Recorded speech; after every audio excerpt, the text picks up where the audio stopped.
her a call again, and then she just added another phone number to the 13-year-old grandson who's possibly with the daughter. Step out with this. 2412. Veteran crisis hotline's calling in, so they have a female veteran's off her medication. She's over at the safe haven. Detective 12, we'll check that one out. 6-1 bullet, 2-1 started to get shot.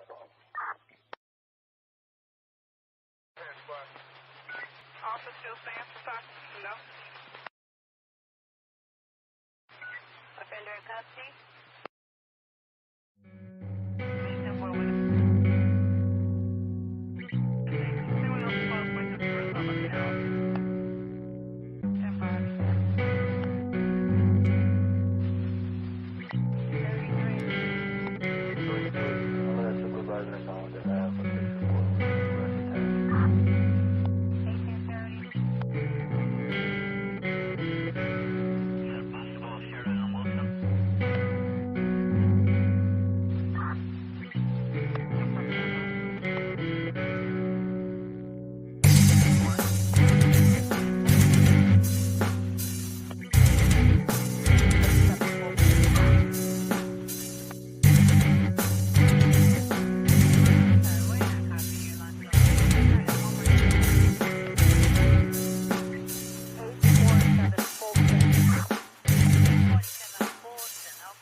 Good afternoon, everybody.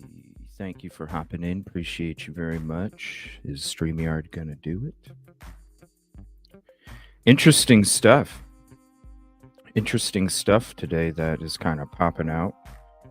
We're doing an extended show. I know it's a little bit of a weird time. We're going to do an extended show today. And then we're going to have some more fun tonight like we did last night. Thank you all who showed up for the game show. That was really fun. Thank you to Busby. Thank you to Narc Divers for joining us. What a hell of a show.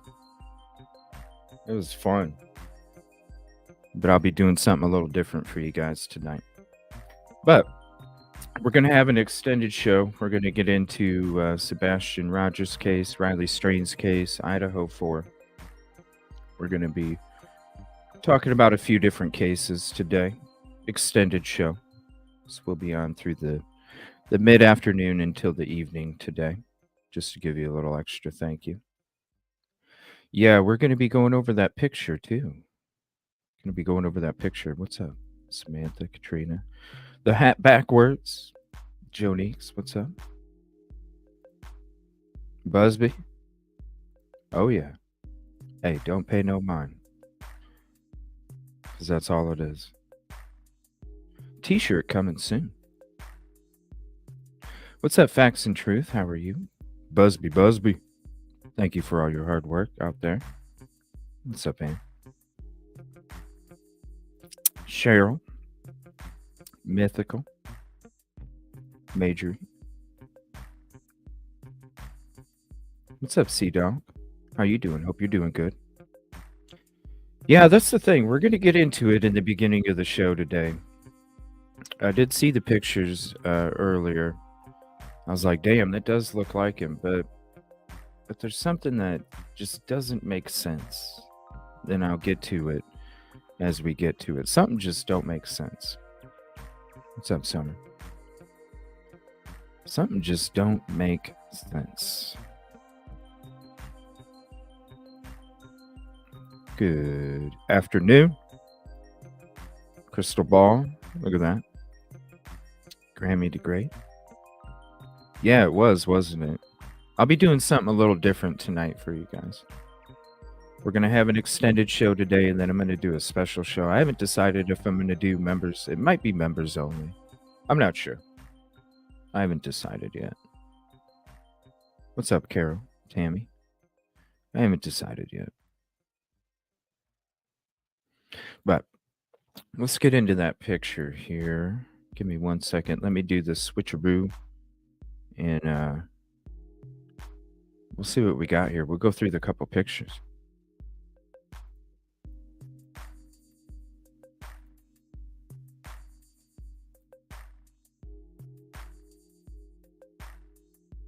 And please hit the like if you haven't yet. It is the free way to help. All right, so here's the picture. It does, right? What's up, RN54? Where are you? What's up, K Miller? With the beanie? The facts ain't fact, and Busby says, no, they're not. But here, check this out. Check this out. Let me turn this music down a little bit. Something's off, okay? Something is off. Something's off, and here's why. This is where I'm coming from. What's up, Pinky? This is where I'm coming from. If I thought, like, it really does look like him, right? If I was there. Because I always just put myself in other people's shoes. Because that's what we do here. If I was there, and I thought that was him, bloop, phone call, number one, phone call.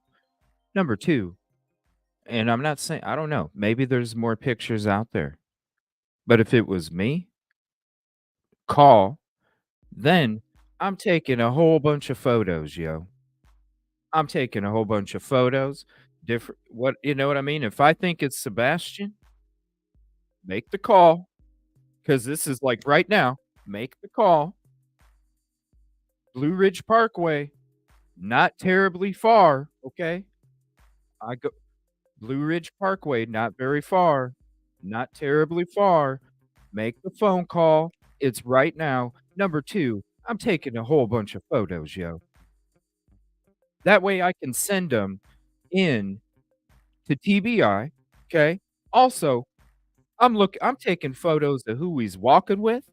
I'm taking photos of what vehicle. I'm calling the plate number into TBI if I thought it was Sebastian. Exactly. Blue.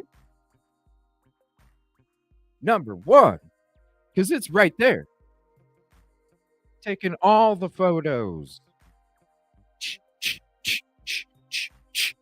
Who's he walking with? What color of shirt are they wearing? You know what I'm saying?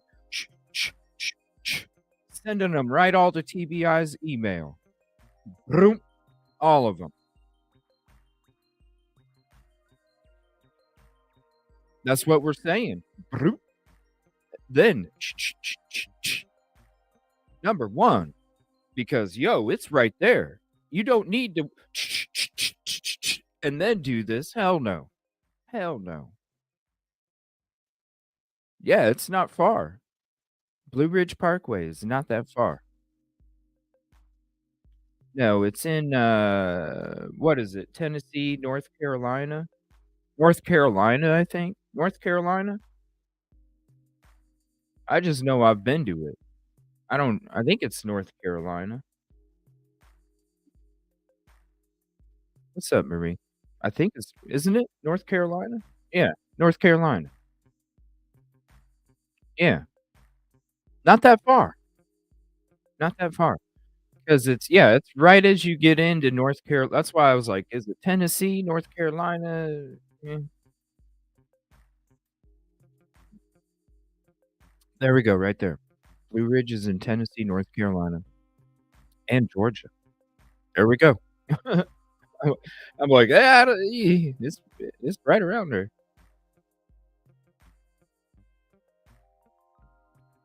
It's in that spot, y'all know. Yeah, it's not that far.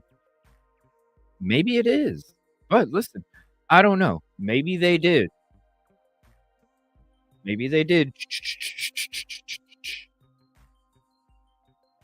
And hopefully, bam, info right away.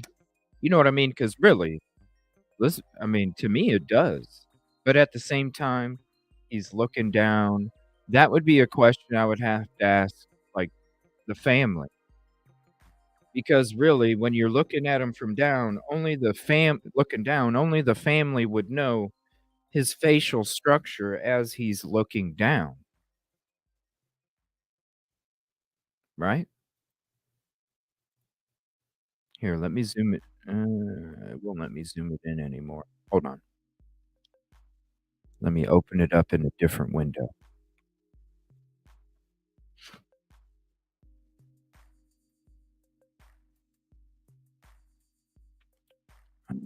Let's see.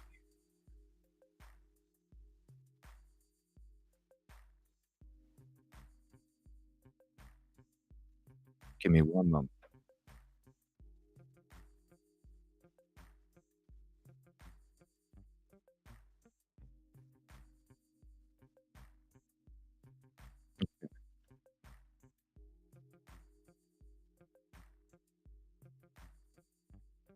I wish I could easily switch,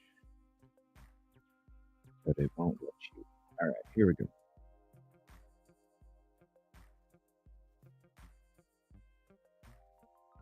All right, there.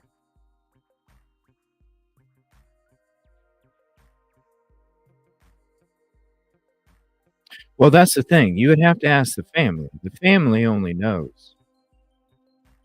Because is there any photos out there of him looking down, right? Because it's the facial structure. It's the facial structure. So when he's looking down, you know what I mean? When you're looking straight at somebody, it's like you don't really know the size of their nose until you see him on the side view, right? Because it could look totally different, right? it could look it could look totally different. So when you're looking down, there has to, it's the facial structure that can change no matter what direction you're looking. Right. So it would have to be, if the family looks at it and was like, "Yes, that's his facial structure when he's looking down," because they would have had to seen him open Christmas gifts or, read something or whatever as he's looking down, even looking at, like, a toy they bought him or something, looking down. Does it to us? I mean, it's hard. With the optics? Yeah, the optics, but we don't know. Glasses, brown hair, you know,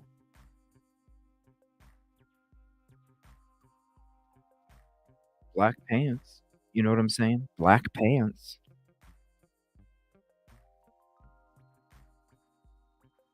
Here, let me change it up like this here.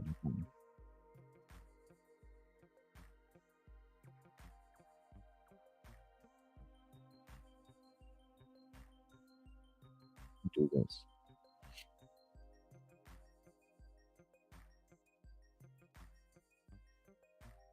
Here, let me make this bigger as well. Alright, there we go. Alright, there we go. I don't know. I don't know if he's standing, you know what I mean? I don't know if he's standing with those people or what. Here, let me show you guys this.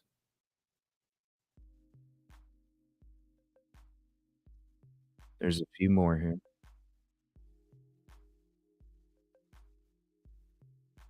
Okay.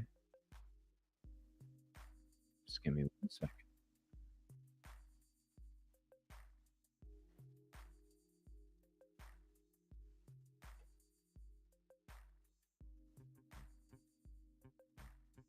Sorry, I'm only working on one screen here. So, trying to switch everything is a doozy sometimes. Alright, now let me here, we'll just make a new folder.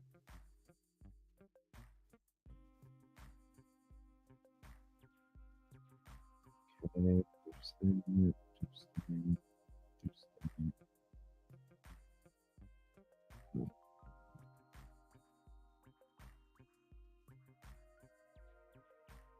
Okay. Alright, so now that one was called in. Nope, that's not it. Hold on 1 second.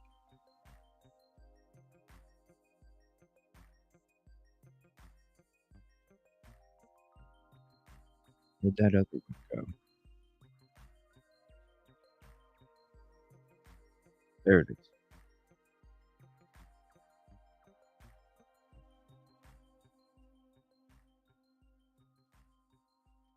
Come on. It won't let me drag it.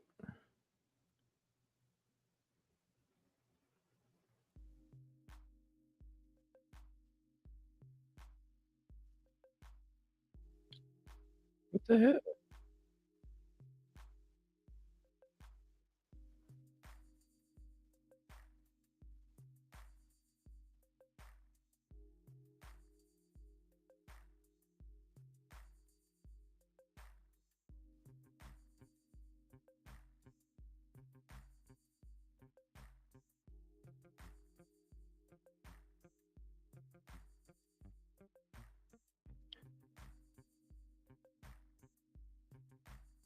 There it is.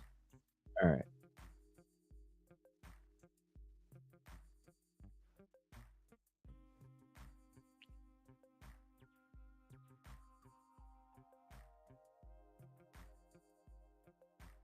There. Jeez. Alright. Now it says right here. Ooh, hold on 1 second. Contribution call out. Get that screen ready. Mac Madry. $1.99 super chat. Someone sent this photo or security footage. This is just what's going around on social media right now. I don't think it's security footage. I think it's somebody's photo from their phones.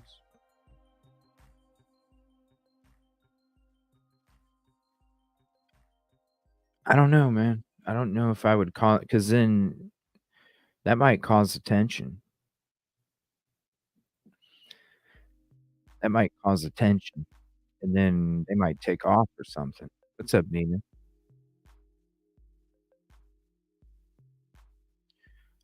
No, it looks. Let me look. That's a good idea. Let me look at the foliage. Our trees are green. Something just seems off. Something just seems off because, like I said, there'd be a lot more info. Hello, my friend. A local here in Hendersonville saw this kid in North Carolina this past weekend. The resemblance to Sebastian is uncanny, and yes, she called it into the TBI tip line. Does anyone recognize this woman he was with in the pink shirt? He didn't seem in distress or uncomfortable. My friend said that you could tell he knew the people he was with. This was a paid entrance to a visitor center off the Blue Ridge Parkway. So there should be cameras in the area, and which is true. There should be. So this was on the Facebook group, I imagine, right? I think it was the Facebook group.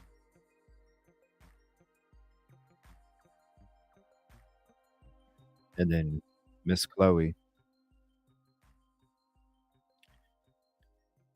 The Miss Chloe that needs to answer the question that was asked of her, because it was Miss Chloe's call, was it not? And all this misinformation is being put out there because of it. All right, this is the next one here. I don't know.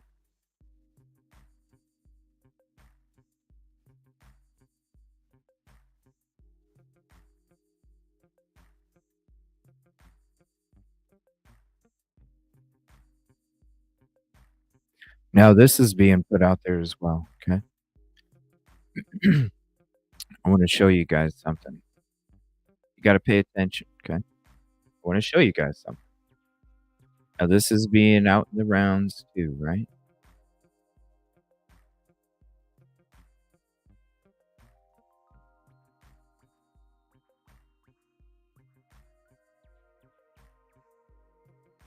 You see the picture? You see the picture?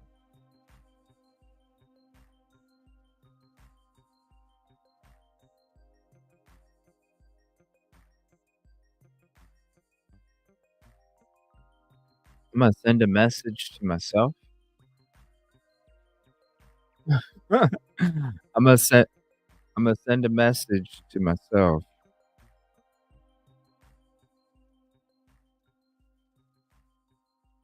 I don't know.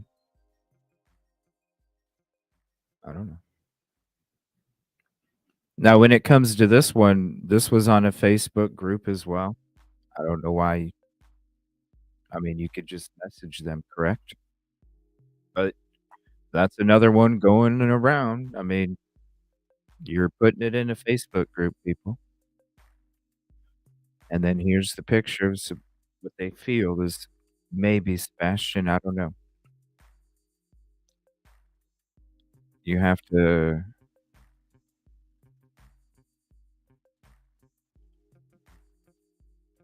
Is that the facial structure of Sebastian while he's looking down? Only the family could answer that, unless there's photos. So, when it comes to the trees,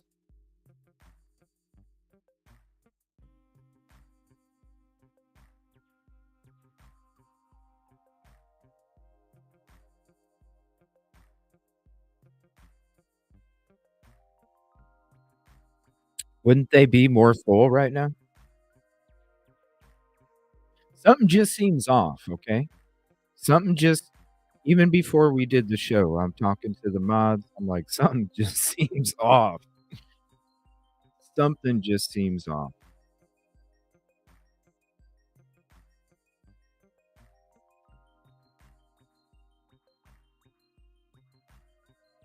Wouldn't these trees be more fuller?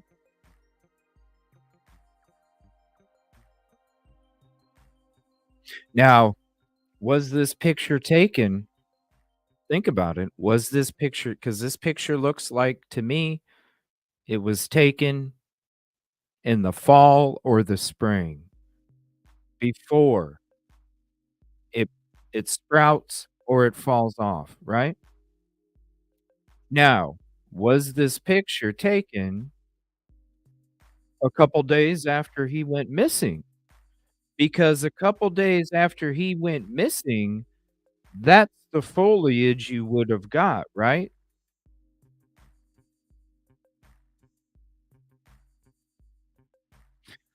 If it's right now, then all of these trees, and y'all know that live in this area, y'all know in these trees, this stuff's been sprouting earlier, you guys, you know this. The pollen was out there hellacious early as hell, was it not? The people that live in this region.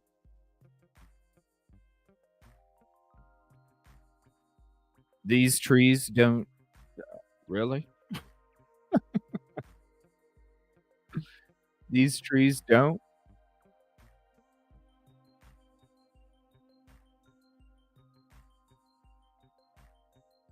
Look.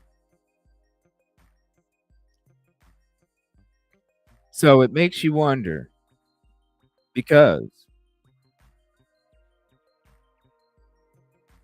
you're saying these trees are normal. That's a good question. That's a good question. Let me know if anybody has a link because to me it looks like to me it looks like it's older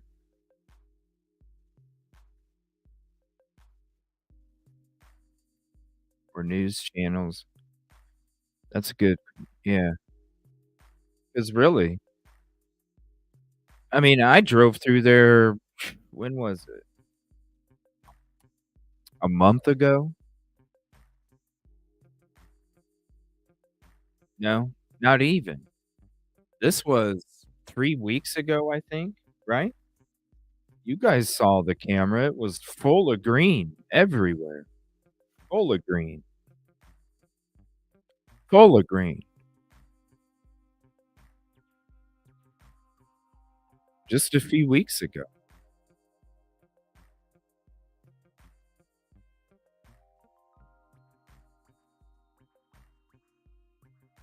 Right.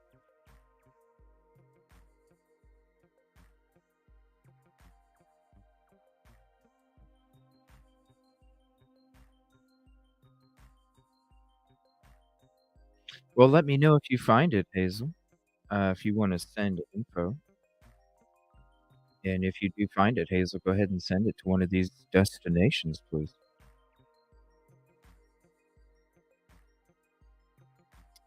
Right there. So if you do have a picture, let me know. That's just I mean, that's what I'm saying, like, in the beginning, this is why it was off, because I'm like, "Okay, something's off, guys. Something's off. Something's off." Because there would be more than one picture. There would be a bunch of pictures. You would have taken pictures of the people he was with. You would have taken pictures of whatever vehicle was there, and at the same time, look at the foliage. Look at the foliage. That's what I'm saying, Tommy. It was like January, February.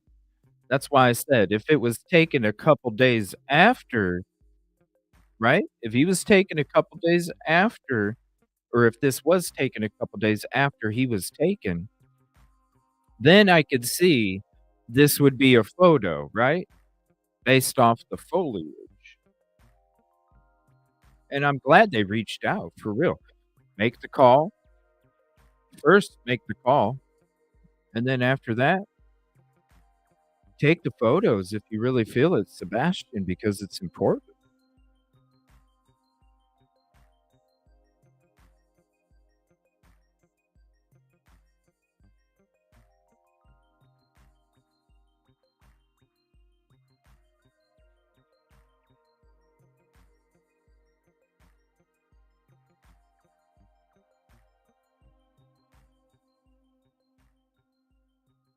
Let me scoot that over for y'all.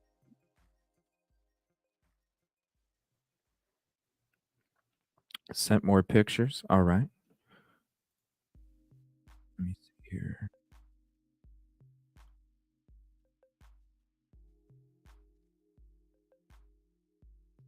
All right. So here's this one. It says Saturday, April 27th, 2024, 2:51 p.m.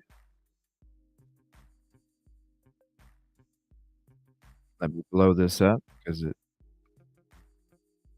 I'll have to probably save it in that folder. That's what I need to do. Give me 1 second. Because I can just zoom into it better when I save it. Let's see here. Smooth.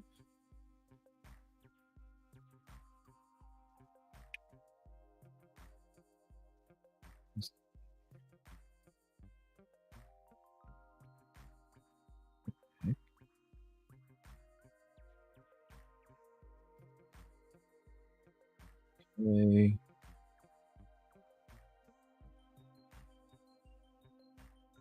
Hold on, I'm just saving some photos here.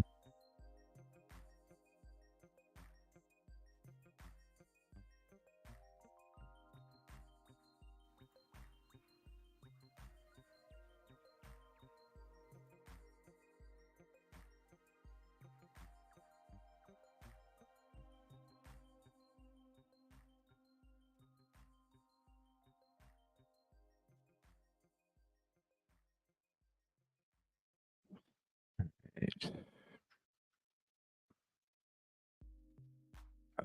Uh,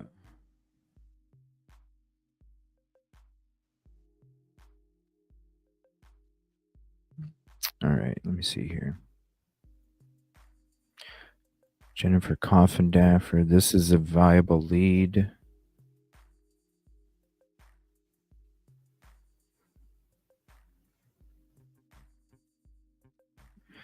This is a viable lead. I'm hoping Ellie falls up. Well, there was an episode that Coffindaffer did last night that I was going to check out with you guys today.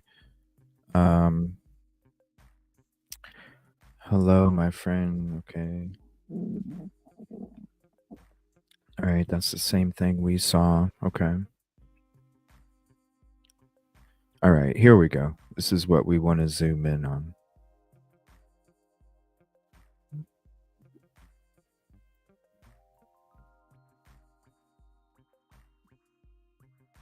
Grandfather Mountain. So, is there any public access cameras for Grandfather Mountain right now? And it doesn't even have to be at Grandfather Mountain. It could be in this vicinity. If there's any public access cameras, because that's going to give us the foliage. Because I don't know, something. Maybe this is when it was uploaded. You can put a freaking timestamp and date on anything. You can even have freaking hell. There's been videos out there for a year where you can make conversations look legit. It's stupid. I mean, hell, you could have Mike Tyson promoting freaking Pepsi and he didn't even know he was promoting Pepsi, but he's watching it. You know, it's like, let's be real. the AI is ridiculous. But if there's a public access camera right around this area, it's going to give us the foliage.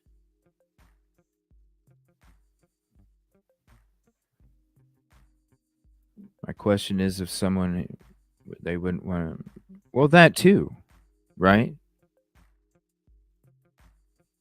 I mean, you think about these missing children cases, and they're like hidden and secluded and captive, you know? They're not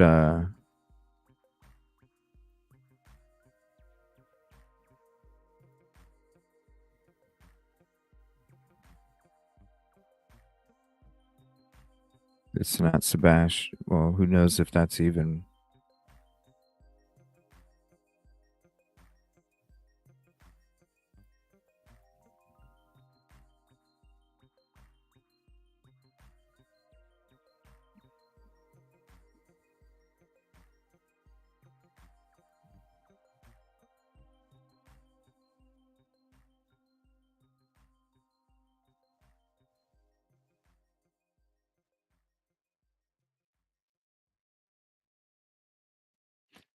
See, it's hard telling. It's hard telling because to me, it looks like he has a wider face than.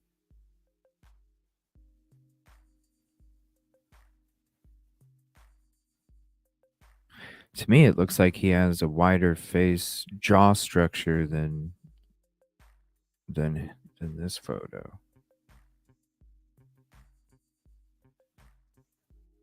Hold on, let me see something here.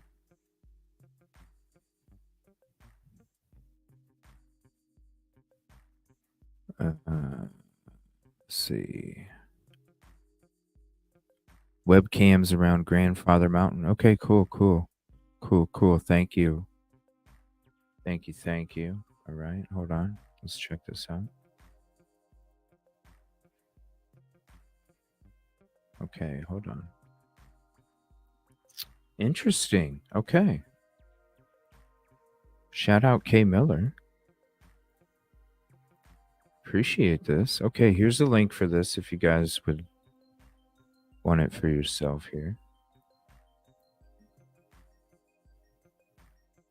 Okay, let's check this out.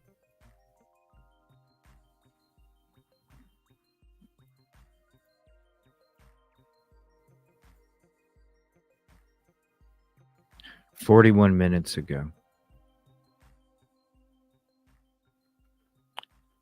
5 minutes ago. These Banner Elk. Southeast. Let's check it out.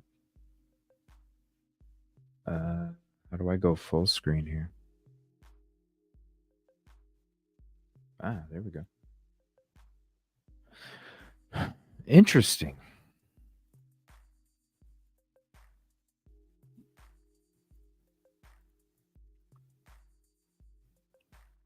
That's interesting.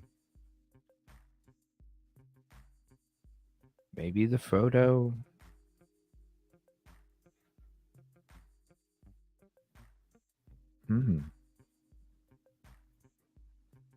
Whoa, whatever that is.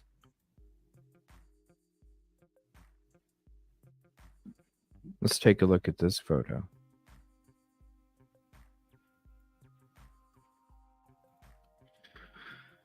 Yeah. It makes you question, because now it's like, here's the link to it if you want to check it out for yourself. Thank you, K Miller. Appreciate that. To me, it's like maybe this.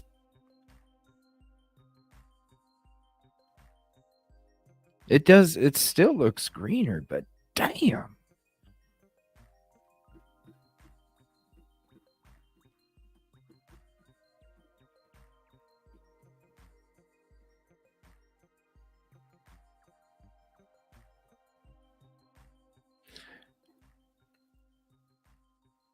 I don't know. It's still. Let me see here. Let's go back to this. It still looks greener. Hold on.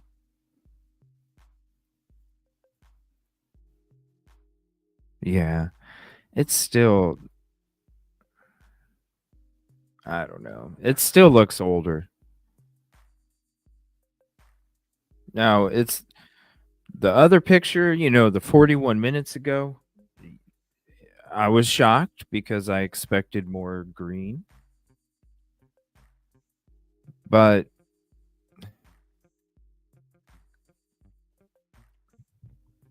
you sent the park link? What's up, Gloria? Bavu.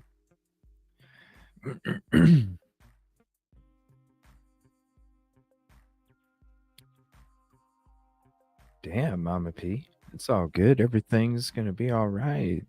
What's the concern about the shoes?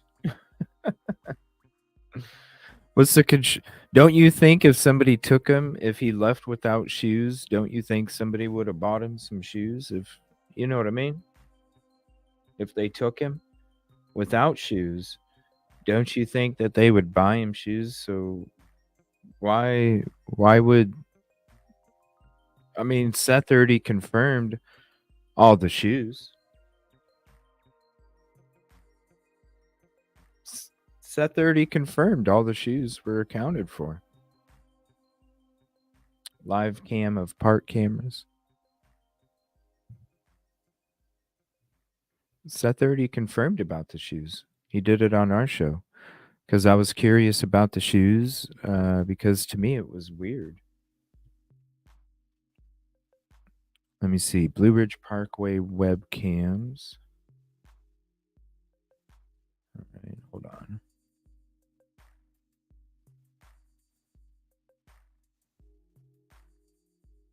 All right, so here's this link.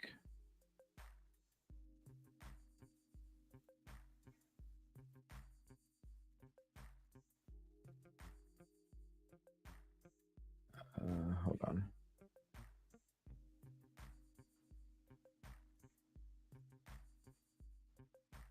All right, here's this link.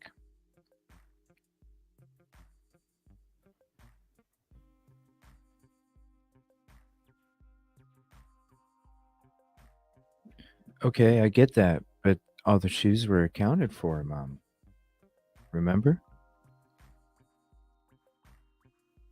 I mean, that's what everyone said. All three of them said, Chris, Seth, and Katie. They all said the shoes were confirmed, We're just going off of what the family's reporting.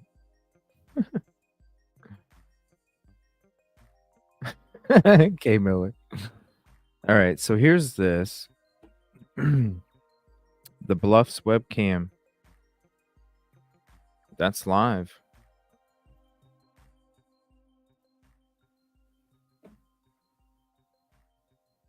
I mean, it does look like kind of it's you see like the yellows.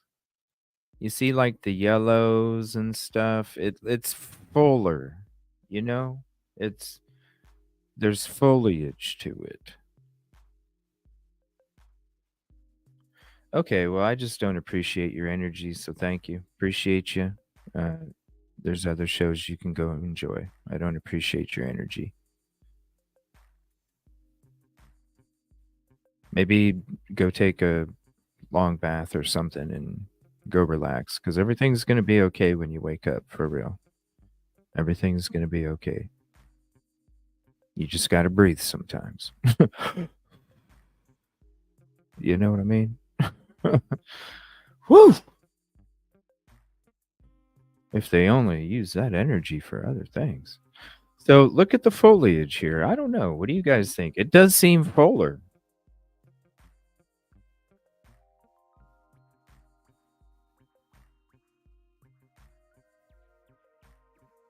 You see the yellows.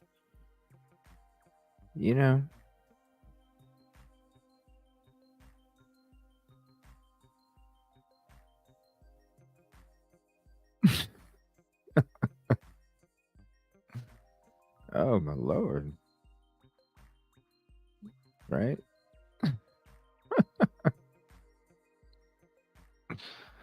Oof. This is right by where they're at. This is Blue Ridge Parkway webcam. Here's the link again if you're just hopping in. The Blue Ridge Parkway webcam. This is live. This is a live webcam right now. Thank you, Nina Kelly.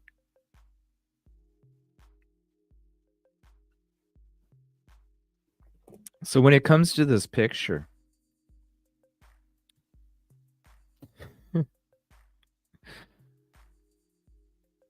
I have a blue scarf. Oh. I'll be that way, but not that way too quick. It does look fuller to me, you guys. There are empty trees. I mean, you can see. But here, we'll go back to this. Let me here, I'll quick let's see. Let's save this one for over here. All right.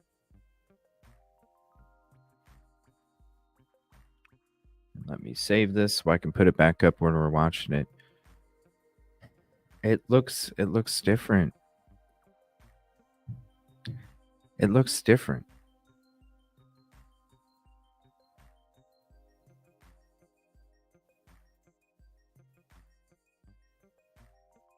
It looks different.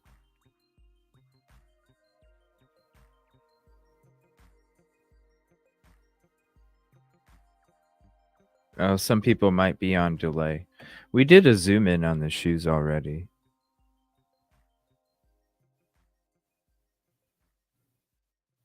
It looks different. All right, hold on. Let me pull this up here. All right, hold on. All right, so I'm going to show you something here.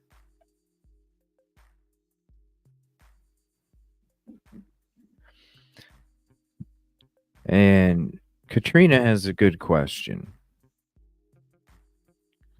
Was this taken by the parents? So, that's a good question. So we're going to share this.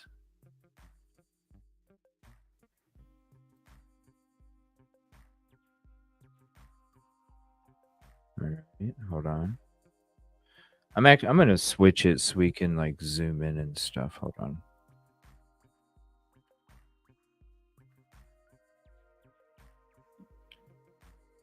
Let's see here. All right, so we're going to do this. Sorry it takes so long to kind of do all the switching here. There are more live cams. Yeah. It looks slightly different. I love the X-Files photo. It looks slightly different. All right, so here's these, okay? Take your screenshot, whatever. Okay. Black shoestrings, gray on the side, white logo, white sole, no color on it, a little bit of green in the back, okay? If you need to take one, go ahead, Nina. We'll be here for an extended show today. All right, so let's see here. Where's the other photo? All right, so let's look at this one. It's not the same shoes, you guys. Look, it's a darker gray. Black shoestrings with black all over the tongue and the shoestring area. Okay. The logo isn't white. The logo is green. Okay, logo's green. All right. So take a screenshot. All right. Let's just stop it right here. Okay. They're not the same shoes. So when I'm telling you that the shoes are accounted for from Katie, from Chris, and from Seth, I guess go take one of those. Because look, they're not the same shoes.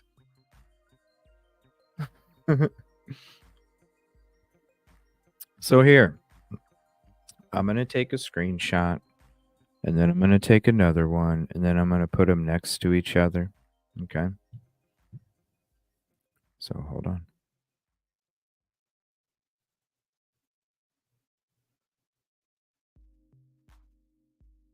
And then it'll be better that way. So we're going to take that one. We're going to go to here. All right. We're going to take that one. Screenshots are beautiful too. They capture a lot. All right. Now, let's edit this thing real quick. Give me 1 second.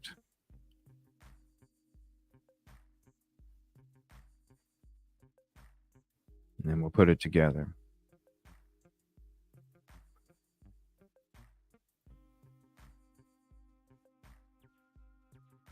All right, so let's slide that over.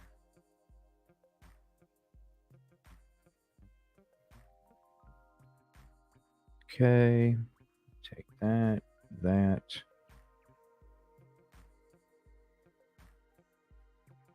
All right, we're going to do that,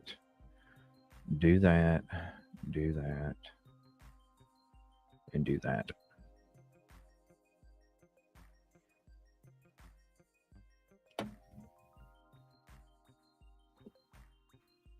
All right.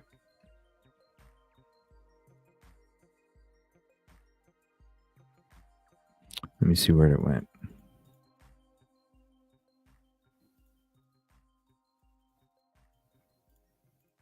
There we go.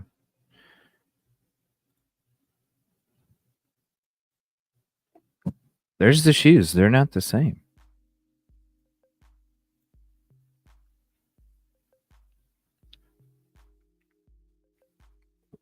My keyboard has a... Hey, what's up? I've seen you around, JoJo. Appreciate all the kind words out there in other shows. You do a screenshot with... I have a keyboard that has a button for it. So I just go bloop.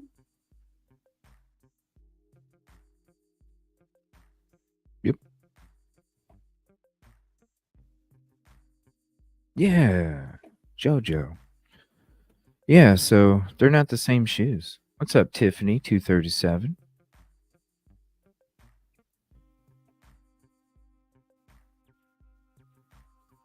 So when Seth, Chris, and Katie all say the shoes are accounted for, he's been reported as missing without shoes. So if somebody really did abduct him, well, then I'm sure they got him another pair of shoes. That's why when you're looking at the photo, I don't understand all the frustration out there. You know what I'm saying? I don't understand it because it's like, yo, it's not even the same. Now, that's why I've been saying, there you go. There you go. Control C for the old school. Shout out Busby. Thank you. Control C. But when before we even were having to compare the shoes, you look at the foliage. I don't know.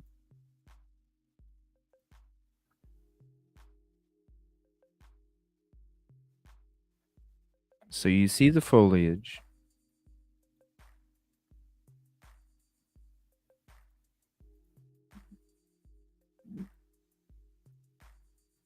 And you see the foliage. It's like an in-between.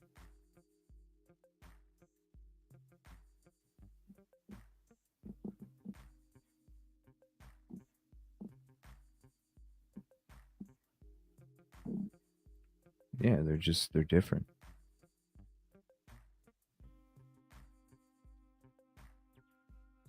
So it makes me wonder about the picture in general.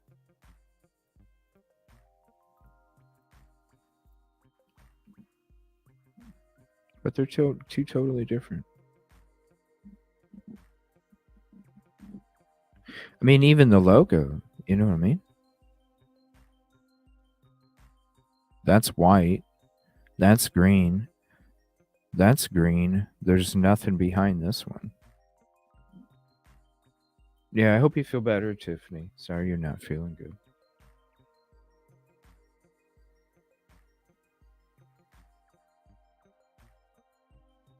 It's all good, Nini. You just got to trust me. You just got to trust me. So, yeah, I don't know. I don't know. I don't know. I don't know. Let's see if there's anything breaking real quick before we get in to some of the folder here. Trials going on. You got Karen Reed, Daybell stuff going.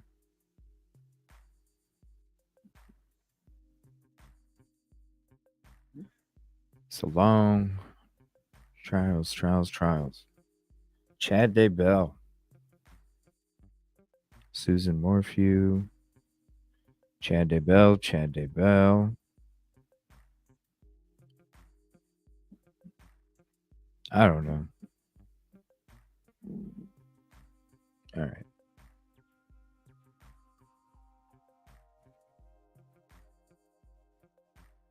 Chad Daybell.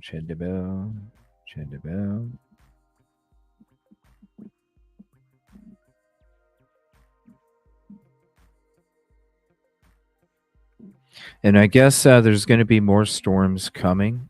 I want to share this. I can't play it, but I want to share it so anybody stays aware for the weather. It looks like Arkansas, Missouri, Illinois, Oklahoma, in that area.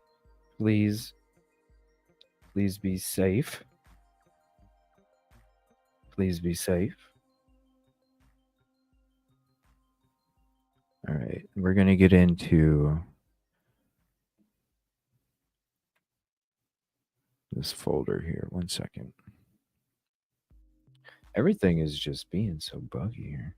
All right, so that was when the private investigator joins. Let's see here, 3-hour call. Now this is harsh reality, and then we're going to check out that Jennifer Coffindaffer video. I do want to check it out. I want to check out this harsh reality video. We haven't watched Harsh for a really long time, and I do appreciate everything he does out there for the true crime community. And I want to share this video that he made because he's been discussing the case as well lately. And he wants, it's like, what happened during that 3-hour phone call, What happened during that 3-hour phone call?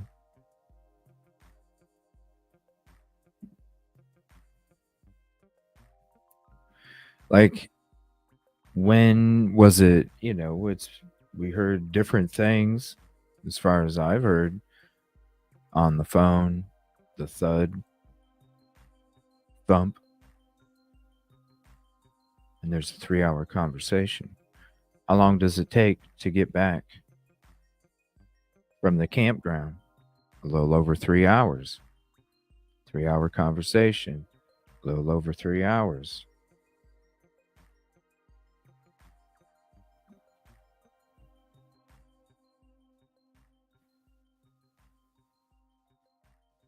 Well, you can send any information here if you have any.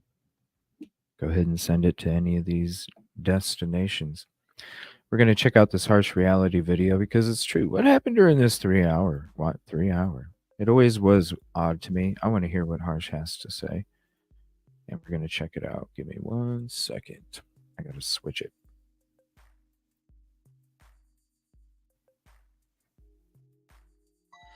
on this marvellous, marvellous Monday. And this is video 2 of 2. So if you didn't catch the first one, as we delved into some of the dirty little secrets in the University of Idaho, yeah, go check that out. But in this little video here, we are going to be talking about the Sebastian Rogers case. And you're looking absolutely amazing, by the way. Well done. Thank you, kind well sir. done. I think I need a bit more sleep, and I've got a bit of a sore throat. So I hear I'm you. struggling to talk a bit, but we'll get through it. We'll get through it. Something's So fishy, anyway, the Lucian. Sebastian Rogers case is a case that is frustrating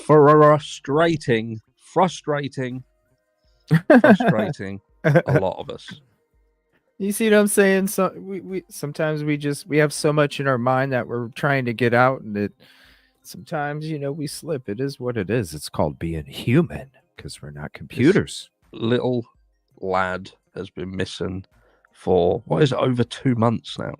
Over 2 months. Vanished, disappeared, without a trace. Yes, that is correct. So any misinfo sheep in the no receipt Nancy's out there trying to spread misinformation, Seth already confirmed that he doesn't have any social accounts other than YouTube. Thank you. He's seen going into the house, never seen coming back out of the house. The misinfo And what I will say is, whenever there is a case where someone goes missing, especially children, and in other cases even, like the Idaho 4 case, there's always what's this world coming to, y'all? Of... You put the right foot in front of the left foot, and then you keep going opposite of each, and you keep going forward. Like, this is how we walk. Information, things that come out that make you kind of scratch your head. You put the scratch your head a bit.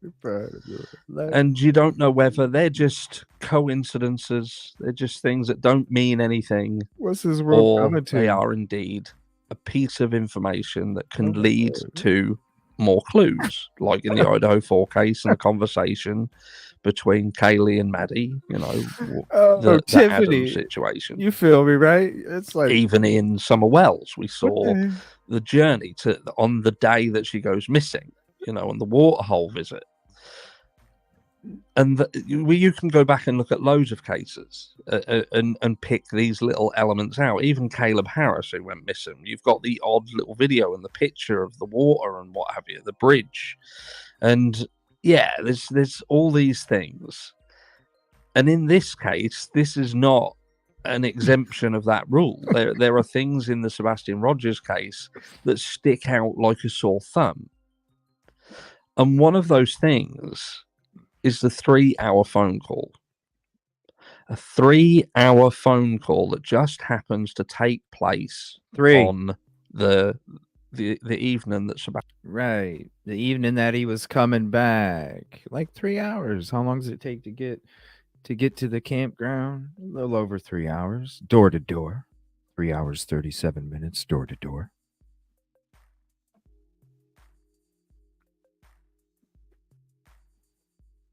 It's just weird. It's just weird. Sebastian vanishes. And I thought about this phone call quite a lot, because I thought, well, was this phone call a heated exchange? Was a heated exchange that Sebastian perhaps overheard?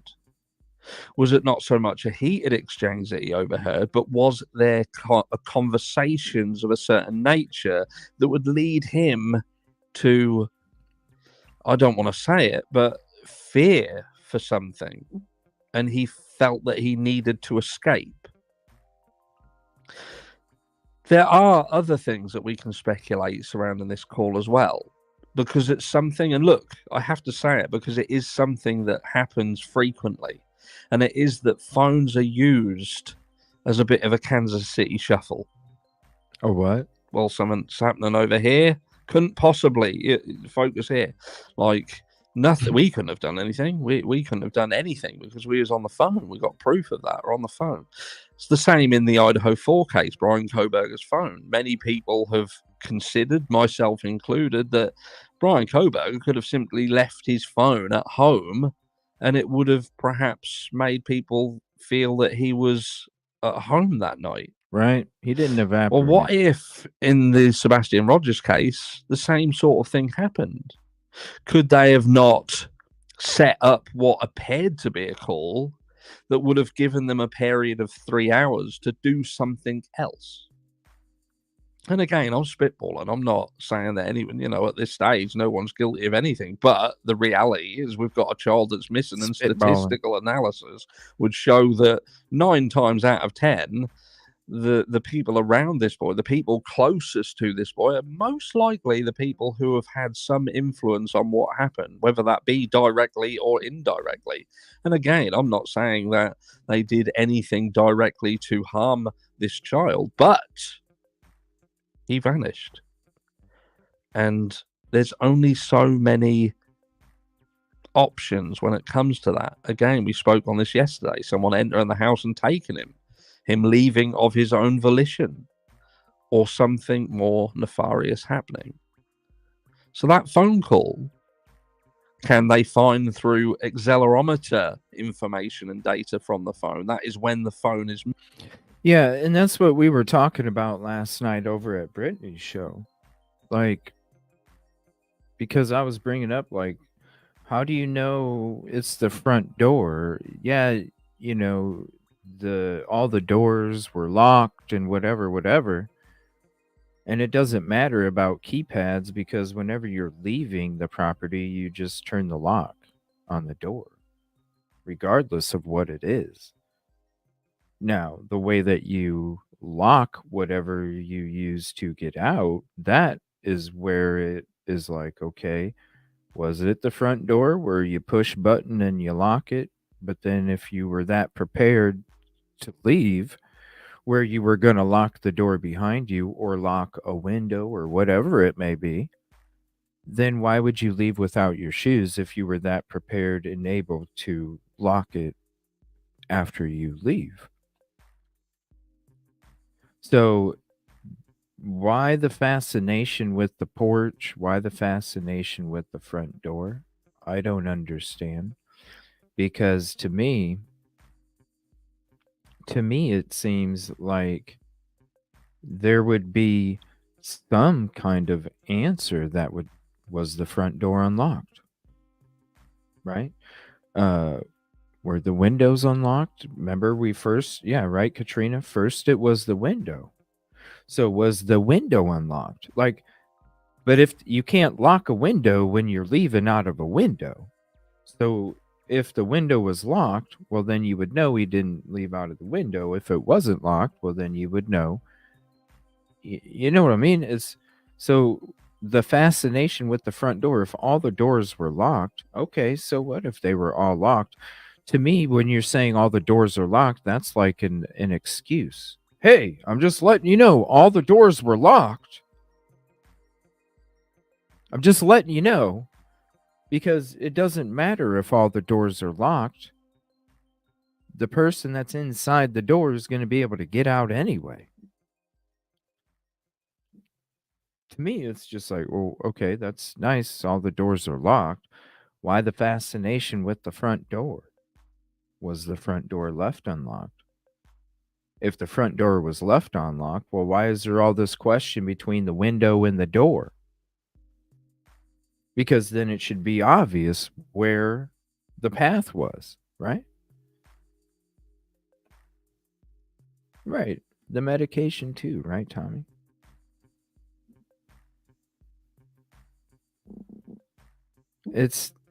That's why, like, the whole conversation about, the porch and the front door, it's like, wait a minute, shouldn't there be, because this is what doesn't make sense about him leaving on his own. Because if he's running for his life, like he would without his shoes, if he's running for his life, well, then you think he's going to stop, hurry up, make sure the door's locked, and then keep running? No, he's going to run out of there and keep running. He's not going to stop and lock the door. So if you're stopping and locking the door, well, then you're going to have your shoes on.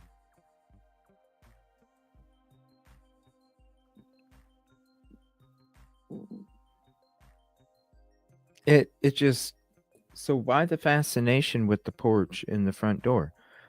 What what was that the door that, I mean, you know what I mean? Like, shouldn't that have been a definitive, like, this is where it happened? There's no window and front door, and you know what I mean? It should have been like 100%, the direction.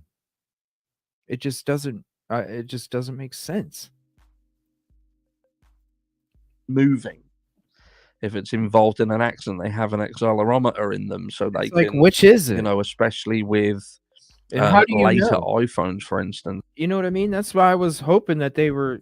I think somebody asked him the question, and then the host came back from letting the cat out or something, and then she interrupted what he was going to answer. And I think, if I remember right, I think it had something to do with that already. Like, why the front door?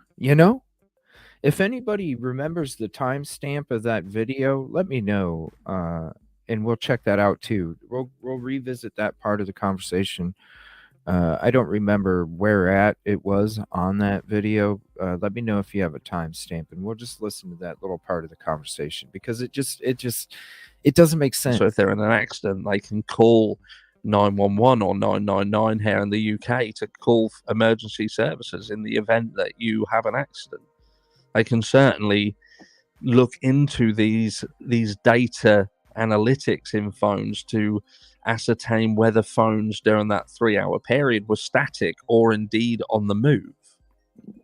But I just find it incredibly strange that on the very night that this boy goes missing, this couple decide to have a 3-hour phone call. And we spoke about this earlier, because I struggle to understand how people can be on the phone that long. And look, there are exceptions. What do we say? I can't remember. There are some situations where a couple may be on the phone for 3 hours, and perhaps the distance, maybe they like to, what are you wearing? No, what are you wearing? And all that sort of stuff. They call it sexting, sex calls.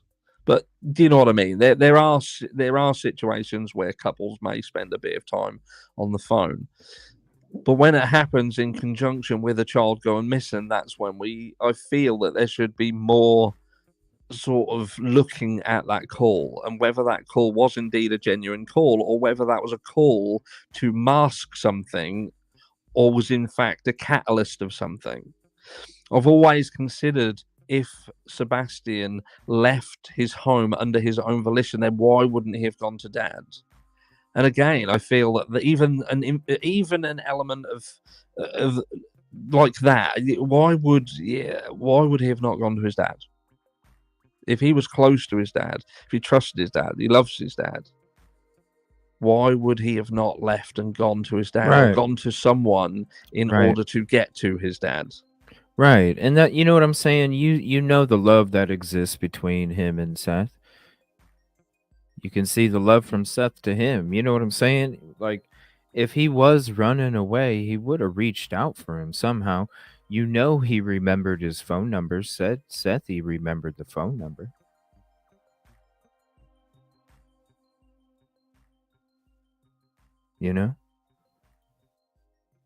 I love that background with the lights too. Shout out Harsh. If he went of his own volition, it seems that he wanted to escape this triangle of issues that there seemed to be. And we could be wrong. It just seems that there was a triangle of issues. But what do you think of the 3-hour phone call? Oh, and by the way, can you, if you haven't done so already, please smash that like button. It does make a massive difference to the channel. It helps. And it's free. Yeah, it's the free way to help. The like in the little comment. Thank you. What's up, Jessica? How you doing? Who is chat? This is Harsh Reality. Nobody knows. Here, hold on. This is a buddy. Harsh Reality. I wish I could go hang out more. But yeah, go check him out. If you're not subbed to him, Harsh Reality, he's the shit.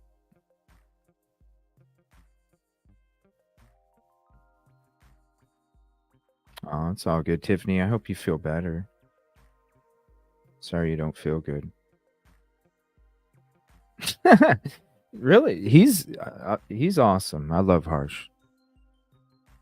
Another person out there that has been so supportive. So I want to say thank you to him as well. Let me see here. So we're gonna get to this coffin. I know it's Coffindaffer. We don't play her very much, but this episode I want to check out here. Now, this is an update from yesterday. We were talking about a body that was found in Percy Priest Lake. The person has been identified. We're going to go into that, and then we'll check out this Jennifer Coffindaffer video here. Thank you for joining us at 10 o'clock tonight. I'm Lydia Fielder. Lots of breaking news to get to tonight, but first, we now know the name of the man who died in Percy Priest Lake last night. Our Jordan Quigley shares who he is and what people on the lake saw while search and rescue teams worked out on the water. For Jason Dorneward, Percy Priest is a place of fun and relaxation. I come out here at least once a day, sometimes twice a day, walk, and it's just a beautiful area. But he says he knows how easily days on the water can take a dark turn. That's why he had a bad feeling when he saw searchers on Saturday. We drove by right here at the dam, and we seen the rescue boats going back and forth looking for a person. Those boats were looking for the body of 34-year-old Harold Tomlinson. Police say he was out on a boat with family friends when he jumped in to help a child that was struggling. Oh, he was man. able to save the child, but went under the boat and never came back up. Oh, He was wow. found this morning near the Percy Priest Dam. Even if you are a really good swimmer, we do have surf wakes out here.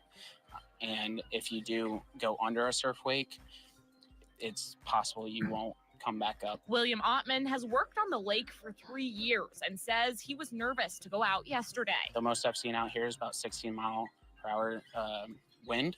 And it does push boats back and forth, especially if you have a pontoon boat. It will sway your boat from side to side. You can see how windy it is today and how choppy the water is. Jason says yesterday it was even worse, which is why he was keeping his kids close by. Won't be as quick to let them go out swimming in bad weather when it's like this. The 3 things the boat club says all boaters should keep on board are life jackets, a whistle, and a fire extinguisher. At Percy Priest, Dryden Quigley, WSMV4. That's so sad. So sad, right? Right, Tracy?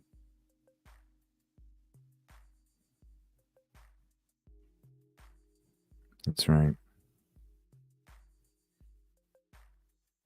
All right, we're going to check out this Coffindaffer video here. And I'll share the link with you guys as well. Also, there was a marathon runner when we were down. Me and Narc Divers were down doing some work for the Riley Strain case. We were having to battle through a street marathon in the middle, and it was just crazy. Access was even closed for a certain period of time. And then we found out that yesterday that somebody passed away in that marathon too.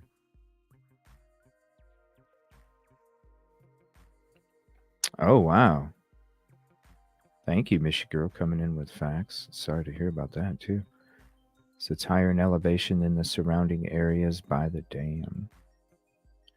What's up, Tree Baby? Man. Yeah, I mean, you saw the current, and that's one of the things. What's up, Norma? That's one of the things that we were battling when we were out on the boats. Was the currents. The currents are just in the wind too. Just crazy. All right, this is Break the Case with Jennifer Coffindaffer. She says, what is going on with Sebastian Rogers? In the meantime, I'm going to try and find the timestamp on that Web Sleuth video where Chris was talking about the front door, because I want to go over that again with you guys. It just doesn't make sense, and we'll get into it. All right, so let me pause it. Let me get the channel. Let's see the link for the channel. Break the Case.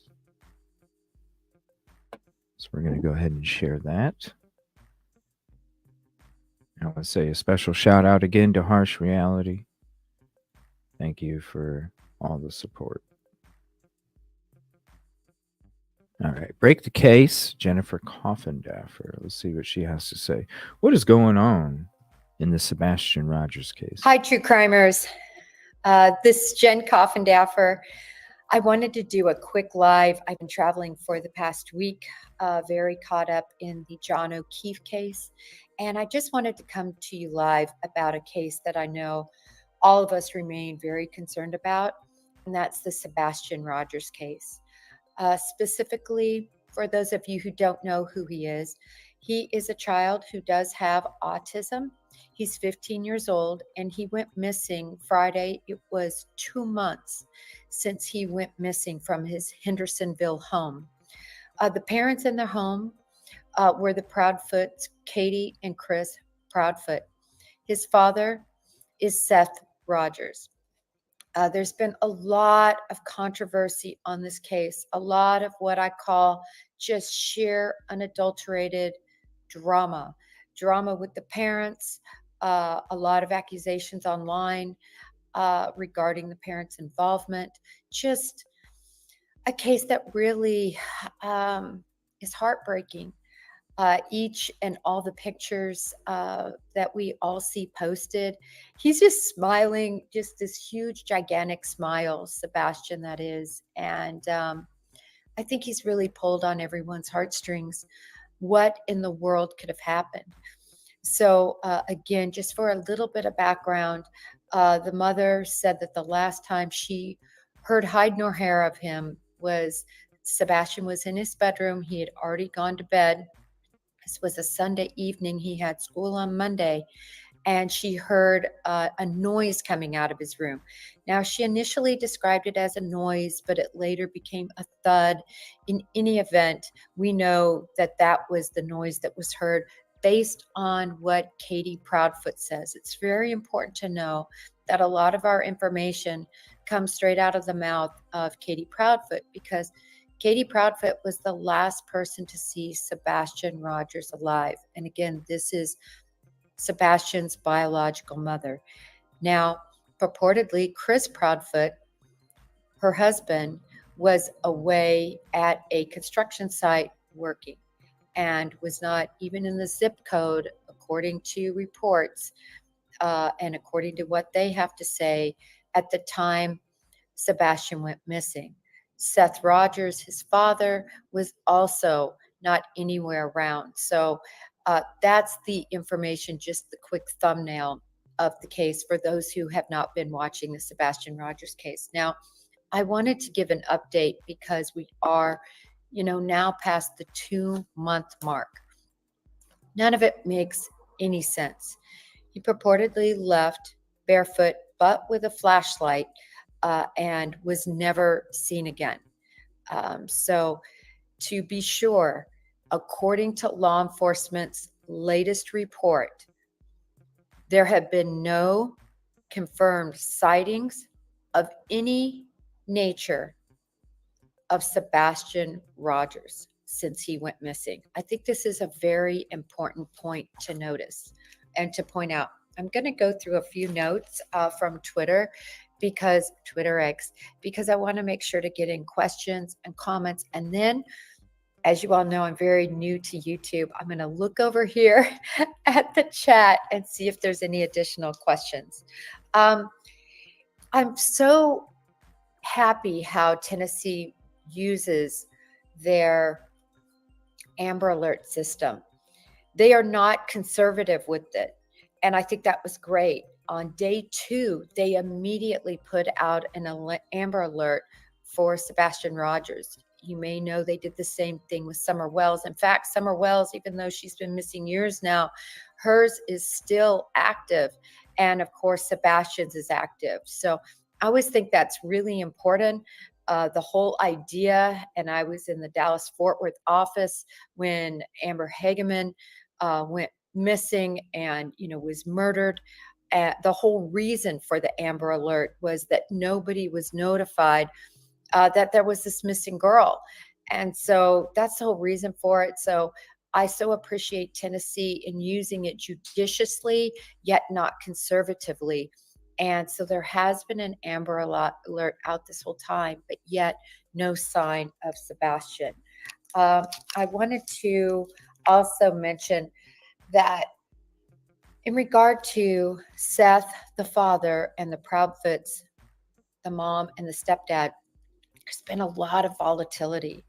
I just recently watched a recording, I believe it was from April 8th, on or about, where Seth is absolutely seething regarding the fact that he believes the Proudfoots are involved in the disappearance of his son. Now, since then, there's been a reconciliation. The Proudfoots and Seth Rogers have decided to put aside their differences and work together. But then very recently on another podcast, there was more explosive arguments. I think from reviewing what Seth has said, and it just is very clear to me, he thinks they're involved in some way. Now, let me say this. What law enforcement has made clear this entire time are two things, which makes it about as clear as mud. One, they've said there's no indication of foul play. Okay, they've said that over and over and over again. I just saw another release. No indication of foul play. But they said they haven't ruled anyone out. This is sort of like a bit of an oxymoron. How I see it is they're keeping everything very close to the vest. The last time I came on YouTube on this channel, I was very concerned because the Uvalde group issued a very clear and concise statement. They were pulling away from the search efforts specifically because they believed the Proudfoots were involved in the disappearance of Sebastian Rogers. Now, there was a lot of controversy even about the Uvalde group, just like there was about the Cajun divers. Are these the real Cajun Navy? I'm sorry, the Cajun Navy divers. Was it the real Cajun Navy? Was it not the real Cajun Navy? What's really legitimate? Same with the Uvalde group. I can tell you that the Uvalde group that I looked at, went to their website, saw this statement, I believe to be legitimate, at least in the fact that they have formed a nonprofit. I think they formed it for the right reasons. Other than that, I'm not going to do a deep dive into companies and individuals helping search. You know why? Because I'm not able to go out there and search. I can't put boots on the ground like I would like to do. Fortunately, what we can all do, and what I always say, a lot of people say, well, what can I do to help find these missing people? I'm limited. I have to stay home. Use your platform. 5 followers, 100 followers, that all doesn't really matter. What matters is that you're putting out the face and name, and that will exponentially start to grow. So, not to digress, but I just want to say that I was so concerned when I saw the Uvalde group say that statement. I really was. It just seems to me that if you look at all the indications the Proudfoots are involved, and then you balance that with all the information that they're not involved, which on my Twitter X, I did a long, comprehensive list of both sides. I always want to give those parents the benefit of the doubt. I know in these kinds of cases, because I've had a case very similar to this, where a child walked out and their home circumstance was horrible compared to the Proudfoot circumstance. And that child had walked to a pond and had died and drowned in the pond. So I try to always really be not that type of person that's going to point at the parents, certainly initially. But there's a lot for us to consider in this case. I'm not hide nor hair of Sebastian Rogers. We give a couple more updates. We've touched on this before, but I think it's very compelling that law enforcement did a probable cause affidavit to search the landfill very early on. Now, this is why this concerns me, is as a law enforcement officer, you're not allowed to establish probable cause without facts and findings. And specifically, you have to show to a judge that you have probable cause, which I understand is a fairly low threshold, but it's not reasonable suspicion, which is the lowest. Probable cause puts people in jail. Probable cause gets people arrested. It gets people indicted. Probable cause, people like to say it's a low standard. It's really not a low standard. It's a standard that is used, as I said, to put very impactful action against people. Search warrants are invasive, particularly when they're at a home, but also at a business. It's invasive. And they had to have a search warrant to go to that landfill, which means they had to show probable cause that in some way they believed that either evidence, indicia, the body of Sebastian Rogers was at that landfill, at least probable cause to believe that. We haven't seen the probable cause affidavit, but this will be a sticking point. And I know what they said. The words were, "This is routine." I will tell you, 28 years in law enforcement, there is nothing routine about a landfill search, period. So that will always very much concern me as to why we haven't heard more about that. I did hear rumblings that they actually went to the landfill of the construction site dumpster, which was a different landfill. I have never been able to get that corroborated. If anyone in chat or if anyone knows that that's actually been corroborated, where people saw them searching or something like that. But that was definitely from some boots on the ground, that was indicated. Again, until I hear it from law enforcement confirmed, or until people can confirm with pictures or other that there was proof that that happened, I don't know. But I thought that was very interesting because is there a second probable cause affidavit? Let me see. What else do I have? Okay. So Sebastian Rogers is displayed proudly on NCMEC, the National Center for Missing and Exploited Children's website. There's been a question about why isn't he in NamUs? NamUs sort of has a different person or a different purpose. The purpose of the NamUs website is to actually match up kind of old cold cases with remains that have been found. So it's a wonderful thought. It's an amazing website. And that's the purpose of it. Why do I think Sebastian isn't in there yet? I think it's because, again, it's to compare against very old, and not necessarily very old, but old human remains that are found. They're cataloged, and then they're compared against missing children or missing people. So I believe he isn't put in that database because right now they don't have proof that Sebastian Rogers is not alive. I mean, when you really think about this, we have no proof that he's alive, and we have no proof that he's not alive. Law enforcement has made that very clear. I find that so very interesting. It's certainly not impossible to hide a body at all, and some bodies are hidden for years and years and years before they're ever discovered.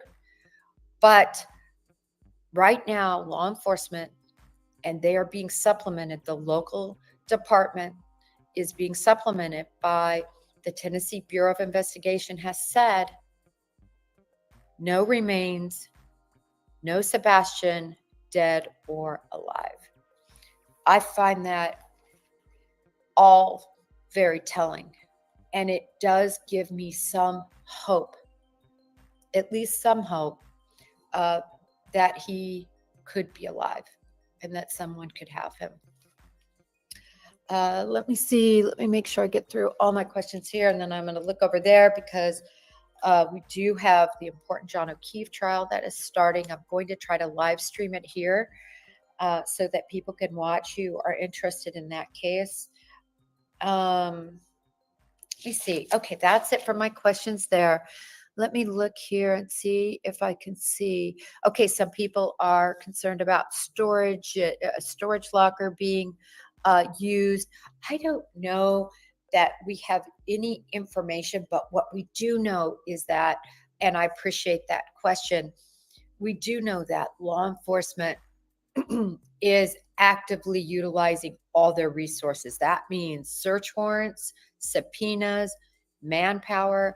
We know the FBI is involved. We know Secret Service is involved. I can tell you when Secret Service is involved, and they're a very small agency, but one of the things they do well, besides they handle credit card fraud and they handle counterfeiting and, of course, security for the president and for others in high government. What they also do very well is they work with cell phone data very well. I believe that is the piece that probably Secret Service is assisting with, and likely the FBI in a lot of different areas, not only with cell phone understanding of the forensics, but also with providing manpower. We have, I say we, sorry, the FBI, I've been retired now after 25 years. The FBI has amazing analysts, thousands of analysts, and they do so well when you give them a nugget of information, such as a car with an obscured license plate, or a nugget of information about somebody being in a particular area. They are so good at dialing down and finding more information and more facts that they then give to agents to ferret out. And just the number of people, also the evidence response team, which I would submit, they have the best ERT in the business. So in any event, I just wanted to say that I know every resource, as we're seeing, is being utilized in this case. But as somebody just wrote in the chat, it's really concerning, and it reminds me so much of the Summer Wells case. People don't like me to use that analogy. I'm going to use that analogy because Summer Wells, just like in this case, poof, gone. And that was, man, I hate to say it, it's a case that I didn't cover. It was before I even had a show. Oh, you're welcome, Gemini. I didn't even know until recently. But that's been the topic lately, like the last few weeks, is if it's turning into like the Summer Wells case. And it was a topic last night as well. Now, I didn't cover it. I was watching some other cases that were going on. So when it comes to that case, unfortunately, I don't know very much, being honest. But when you hear, I hear a lot of the stuff in the background, and it's disheartening to think that another missing child case could go in that direction.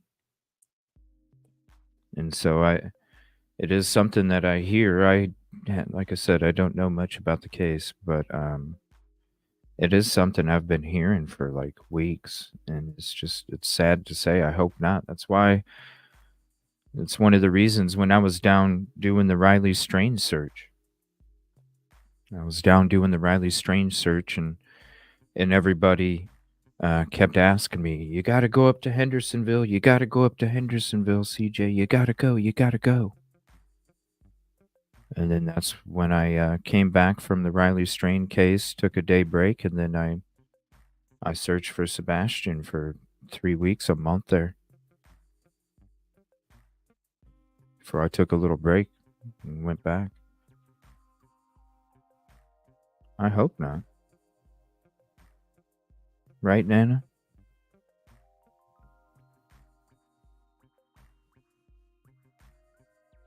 Hope not.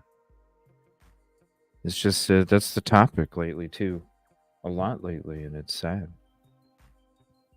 Really, Crystal? CPS reports right before as well. Are you serious? Wow. Just like this, huh? That's so sad.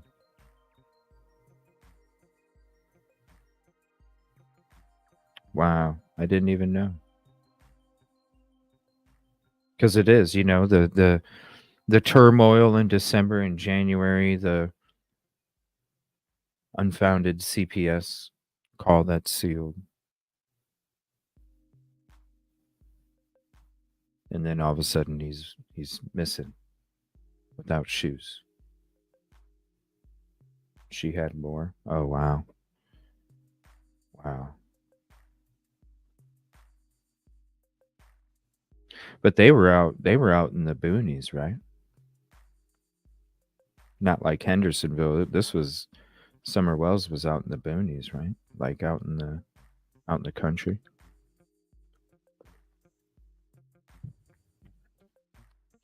Yeah, Glenda, that's why I was like, when she first said that, I was like, well, I thought that everybody was stressing that it wasn't quick enough.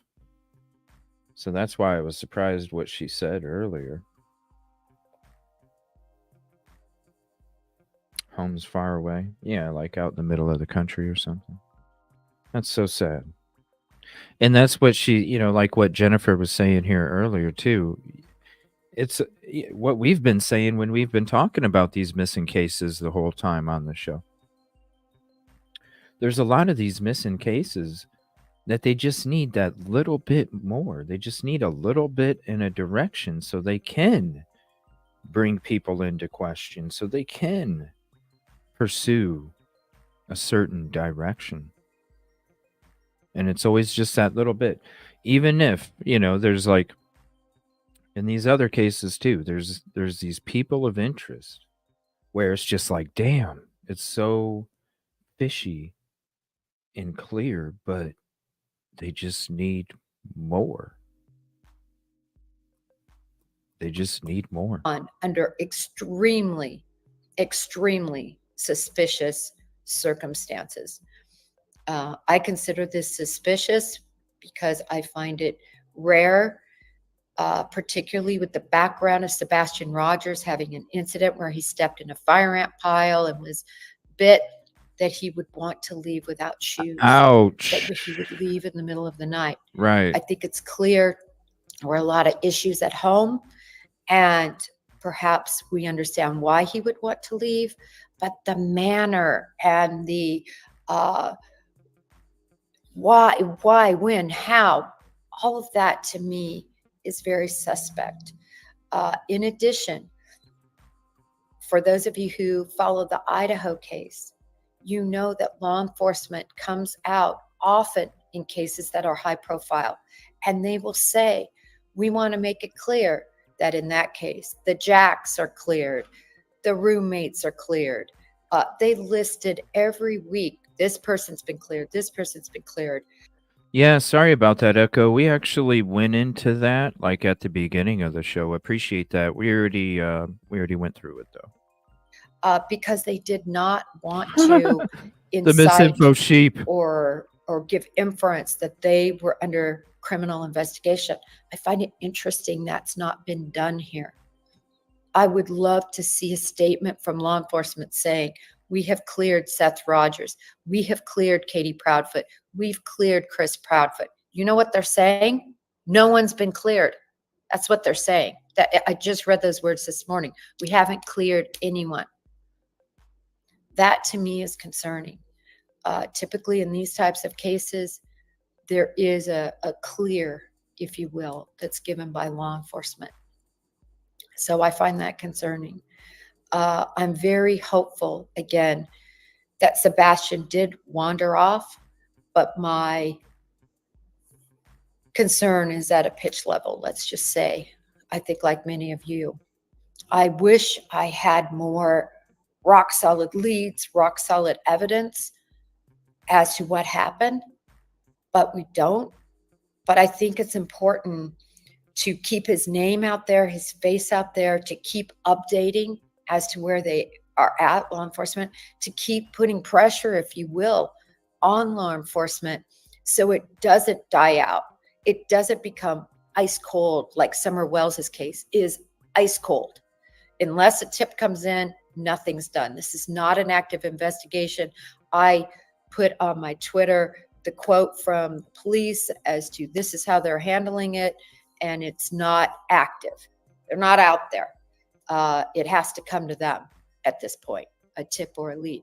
That's very different than having an open case and every day getting up every morning and following the different directions that their investigation is leading.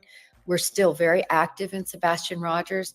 We all need to use our platforms. We need to use our voice to make sure it stays that way.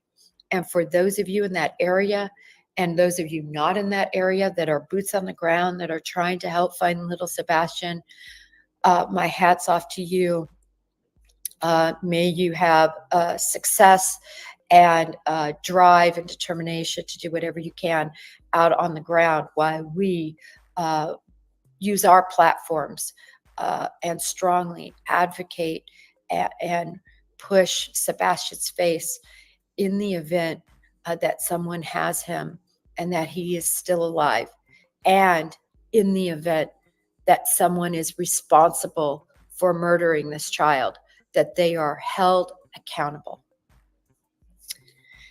Thank you for tuning in. I did want to say that I do plan to hopefully get back on a live schedule of 1 to 3 times a week on the cases you guys care about.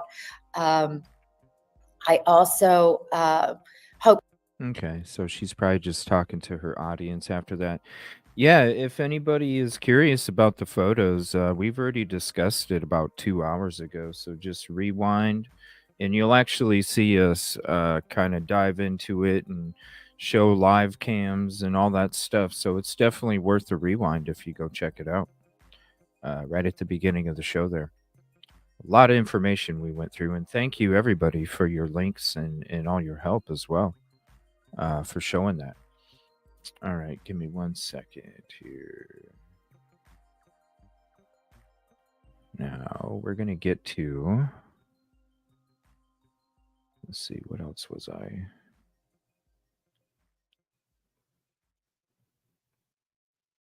Yeah, this right here. I'm going to try and find this to make sure conversation prescription. about the front Hey door. everyone. Let's see here. I think it was maybe right here. And I'm sorry that we can't give you every single thing under the sun. I wished we truly could, but unfortunately we can't. Here, let me see here. Hold on. Try and get to the front door conversation real quick. So here's this. This is Web Sleuths Live. Here's the channel.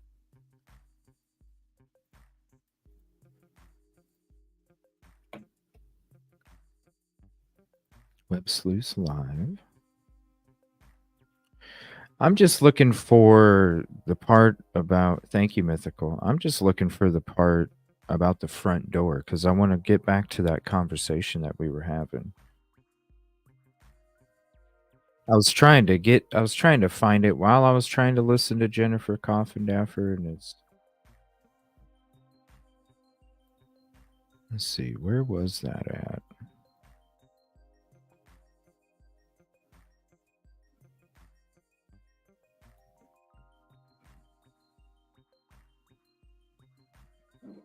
Okay, it's because of the situation. Was there a reason? Did they take Sebastian with him? It is speculation, but believe me, I can understand what you're going through, and what I'm saying is we can help you, Chris. We can help you. All right. Anybody here in this chat that asked about a cemetery, it's because somebody else brought it up. Just tell us. Exactly. And my question comes back to, where do these people did? Because I guarantee we wouldn't need any. I can't see it. Heather. Heather, do you want to come up? I guess she does. I'm here to the deals. Okay, Chris, hang on. Explain to you why. That Okay. that Sunday when I went to that vigil and spoke to Seth very calmly. Mm-hmm. Okay, but Seth can not truly all anger. It's just that is a straight up. And I'm sorry that can clear a lot up tonight, and I'm so glad, and not all the much bigger. You know, I was brought in to do one thing. Do this crap to get clickbait, and there is somebody. There is somebody that wants to come on. Not been able to. I consider great when I can explain. Question. Very detailed. What happens? He thought it was a joke. When the CPS lady shows up and looks at him and says, Sebastian, you can't in people's minds that we need to clear up and change. Done. There's not enough thank you in this world. Everybody that knows me, Chris, knows I'm the worst speller in the nation. I will tell you, no. 150? 101.50? No. Hold on. Sorry, I'm on one screen here. I'm trying to find it. Is actually 150 after she gets back from taking the cat out. I don't see. Let's see. So that must be her taking the cat out. I was curious about Sebastian's day-to-day dynamic with his parents. And then I messaged you again after I posted that question publicly. You asked me to post it publicly, and I did, and then I wasn't answered. And I said, hey, Chris, just messaging again. So it'll be at the top. I know you said you get a ton of messages. So, and again, we understand that you get a ton of messages. We absolutely understand that. Is there somebody else in our chat room? I can't see it. Heather. Heather, do you want to come up? I guess she does. I'm here. Oh, she is? Okay. Oh, hi, Heather. I didn't see you there. Hi. Okay. There's a lot of talk. I didn't really have a chance to say hello. And this Heather is the other private investigator. Yeah, I know who Heather is. Okay. Heather, would you like to say anything? Well, so I spoke with them earlier today, and obviously, as you know, Mr. Proudfoot did message me and ask for a number so he could come in, and I think that it is past due. I think that it's a good thing for Mr. Proudfoot to address some of the allegations that are being made. I would like to have the opportunity, you know, like I said to him earlier today, it's good for us, Chloe and I, to have access to them, to be able to, when we get this information, instead of having to go around them to other sources to try to get the answers to those questions, to actually be able to come to him for those answers and try to clear them up directly. So I'm glad he's here. I really am. Even though he's I am too. I'm thrilled. I'm Even though absolutely he's thrilled. angry, I'm glad he's here, and I've spoken to him before, and he's been very upset with me before. But once he calms down, I think maybe we can get somewhere. Maybe we can get somewhere. Yeah. Okay, so let's address something real quick with your viewers who say I'm drunk and belligerent. No, I'm just a pissed off dad. So let's get that real clear. Hey, everybody, if any, mods. So if you want to keep your comments and that's how your audience wants to play this game, no. Then no, I'm not going to clear up anything or turn the chat off. If you want to clear this up, let's get it right. And let's take all the stupid people out of this equation and answer the deals. Okay, Chris, hang on. Mods, if anybody says anything rude about any of our guests, I want you to ban them. Kick them out. Okay? It's like this. If you ain't got nothing factual about me to say, keep your mouth shut. Well, okay, but Chris, they don't know if it's factual. Exactly. Okay. So that's the best recommendation I can give them. Well, but they want to ask questions, and let me tell you why. Questions are one thing, not a statement where I'm belligerent and I'm drunk, because guess what, folks? I could read the comments that you post. I know. And I'm telling everybody, if anybody says anything rude, they're booted from chat. Mods, if you could boot them. Stacy, could you get Ping over here to help us? Anybody? And the other part of this is if it's nothing If it's nothing in regards to Sebastian, I really don't give a shit, people. No, and I agree, Chris. And I mean, I don't know if you heard, I didn't want to discuss. Oh, I asked a lot of questions and she wouldn't discuss it. Absolutely. I think it's semantics at this point. He's been missing for 2 months, and I don't know how his bathroom habits are going to help me find him. Exactly. Mind you that children with autism do have bladder and bowel movement issues to control themselves, but absolutely. I'm not really worried that people can't read and do their own. Well, but Chris, let me tell you. I mean, I'm not going to sit here and care about that either. Let me tell you why that was brought up. Okay, it's because of what Seth said. Seth said, "Okay, is it going to get to the front door part here?" Conversation was actually a good one. Mm-hmm. Okay, but I'll answer questions unless it's something I have been something they told him, so he would try to keep his rhetoric down. That's why they told him. And I have the text message where they asked me if they could tell him, and I said, I have listened to y'all from the beginning. I'm listening to you now, so please do what you feel is best. Okay, so you passed the polygraph with flying colors. Let me ask you this. People in chat are asking, did you tear down any posters of Sebastian, you or anyone you know? Enforcement, but the person that called the tip in didn't get any feedback. But it's not. And I'm sorry, it's just going to sound rude when I say this, but you don't deserve an answer. You'll get the answer when we get the answer. The family gets the answer on a missing boy. But it's not. You don't expect to get a call back from law enforcement, period. Don't. Just short of make. Okay, I'm not seeing where this front door conversation. I refuse to release it because number one, This is not about sides. Exactly, and that's this is not. That's what we're this is about do. Sebastian. It is, but if we're not, I'm Team Sebastian. You know, I was brought. Does anybody know the timestamp of the conversation where the front door conversation was taking place?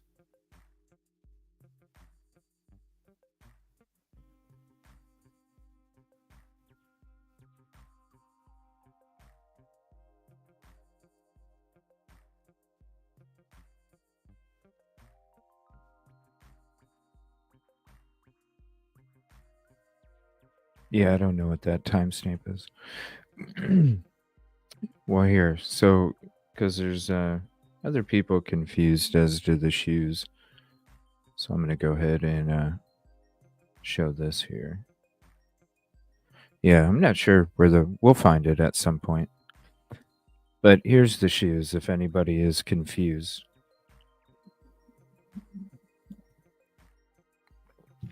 They're not it. That's not it. Let me see here.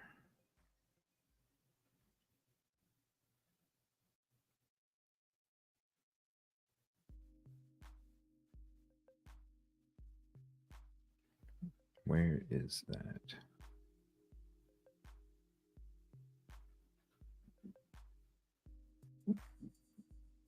All right. So this is from 6 days ago. This is Crime Stories Obsessed. Hold on 1 second.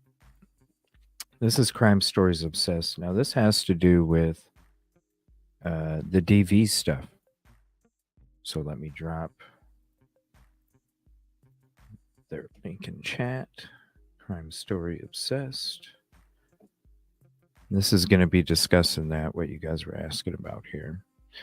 And I just love to highlight and show other content creators as well that are actually doing, you know, actual work for the true crime community. Crime Stories Obsessed with Emma Louise. Ooh. Look at that freaking intro. Dang. That's got a lot going on there. We're talking today about Sebastian. Sebastian's mother is Katie Proudfoot. She was once married to his father, Seth Rogers. But when they got divorced, well, prior to when they got divorced, apparently Katie documented this. Since returning from deployment, because I think she was in the Navy, in December, I have witnessed a multitude of events from Seth. I have seen him hit Sebastian in the head, neck, and back. I have witnessed him then taking his anger out on Sebastian by grabbing him with both hands, lifting his entire body up and slamming him down, then proceeding to beat him.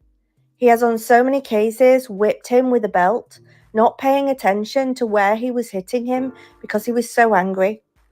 My neighbours have informed me that during my duty days, they have seen Sebastian on multiple occasions coming outside the house crying and looking for his dad because he has been gone for long periods of time and didn't know where he was.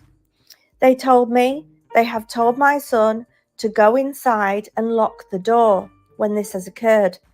Seth will on regular basis just walk into the living room and get naked, not caring that Sebastian is in the area and sees this. On several occasions when Sebastian expresses stress or anxiety about our separation or his daddy's anger, he would respond by telling Sebastian that this is all because mummy doesn't love daddy anymore. By the second week of school, the teachers had already requested that the principal be made present any time that Seth was due to take him, making them comfortable. We then went to the school to meet his teacher before the school year had started. We had just finished explaining about Sebastian's diagnosis and about the fluid on his brain, and he did something to irate his father, who then responded by hitting him in the head in front of his teachers. And when I addressed him about it and told him he cannot do that because it's wrong, he told me that it wasn't that hard and it was fine, and people need to stop telling him how to raise his son. I have told him when I took the restraining order to the school that they had contacted CPS Child Protective Services 1 week prior. The social worker and myself had been seen behaviours from my son, such as waking up screaming and kicking in the middle of the night with terrors, fear of making a mistake, for fear of daddy will beat him. He had an accident at school where he wet his pants and was terrified that daddy would find out. He is displaying aggressive behaviours that mirror what his father says and does. I have requested out to the doctor and I am requesting assistance with therapy for PTSD in light of this child ABUSE and to help my son recover from this. I have spoken to his doctor and a referral is in place for therapy to start as soon as possible to help him with this transaction and to cope and recover from the trauma that he has been through. Seth has been monitoring all of my phone calls and not allowing me to speak to anyone, including my family, without listening. And he has been monitoring every text and call that I make to patronize me and keep me from telling people exactly what has been going on, hovering over my every call that I make. On the 6th of May 2016, Seth was very angry and belligerent. He stormed out of the house and got into the Chevy Cruze and peeled tires out of the parking lot. Approximately 30 minutes, give or take later, he came back pulling in crooked and fast, jumped out of the car and ran inside the house looking for his GUN, stating that he was going to kill that, and then it doesn't say what it was. My neighbour was over at the time and took recording of him during that time. I responded that if he took his GUN and tried to do KILL someone, he would wind up in jail, that he could not do that. My neighbour went outside with him and spoke to him and threw a soda outside all over the car. Now, I'm just going to add there that this neighbour that was in the house when Seth got home was a man. And I'm not saying that means anything, but whether that was why Seth was angry and he was saying he was going to KILL somebody, Maybe he meant the man that was in the house. Maybe he thought for a second that maybe something was going on. Why was a male neighbor over at the house? I don't know. I have heard other things on YouTube suggesting she was having an affair, but I think this is probably where it came from, the fact that there was a male neighbor in the house. I've had male neighbors in the house. It doesn't mean I'm doing anything with them, but maybe that was why he was angry. He went and got his GUN, and maybe that's why he was saying he was going to KILL someone. So I'm wondering if that's where it came from. And then it says, petitioner Katie L. Rogers. I was married on the 21st of June, 2008, and still reside together. We have been married for 8 years and 3 months. We have one child together, Sebastian Wayne Drake Rogers. He was born on December the 7th, 2008. On or about August the 29th, 2016, Katie obtained a temporary restraining order against me and had me removed from our marital residence.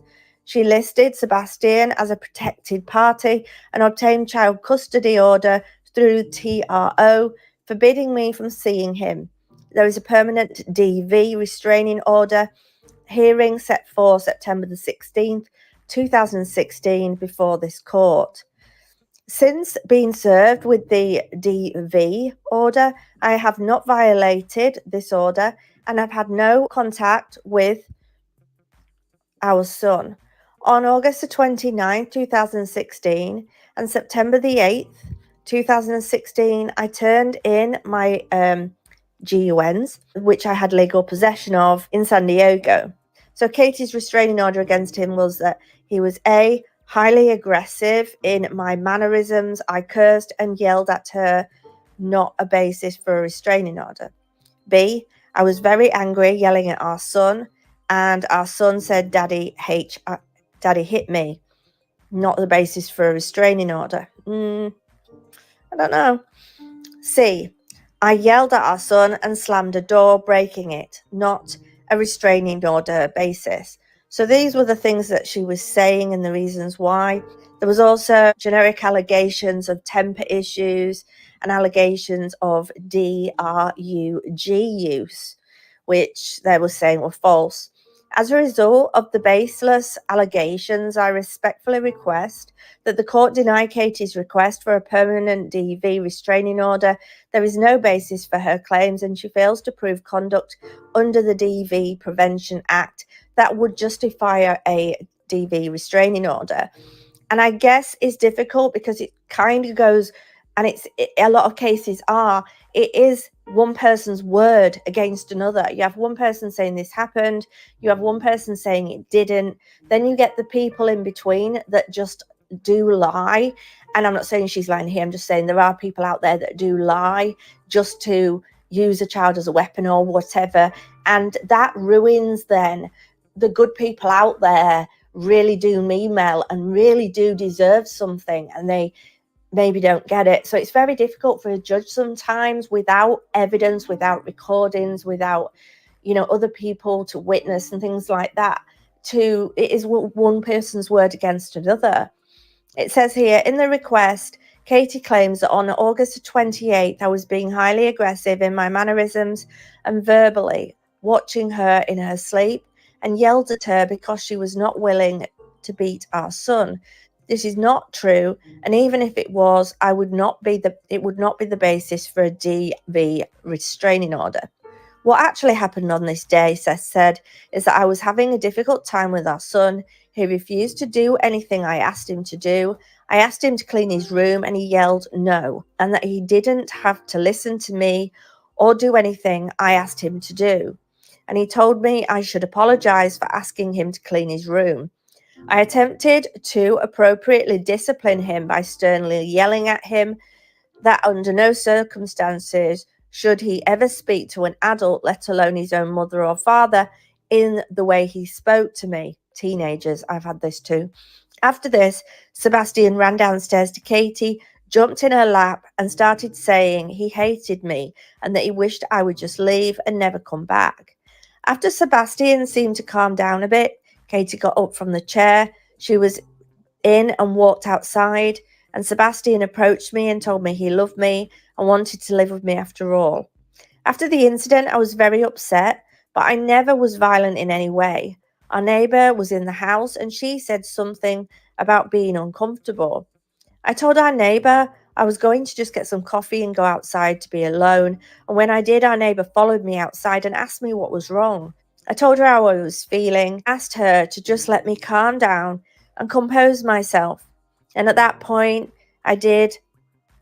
At no point did I act violently towards her or anyone else in the house. I never yelled at Katie because she wouldn't beat our son.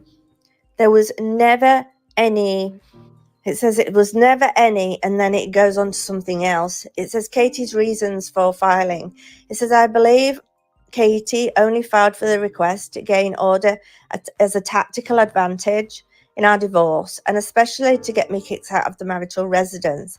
As I stated above, our living situation was quite stressful as we were going through a divorce process while still living together. However, I believe Katie knew she could not remove me from the home without staging a DV incident. This was totally unnecessary, as I know that we cannot live together any longer, and I was willing to move out without a court order. Also, I know that she did not want me to have equal custody of Sebastian, and so the DV order was an attempt to ensure that I do not see my son. Katie's request to the court ordered me to pay her attorney's fees, but this is simply not possible. There is a vast discrepancy in the income in this case. I have not worked for some time, as I've been a stay-at-home dad, whereas Katie is an E5 in the Navy and earns substantial base pay and allowances as reflected in her leave and earnings statement. She earns significantly more than I do, and as requested in our income and expense declarations. For that reason, and for the reason that Katie's request for this DV order is baseless, meritless, and unnecessary, I request the court deny her request for attorney fees and insist her order to pay my attorney fees and costs associated with having to defend myself against her completely false allegations. Katie and Sebastian have no reason to fear me. I've never harmed, harassed, or threatened them. Katie's request for a DV order is simply a tactic she's using to get me kicked out of our marital residence and to seize my contact with our son. I request. Oh, and who's lying saying it was confirmed? There's misinfo sheep that are gonna come in here and try and spread false information. Just like you had it, but our mods are on top of it. I don't know who said it was, but yeah. People will come in here and try and spread misinformation. That's what I'm saying. They're sheep. You know what I'm saying? Right, Tiffany? Right, Tiffany? They're the sheep that come in and try and spread you see them in the live chats of the other shows too.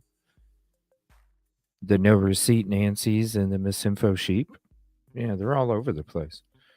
That's why I said, don't pay no mind to it. It's all good. You know what? Hey, we're here. You know what I mean? We're here.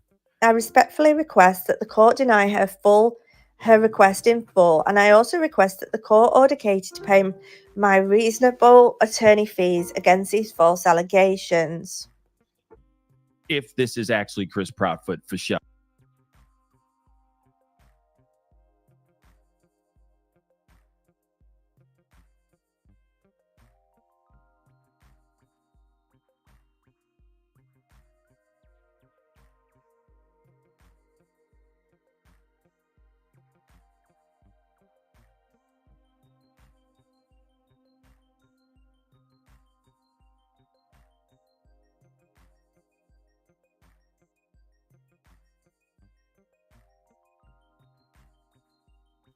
All right, here we go. All right, so yeah, sorry about the misinfo sheep out there. You know what I'm saying? The no receipt Nancy's and the misinfo sheep. They like to come into the chat and spread misinformation, just like they do in these other chats. You know.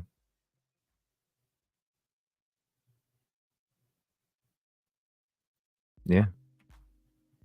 I don't know where. You know what I mean? That's what I'm saying. Misinfo. The no receipt Nancy's. And the misinfo sheet. Let's see here. All right. So this is the front door conversation that I was wanting to get to. Appreciate it. Thanks for the timestamp. The no receipt Nancy's and the misinfo sheep know who they are. So that's all we can say.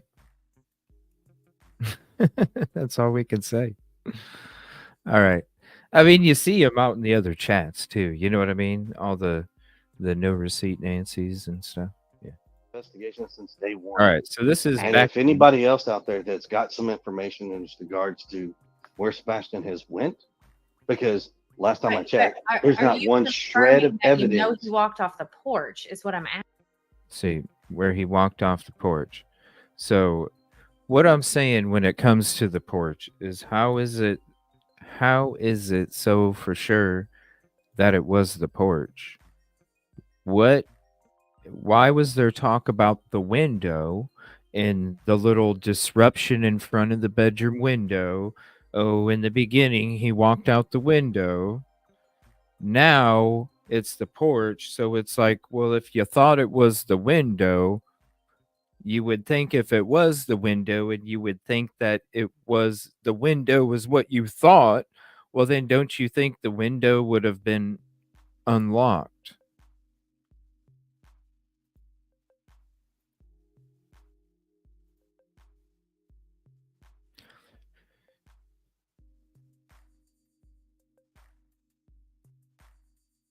Don't you think the window would be unlocked? Right? So if it was, you know,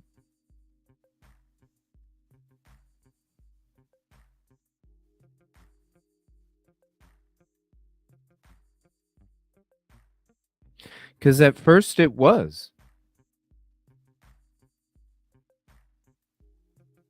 At first it was the window. Now it's like, And there is somebody. Well, there is somebody that wants to come on the panel, and I don't know if you want them on here, but I'll ask. Well, let me ask you these questions first, okay? Everybody wants to know, what do you think happened to Sebastian? What do you think happened? I don't know. For the love of God, I wished I had an answer. I wished we had something to go off of, but we Chris, don't. I asked Seth this a few weeks ago, and so just no thought. I'm gonna hear you out. In your gut, spit it out. Doesn't matter if it sounds completely off the wall. What is your knee-jerk reaction to what? no, they didn't say if the window was locked or not. But in the very beginning, it was walked out the window. There was a disturbance in front of the window. He had, you know what I mean? So then it's like when we heard this a couple nights ago, and this is what something I brought up last night on Brit's channel, like, why the focus on the front door? Because you don't need a key to walk out a locked door if you're inside the house. You might need a key to lock the door when you leave if it's not a keypad. If it's a keypad, you just hit a button and it locks behind you. So if you're going to lock the door behind you, then why didn't you bring your shoes? So why is the focus on the front door when there was discussions about it in the beginning about being the window? So if it's not the window and you're so focused on the front door, then that tells me that the window was locked, and people can't lock a window from the outside. So that's why I'm focusing on this front door conversation, because to me, like I was saying last night, the night before, why the focus on the front door, right? Yeah, the footprints, hide and seek. Why the focus on the front door? You know what I'm saying? What happened? It makes no sense. Sebastian walked out of the house. And if he walked out of the house and didn't lock the door behind him because he didn't have keys, right? Didn't know the code to the garage, knew how to get in the front door. So if you have a keypad and you turn the lock to walk out the front door, you turn around, you hit the lock button on the keypad, well, it's locked. But there should have been some sort of direction where there is no question between a window and a porch or a front door or any other way out. There should be no question. And if he pre-planned it to lock it, well, then he's not leaving his shoes or his phone. Stepped off the porch and has vanished into thin air. That is what I think, because that is what I know. But what do you mean you know? I've been part of the investigation since day one. Okay. And if anybody else out there that's got some information in regards to where Sebastian has went, because last time I checked, there's not one shred of evidence. You know he walked off the porch is what I'm asking. I'm telling you. Right. And when you say every door was locked, you know what I mean? Like when you say every door is locked. Okay, that's nice, Ann. Don't the whole locked thing, the doors, every door was locked. That okay, thanks for telling us. I mean, are you trying to let everybody know all the doors were locked because maybe you don't want somebody to think that maybe somebody fell asleep on the couch and somebody slipped out? Or maybe, who knows? But why would you say all the doors were locked? The front door, all the doors. Watch, listen. Unless this kid is just in the thin air on my front porch, he sure had to go somewhere, so he had to walk off the front porch.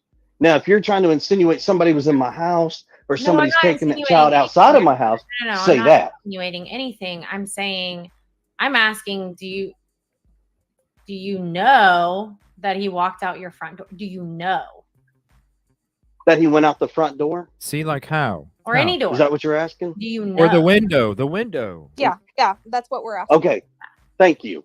And I just why? need a confirmation. I don't play games here. Why do you feel so strong just to about make it this too? real crystal clear, there's a back door. Every door in the house when Katie got up that morning was locked. Okay, so every door in the house. So if you're so focused on the front door, and this is what I'm going to go back to and what I've been saying. If you're so focused on the front door, which if it does have the keypad, you can just hit the lock button on it. Easy peasy. But if you're prepared to go out the door, turn around, hit the lock button, then why aren't you prepared to have shoes on when you've already recently walked through a fire ant pile? And you're going to be walking into those woods. Never meant, yeah, the garage door has always been. I mean, from day one, I thought that's where no shoes tells me ran for his life or was carried out. I mean, and when you're talking about the garage, how close the vehicles are parked to the garage, you know what I mean? The whole thing with the camper, the trip.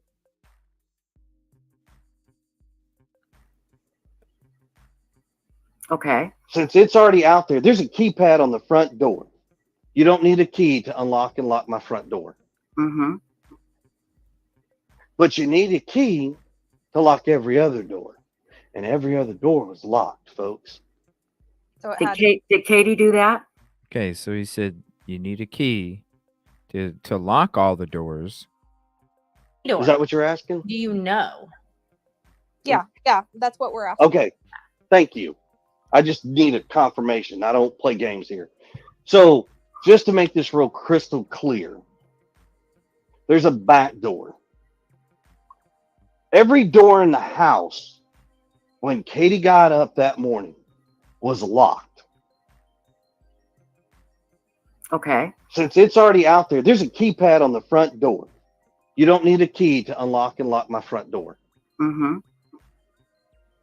But you need a key to lock every other door. And every other door was locked, folks. So Did Katie do that? Okay, so you need a key. You need a key. So he didn't say window was unlocked. He didn't say window was unlocked. He didn't even mention a window.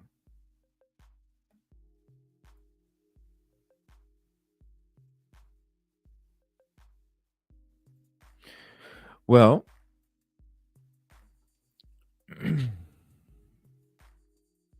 come on, StreamYard. StreamYard's bugging today, you guys. Here's the thing. He didn't mention a window. He just mentioned the doors.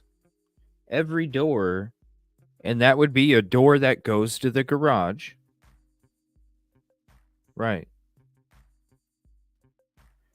That would be a door that goes to, there would be a door that goes to the garage. So if every door is locked, even the door that goes to the garage from the house, if every door is locked, the only door that has a keypad is the front door.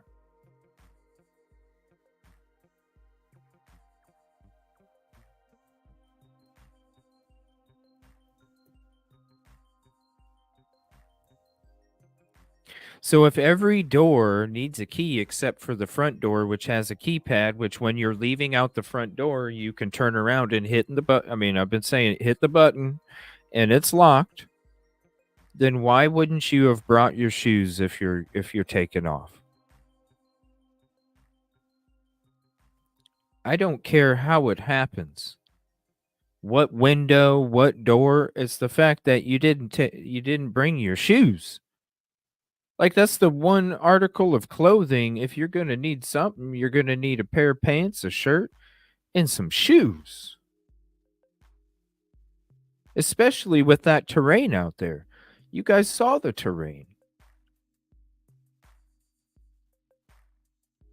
So if you actually turned around and hit the button, then why? You weren't running for your life. You're not running for your life if you're turning around and you're hitting the button. And if you're not running for your life, why do you not have your shoes on? Did Katie make sure all the other doors were locked? And could have Sebastian just walked out? Could he have walked out the front door? Every door was locked. So what you're saying is that the only possibility is the front door. Is that what you're saying? I am saying the most conceivable way possible that this makes sense is that he walked out the front door. Okay. That's what I'm saying. Okay. Did he walk out without his shoes on? Is that what you believe? My statement earlier is real simple. Sebastian walked out of the house not wearing any shoes. Could he have been running and scared of something? Don't know. He could. It's a young boy. It's dark outside. God only knows. Okay. Now, there is somebody that has been asking to come on, and Gray Hughes. He would like to talk to you. Okay, we're gonna go ahead and switch. Hold on one second. Oh boy. So we're gonna get into I'm gonna show those photos again real quick. Give me 1 second. And then we're gonna switch to Riley Strain here. And I'm gonna show you guys some GoPro. We're gonna watch the rest of their conversation that they were having on the Pascal show. We covered it a couple nights ago. We still got about another hour and a half to get into that. And any updates that come out, we will be here for any updates. And even if the misinformation sheep come in here and try and spread it, don't worry. The mods are pit bulls, even though they're angels. Here's the shoes. Here's the post. If you want to take some screenshots.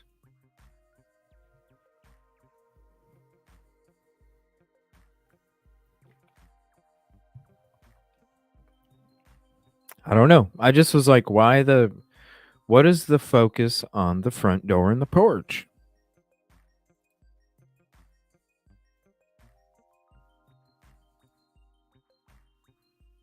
In the Facebook group.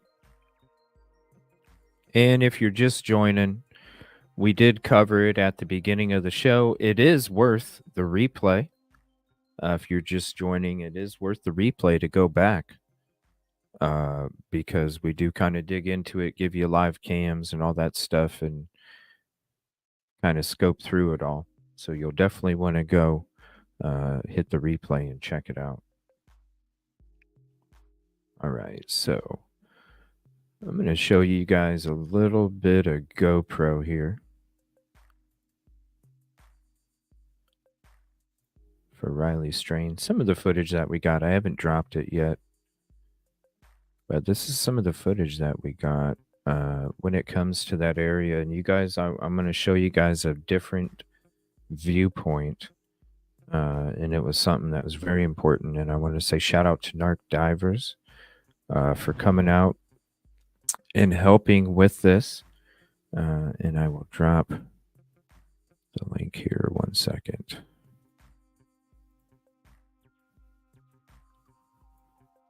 Shout out to Narc Divers for doing some boots and boats searches again. I'm going to show you guys a different view of the riverbank where Riley Strain was last seen. And also, we're going to get into the rest of the conversation where his family hopped up there. Let me skip a little bit ahead.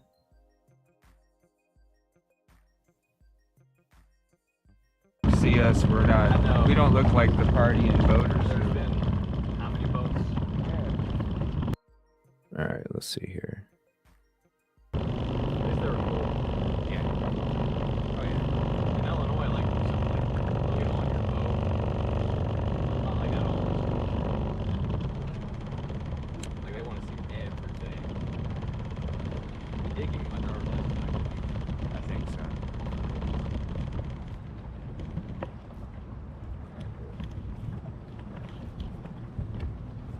Little switcheroo.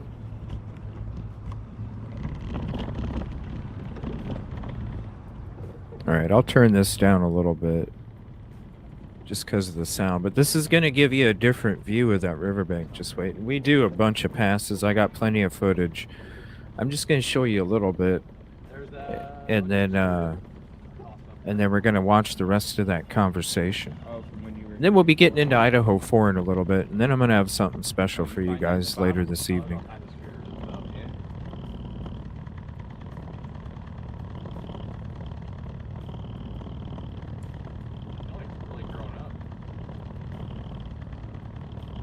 A lot of vegetation now.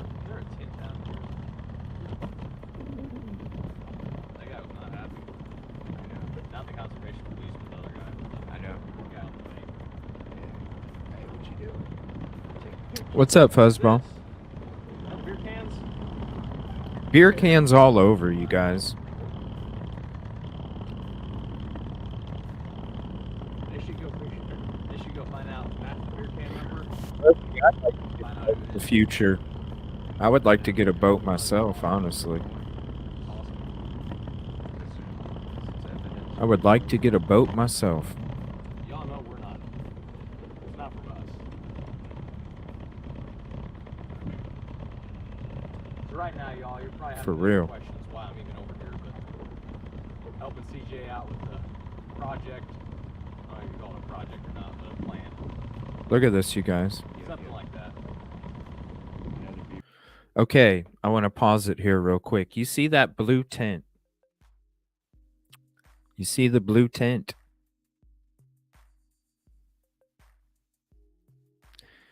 That is the blue tent that you see as we walk, me and Najee, If you go to my video section and you look at the riverbank search for Riley Strain, the GoPro part 1, 2, and 3, you'll see as we're kind of exploring the side with the GoPro, we go up and we go over this little hill mound or whatever, right by where the credit card was spotted. This is that blue tent, you guys. This is the view from the river to that blue tent. And watch, you'll see the spot where we were going there before. Watch. That's the blue tent, you guys.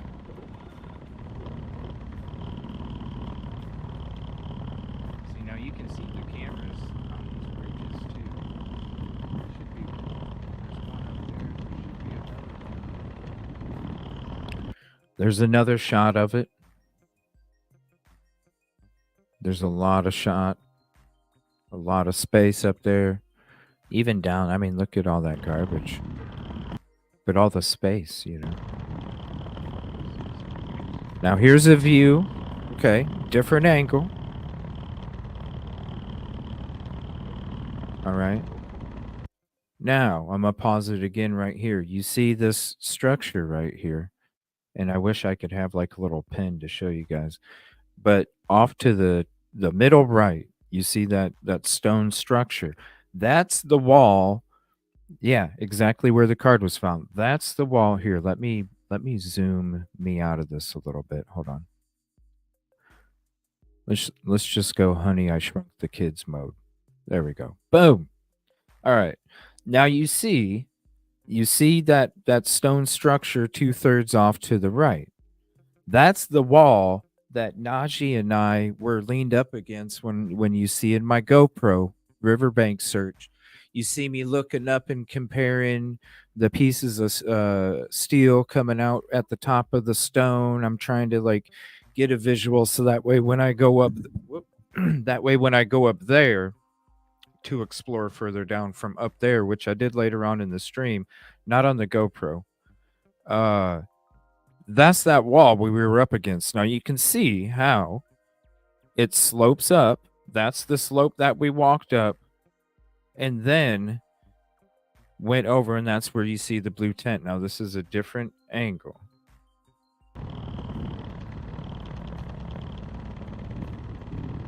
Probably not a pair of boots. Not the way. Not on the side of it, not what I'm looking for. Plus I have the motor all the way down, so I'm not really scanning, I'm just using it for depth. So now I'm going to pause it again. Now see the stone structure? It's basically in the middle. Now off to the right is where there was that huge slope. That's why if you go to my GoPro, you'll see, and I need to make a playlist for it so I can just drop the playlist for you guys and you can actually see it all in order. I need to do that here.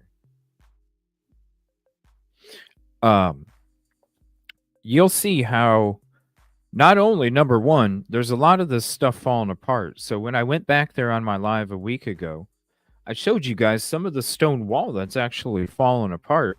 Now on this side, to me, it looked like a lot of this stone had actually shifted and fallen as well.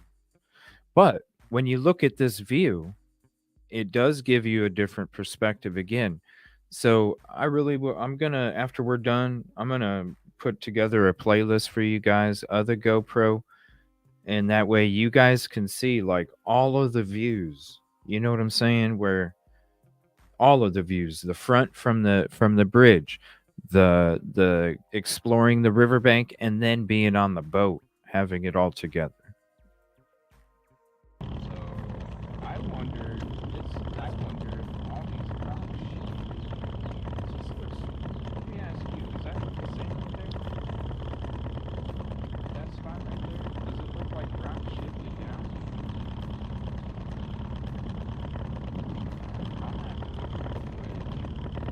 I told them the wrong door.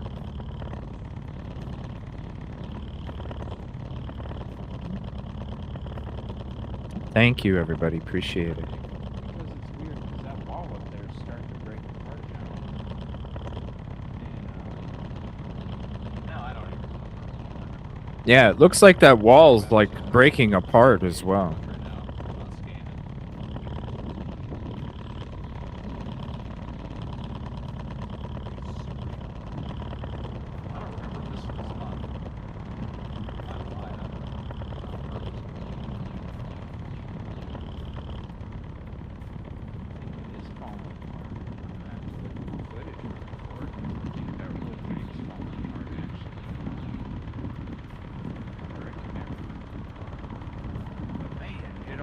looks like from this angle, if you fall down in that corner, man, but you still have scrapes and scratches.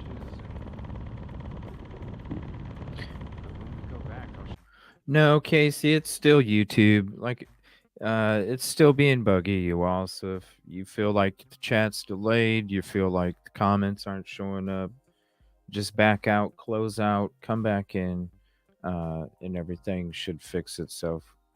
Where is that little thing that here we go, right here. Just go ahead and do that. Show you, man. It almost looks like.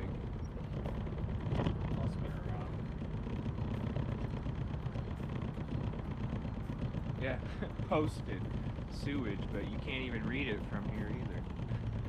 Yeah, and when it comes to the pictures that were put out, it is worth the replay. If you're just coming in and the pictures with Sebastian, North Carolina, we did a really good job together going through everything, showing everything. So it's definitely worth going to the beginning of the show and checking that out. And thank you for hopping in too, if you're just hopping in. There's the detention center or jail.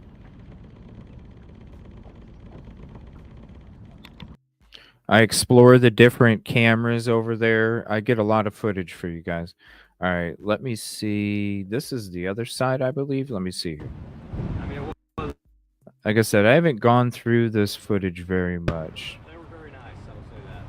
I just got so much.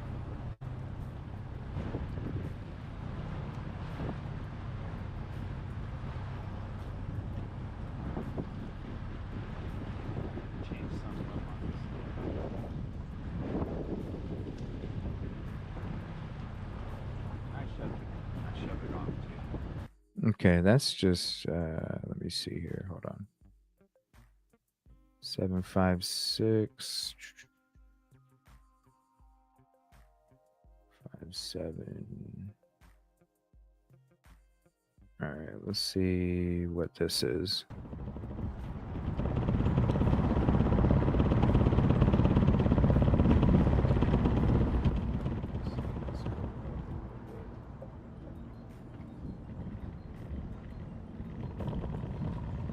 I feel like there's more trash than there was.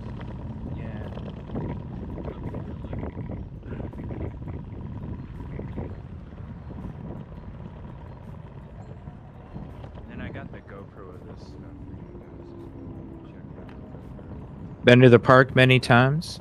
It is a beautiful area. I've been to Blue Ridge Parkway a lot. Beautiful area. There's a rest area right by it. So there's another view. Right. So there's that view right there. There's that stone wall again. But the thing is this is what still doesn't make sense, and even it goes back to the GoPro that we did.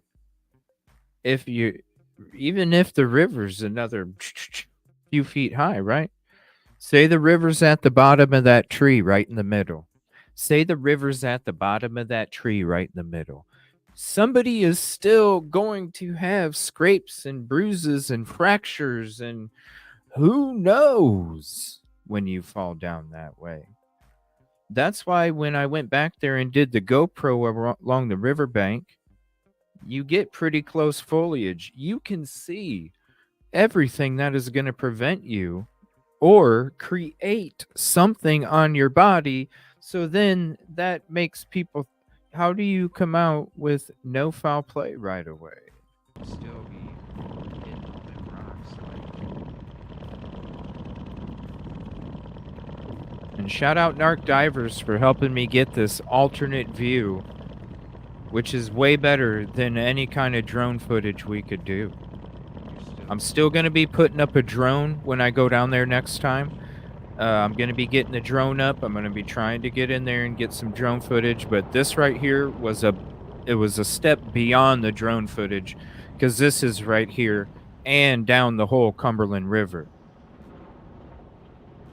So here's another shot of the area.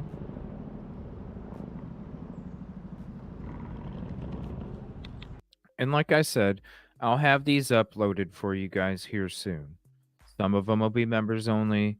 Some of them are going to be for everybody. But I'll also have a playlist for you guys coming out soon too. It looks like it's starting to, so let's see here. We'll turn this down a little bit. Another angle. Up there, that wall. A lot of different angles. The road is already coming apart in a couple places. It's almost like that tree. See a lot of different angles. Yeah, all them bricks are coming. See the distance? You know what I'm saying? See the distance.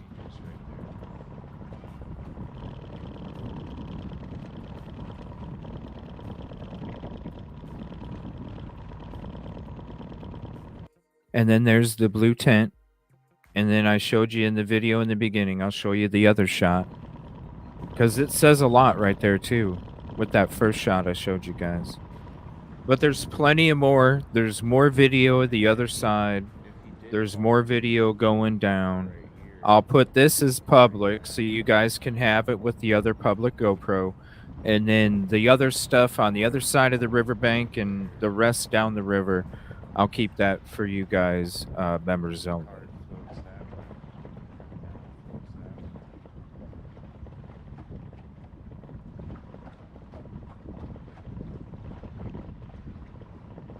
So here's another shot.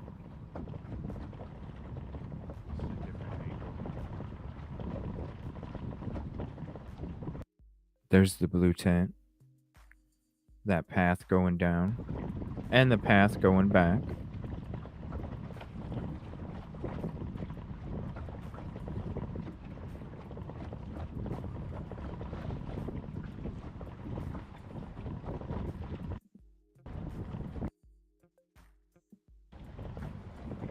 Okay, I'm going to go back to this, show you guys. This is the other angle.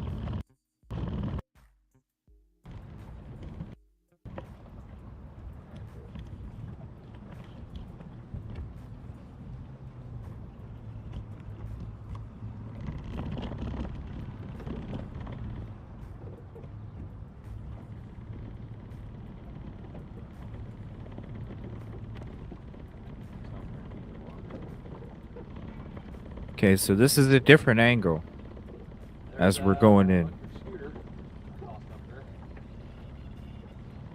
Oh, from when you were here before? Yeah. Oh, you find that at the bottom? Oh, there's all kinds of scooters and stuff, yeah. I need a boat. I need a damn boat. I need a boat. A boat and a puppy. I need a boat and a puppy. Go get one from a shelter and get a used boat. Hey, what you doing? Taking pictures. Look at this. No beer cans? Yeah. Wow. All right, we're going to be coming on it again here. They should go find out. Match the beer can number.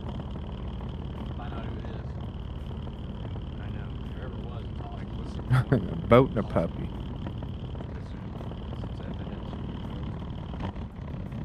Y'all know we're not. In a van. It's not for us.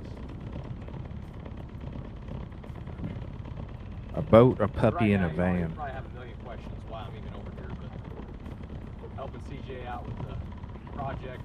Yeah, shout out Narc Divers. Shout out Narc Divers. All right, there is the other view. Right there. Just a different angle. Now I got more, like I said, even like what we were discussing when we were going down there is like a president's house or something. It was like, what the hell? I think this is the video. And then we showed the picture last night. Then we showed the picture last night. That's the major interstate. I believe it's I-24 right up above us. And that's where we come across the, oh, you know what? That'd be sweet, K. Miller, to have the van from Dumb and Dumber. the puppy van with the big ears flying up. So I think it's I-24, if I'm not mistaken, major interstate. There's the access to get to that even is like way back, right? So the panhandling wouldn't be existing there, and that's when we come across what we both thought was like the president's house mansion, because it's way off away from everybody else. The structure is built like encampment that you never seen. Yeah, I did hear about that, Casey. It's so sad to hear that. 2440, yeah. That's where we come up against, up to the president's house is what we called it when we were out there.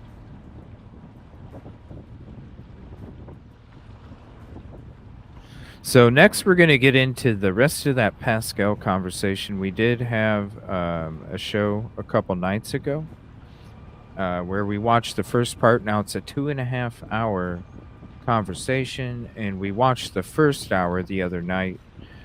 We had a panel. I think it was Friday night. Maybe it was Saturday night. Saturday night, I think it was. Tonight, we're going to watch the rest of it. It's the next 1.5 hours of that conversation with Riley Strain's family when he joined the Pascal show. And they were talking about all the different information. There's a very interesting interview so far. I'll share the link with you guys if you don't have it yet. Here's the link for the whole show. We're going to be getting into the timestamp from 1 hour to the 2.5 hour mark. And it's going to be the part 2 of that conversation. So there's the link. If you can go drop a like for Pascal, drop some hearts or some trophies in the comment section, shout them out from us, and we'll get checking that out. So yeah, I'll get those uploaded here soon. That way you have, definitely, if you haven't seen the GoPro with Najee where we explored the riverbank, it's in the video section a couple weeks back, part 1, 2, and 3. Definitely go check it out. It gives you a completely different view as well as we're exploring. And you got to watch part 1, 2, and 3 because all the parts show the whole way down that river and the whole way down that the stone wall and where the bridge is. Because you need to see, like, no, he ain't falling down here either. It's just not possible. All right, so let me get this video ready. This is that conversation with the family, and shout out to them. And we're going to try and do everything that we can do to find more answers and continue what we started already. Beautiful family, thank you for all your support as we continue to try and find answers for Riley Strain. Out of nothing. It's pretty incredible. So I find that very odd that all this information, these other videos, have not been put out here for all of us to see, or even for you guys to actually just have, to just look over and have as evidence as far as his timeline. So that doesn't make any sense. Yeah. Now, let's talk about the scooter gang. I call it the scooter gang. Okay. Now ever since, and you'll see the link for the live on location that we did for Riley Strain. You'll see as we're down there, you can see all these scooters flying all over the place, whether it's daytime, nighttime. You see these scooters flying around. I talked to my connections down there in Nashville, and they tell me that there's scooter gangs that take place down there. So this whole scooter thing is legit. Now, when it comes to a scooter gang, let's be honest, there's a lot of people, and it's just from being down there, there's a lot of people that ride the scooters down there, okay? A lot of people ride the scooters because it is a thing to get intoxicated and go ride some scooters.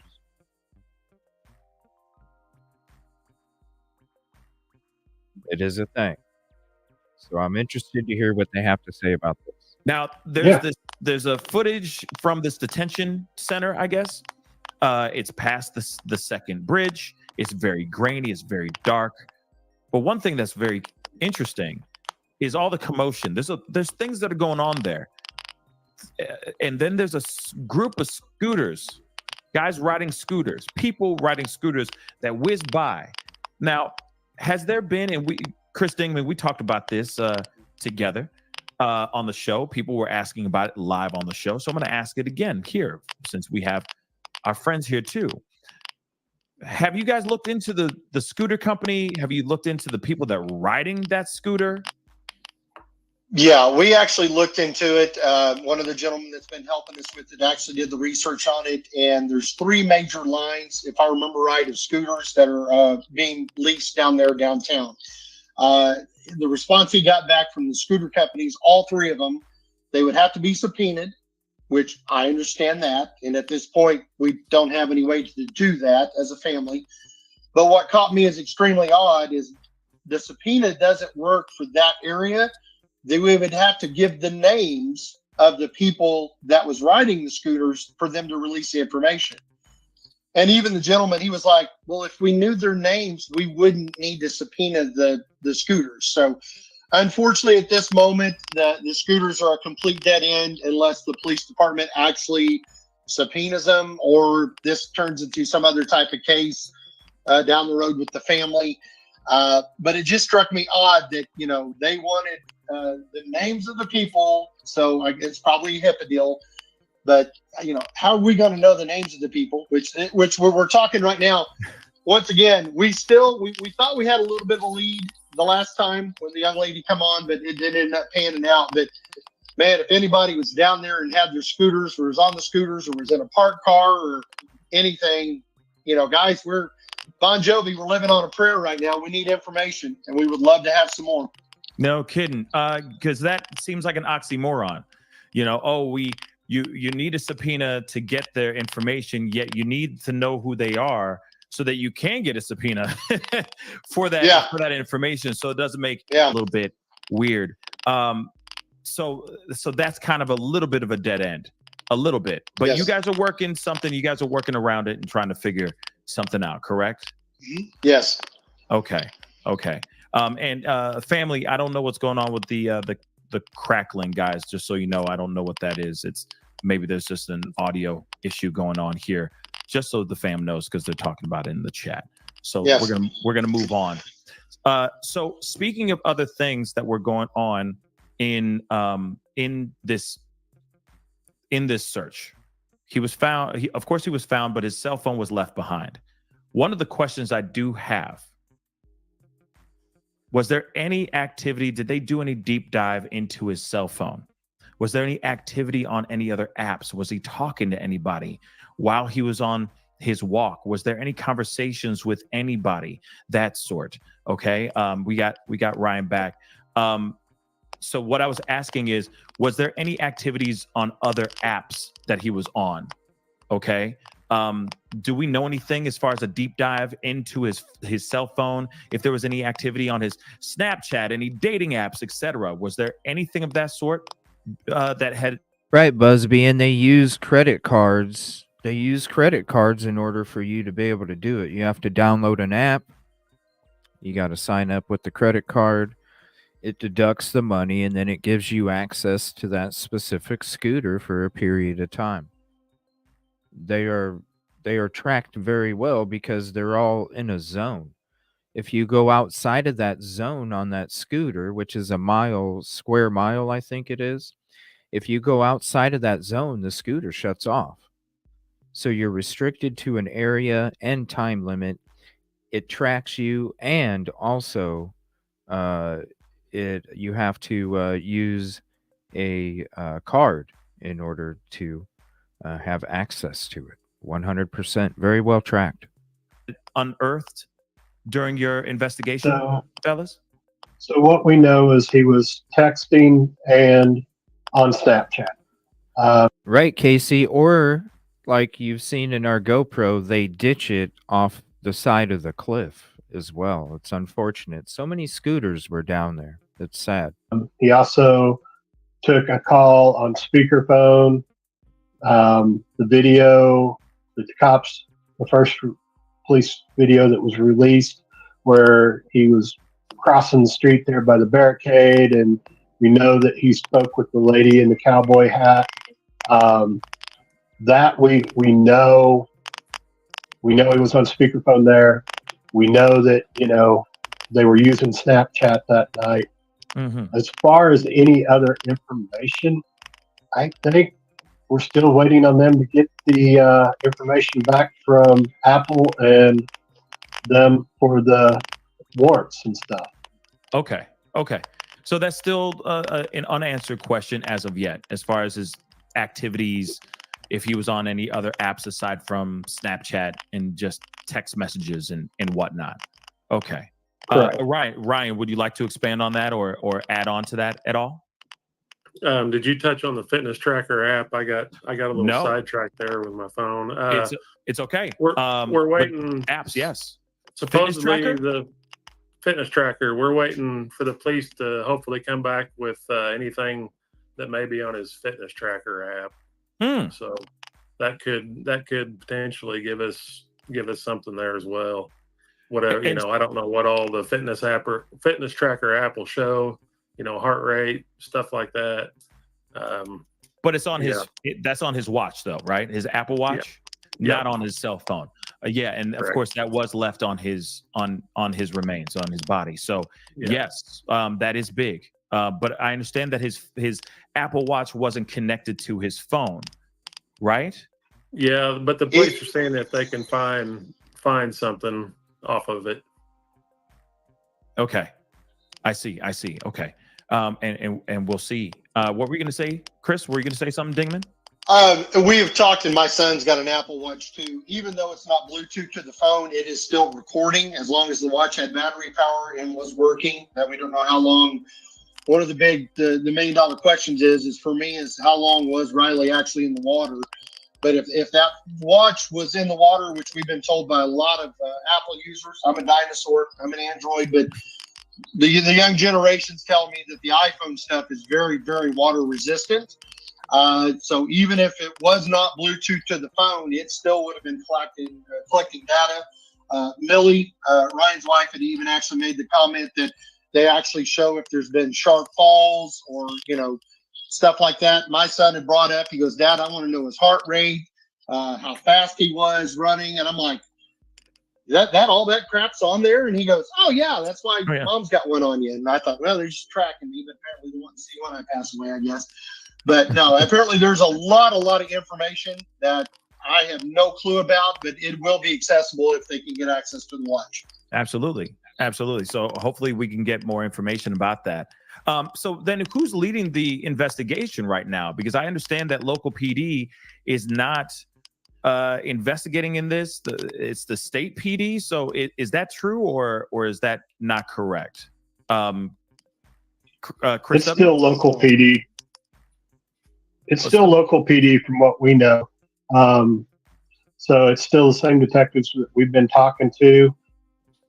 They're waiting on the warrant and subpoena to come back from Apple, I believe, and Google for information to the watch. And then I guess Google's tracking is quite good too. So they're waiting to get that information back. I see. Well, hopefully we get some news here very, very soon.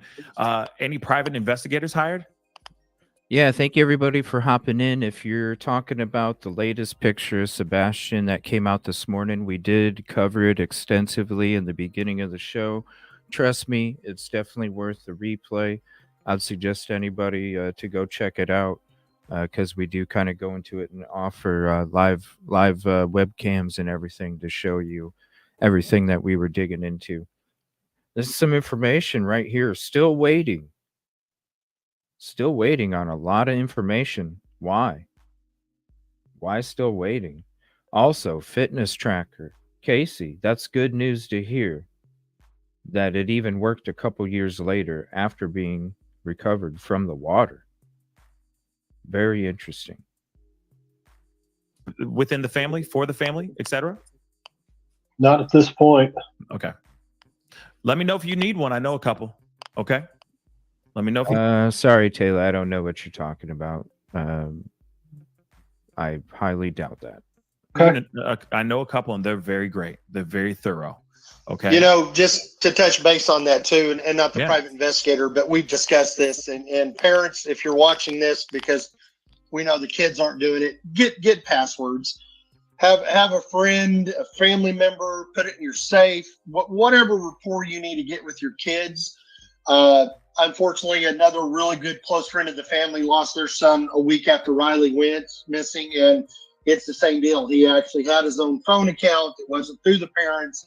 They have no passwords. They're pretty sure that there's, something that was on his phone that night to let him to do what he did that evening. Once again, another very good, close friend of the family who liked, the Strains and Ryan and Chris and Millie and Michelle. If they had passwords, we would have a lot more information right now. But I know kids want to be secret. I leave mine without a password on just to scare people in case they do find it because of the stuff that's on it, but that's another story. But man, if you loved ones, whether it's your kids, your spouse or something, make sure somebody has passwords to their phones, because Chris and the family and it's just been an absolute nightmare. And my other friends, not knowing what is on that phone that could put us in the right direction to give us a lot of great answers. We're five weeks going into 6 weeks into this deal, and they're still waiting on warrants to be executed and information to be given. And if we had those magic passwords, boys, this would have been a whole new ball game 48 hours into it instead of 6 weeks. No doubt. No doubt. Quick question, though, before we go into the fraternity conversation. The items, the boots and his jeans, yes, have they ever been found? Not that we're aware of. Not at all. That's good to know, because I know that there's been a lot of people on TikTok sharing videos of like, we found the pants and so on and so forth. And I understand a lot of those were not in any connection to Riley, but I know that people are still looking. People are still keeping their eyes open in hopes to find anything. His boots, his pants, even his belt, etc. What were you gonna say? We're still getting videos sent to us, still send pictures sent to us. We look at them all. We may not reply to everybody, but we look at everything that's sent to us, because, who knows when that next clue is going to pop up. So we do actively look at everything. You talked about the video with the scooters and stuff. The night that came out, I bet you we studied that video for a good 3 hours, and there was 4 or 5 of us in the room that night, and each of us were watching it on our own, cell phone or tablet, and zooming in and looking at things and taking notes and having people, others in the room, hey, take a look at this. Does this make sense? Does this look right? Did you see this car? Did you see, those scooters? Hey, 2 cop cars just went through. Did you catch that? So all that information, we appreciate everybody that can work the video magic, that can lighten it and make it a little clearer and, zoom in and do all the cool stuff, because it does help us to get better ideas and look at things. And we appreciate all that information. Have you guys started a dialogue with any of the other bars that he went to? We haven't had any contact with any of the bars. Really? Ain't that crazy? No. Why not? We haven't. Ain't that crazy? No contact with any of the frickin' bars. No footage. What's up, Judge? No contact with the bars. Yeah, trust me, Casey. We that's what me and Narc did this weekend. We got more footage, more angles for the family. And I have some other things that I've been working on in the background. More to come.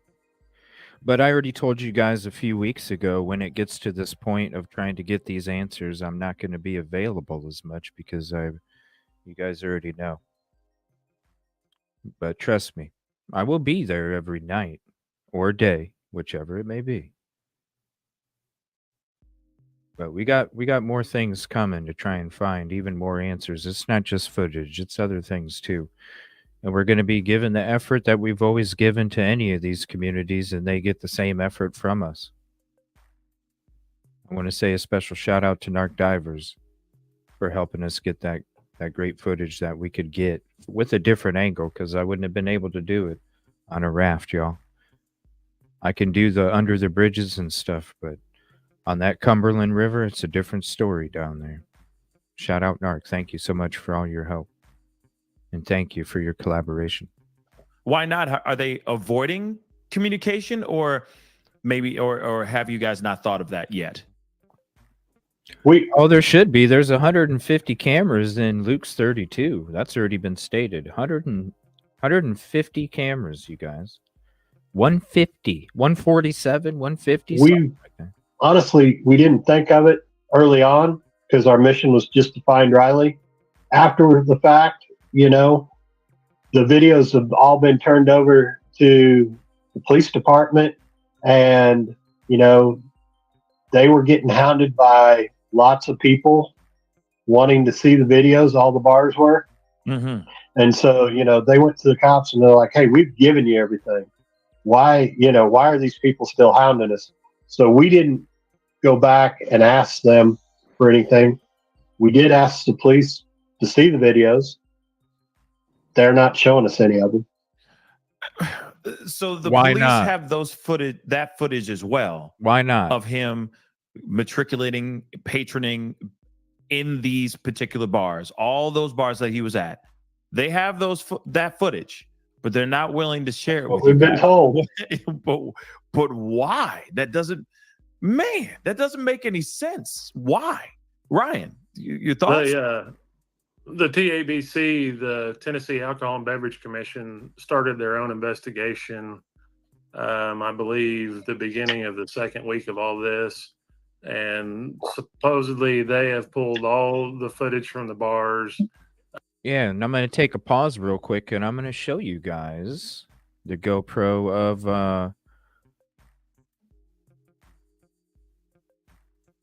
of the bar. Let me see here. Right, I believe it's right here. Wait. This right here. So here's the bar. Right there. So you got the bar, the front, and then the part in the back. So there's different levels. And that's what we said a couple days ago when we were showing this. How in the hell? Why is there that many cameras?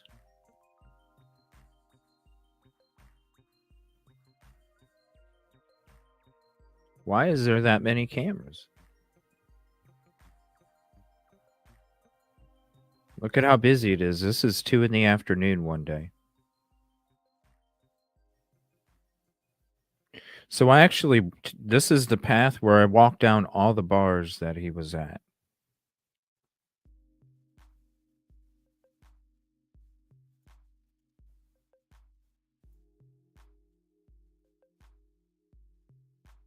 So you see all the other bars that he was at earlier that night as he walked down towards Luke 32.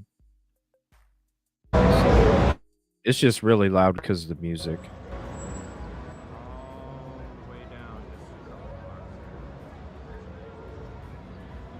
I'll walk this way a little bit just to show you the rest. Then I'm going to come back over and show you the path that we went. Jason Aldean's, Miranda Lambert's, Garth Brooks.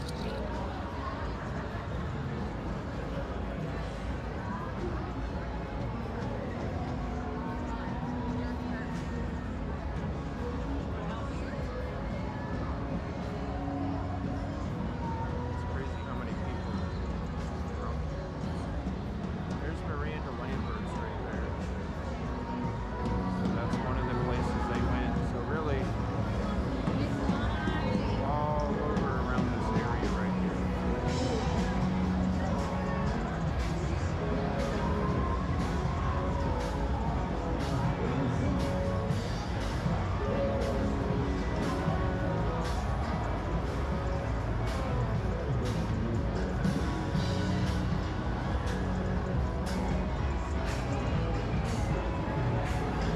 This is Broadway, walking up and down Broadway where all the bars are at that Riley went to. Had to walk by.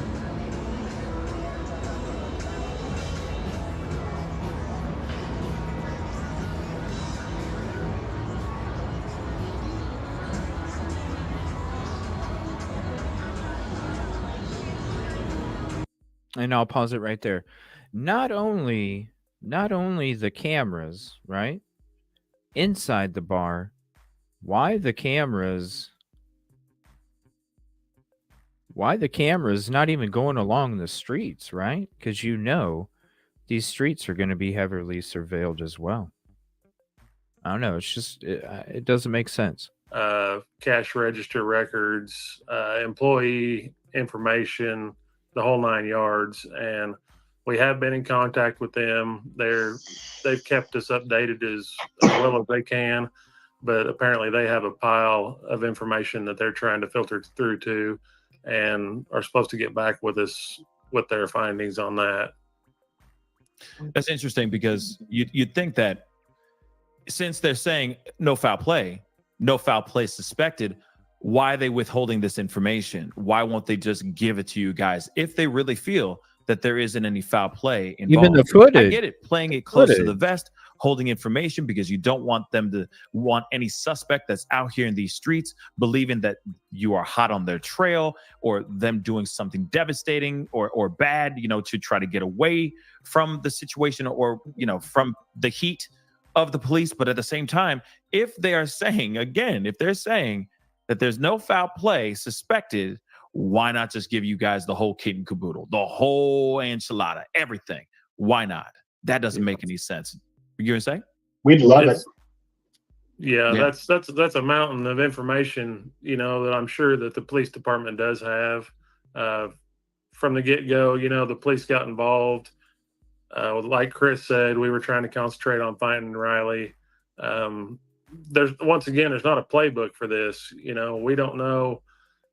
As far as us trying to go through hours and hours of video footage from all these bars that may turn up nothing to our eye, we're trusting that the police department was working on their end to be going through that information for us. Yeah. This is like I said, my mind is still a little bit blown on how things are being handled. And that's way before Riley was even found.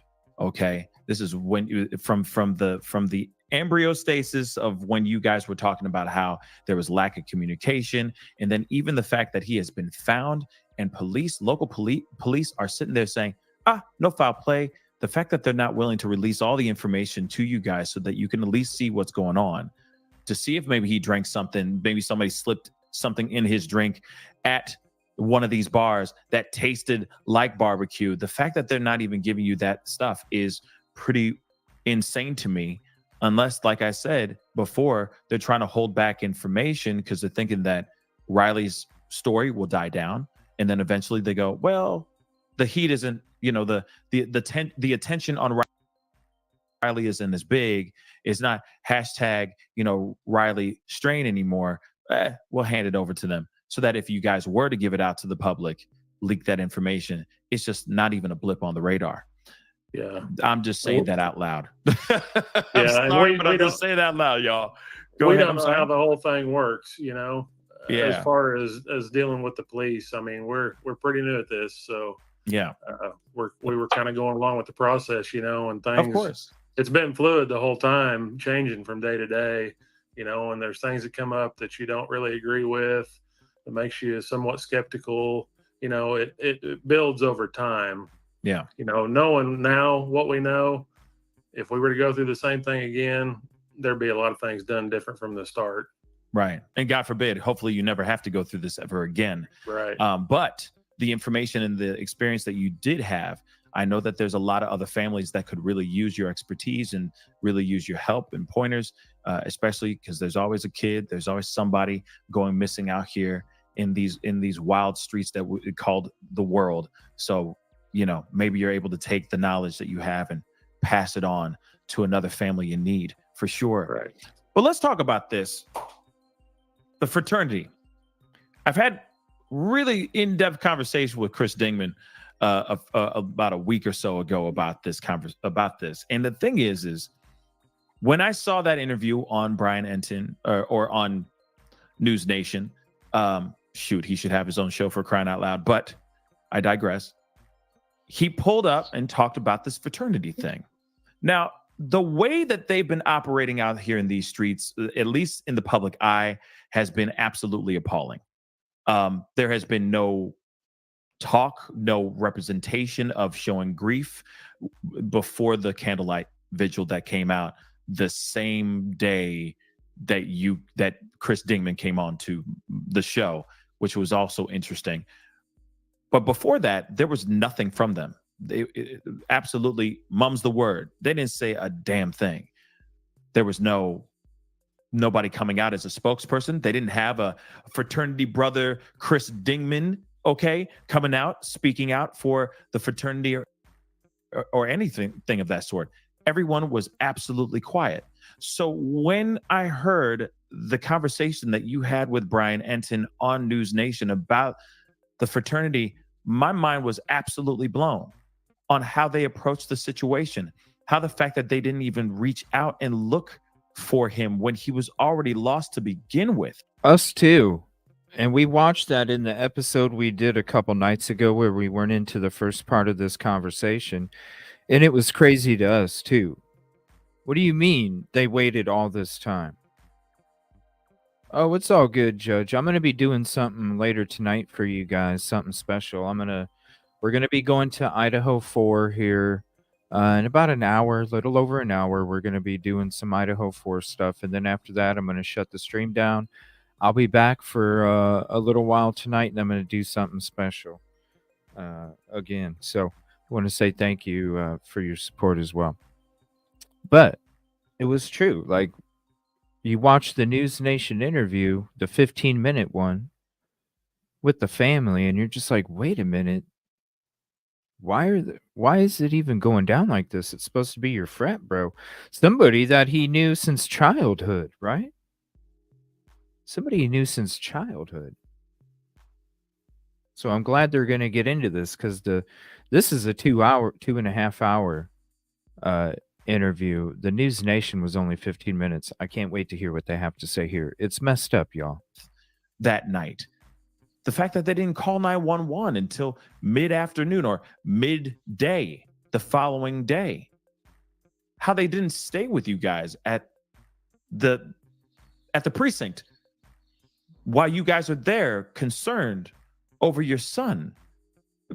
I'm just so shocked on how they were still dressing up and going to, their certain ceremonies and their little galas or whatever that they were a part of, instead of actually standing by and being there for their fraternity brother.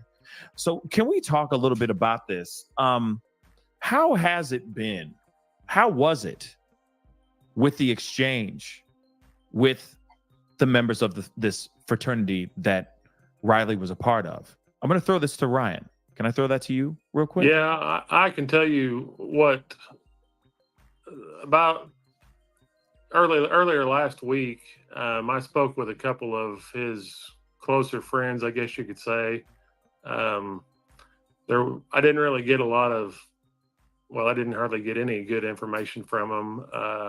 I asked questions like, what was being discussed on the phone? One of them was on the phone with him that night when he was down on Gay Street. And really, I got that he had a finger in one ear and he was yelling in the phone on the other side because they were still in the bar, trying to give him directions or what was going on. It was a difficult conversation to hear. That's kind of the answers that I got. Which is understandable. Really, it's understandable, but really nothing useful, Yeah. We were kind of trying to figure out what had been going on throughout the night, and there wasn't a lot of useful information to be obtained on my end. Right. I don't know what conversations Chris Whited had had with any of them or his mother, but that was my experience with it. Chris W. Yes, sir. What was your experience? interacting with any of these fraternity brothers during that time? No. When you were looking for Riley?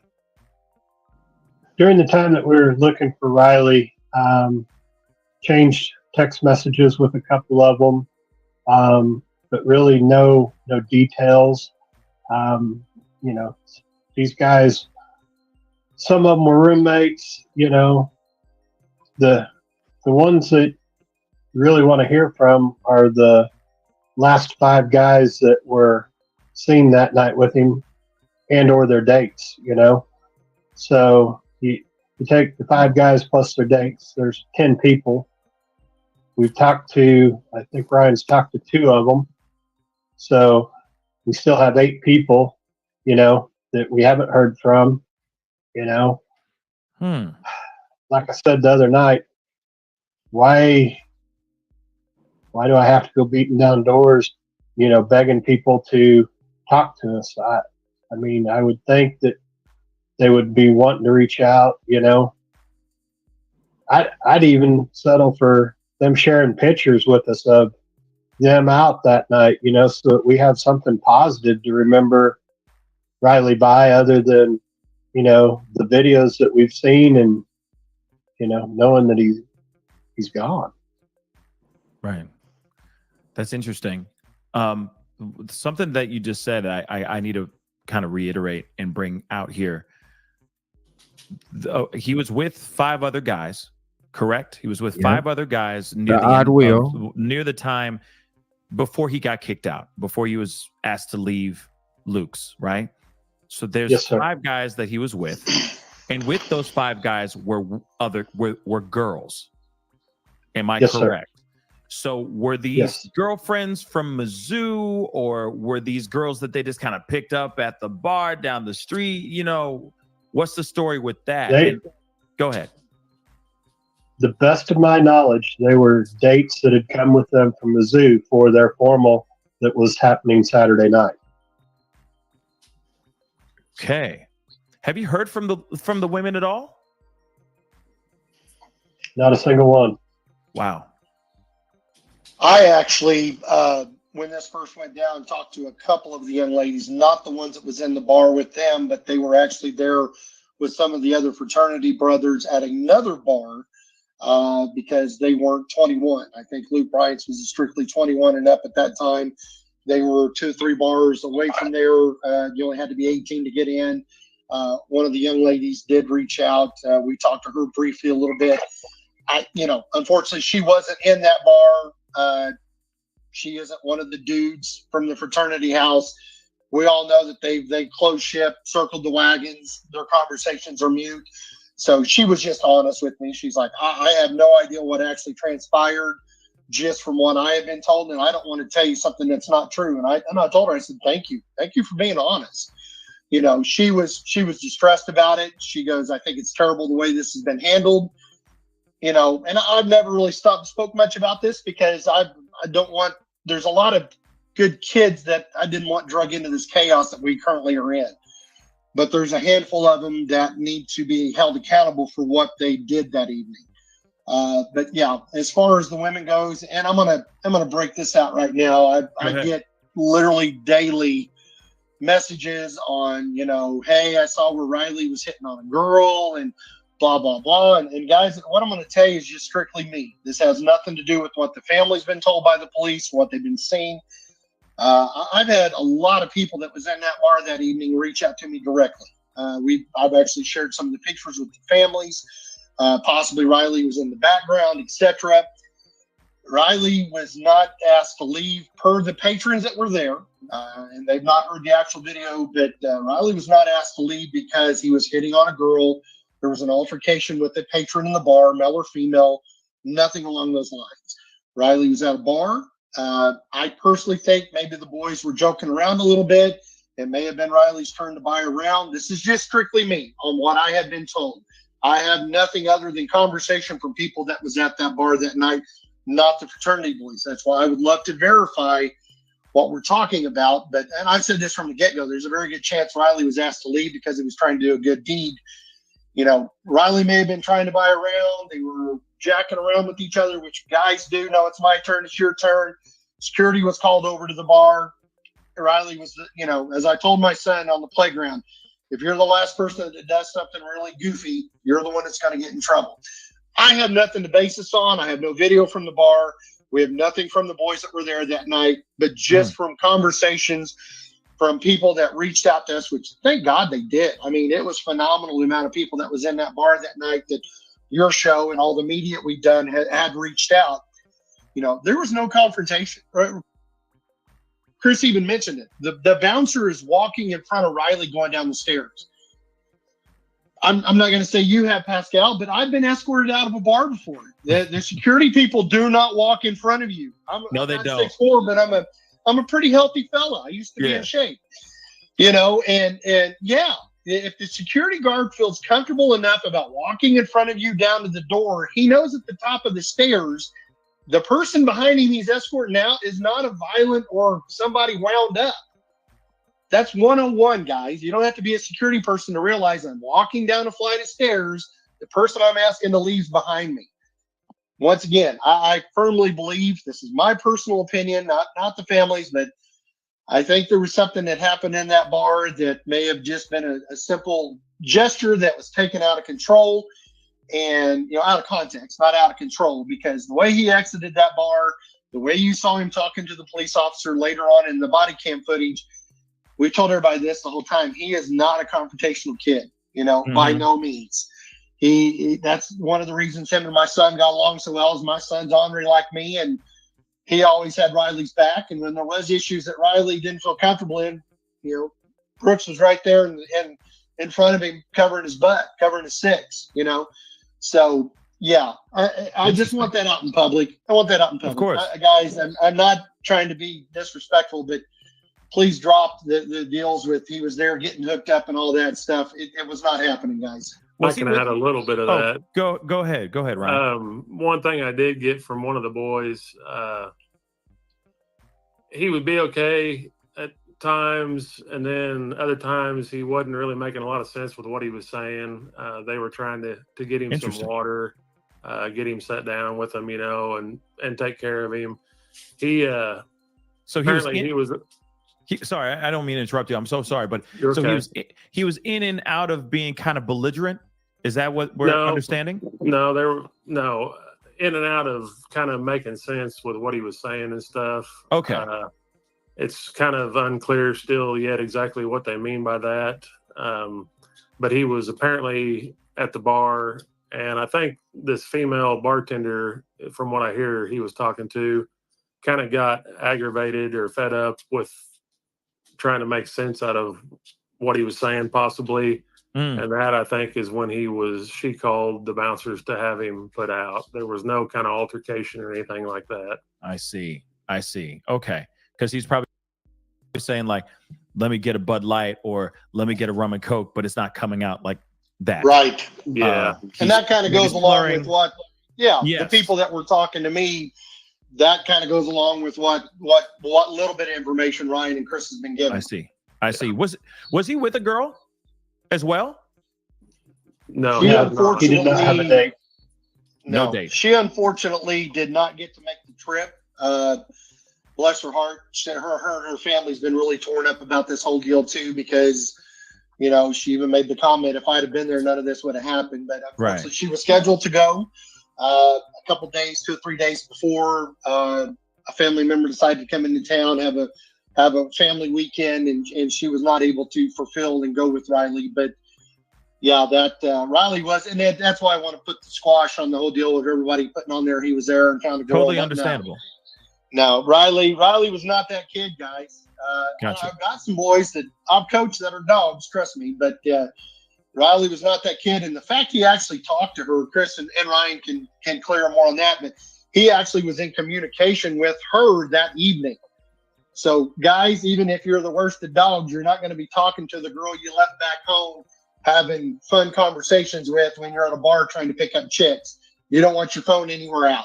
Right. But I know the boys, they know a little bit more on the phone information, but just when I call her his lady friend because her name doesn't need to be out in public. But of course, yeah, they were now.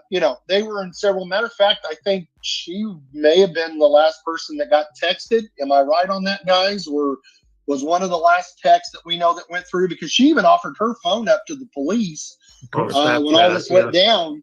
Yeah, she offered. She goes, "Hey, if you want my phone, it'll help find Riley. Take my phone." Yeah, she Ryan. goes, "I want."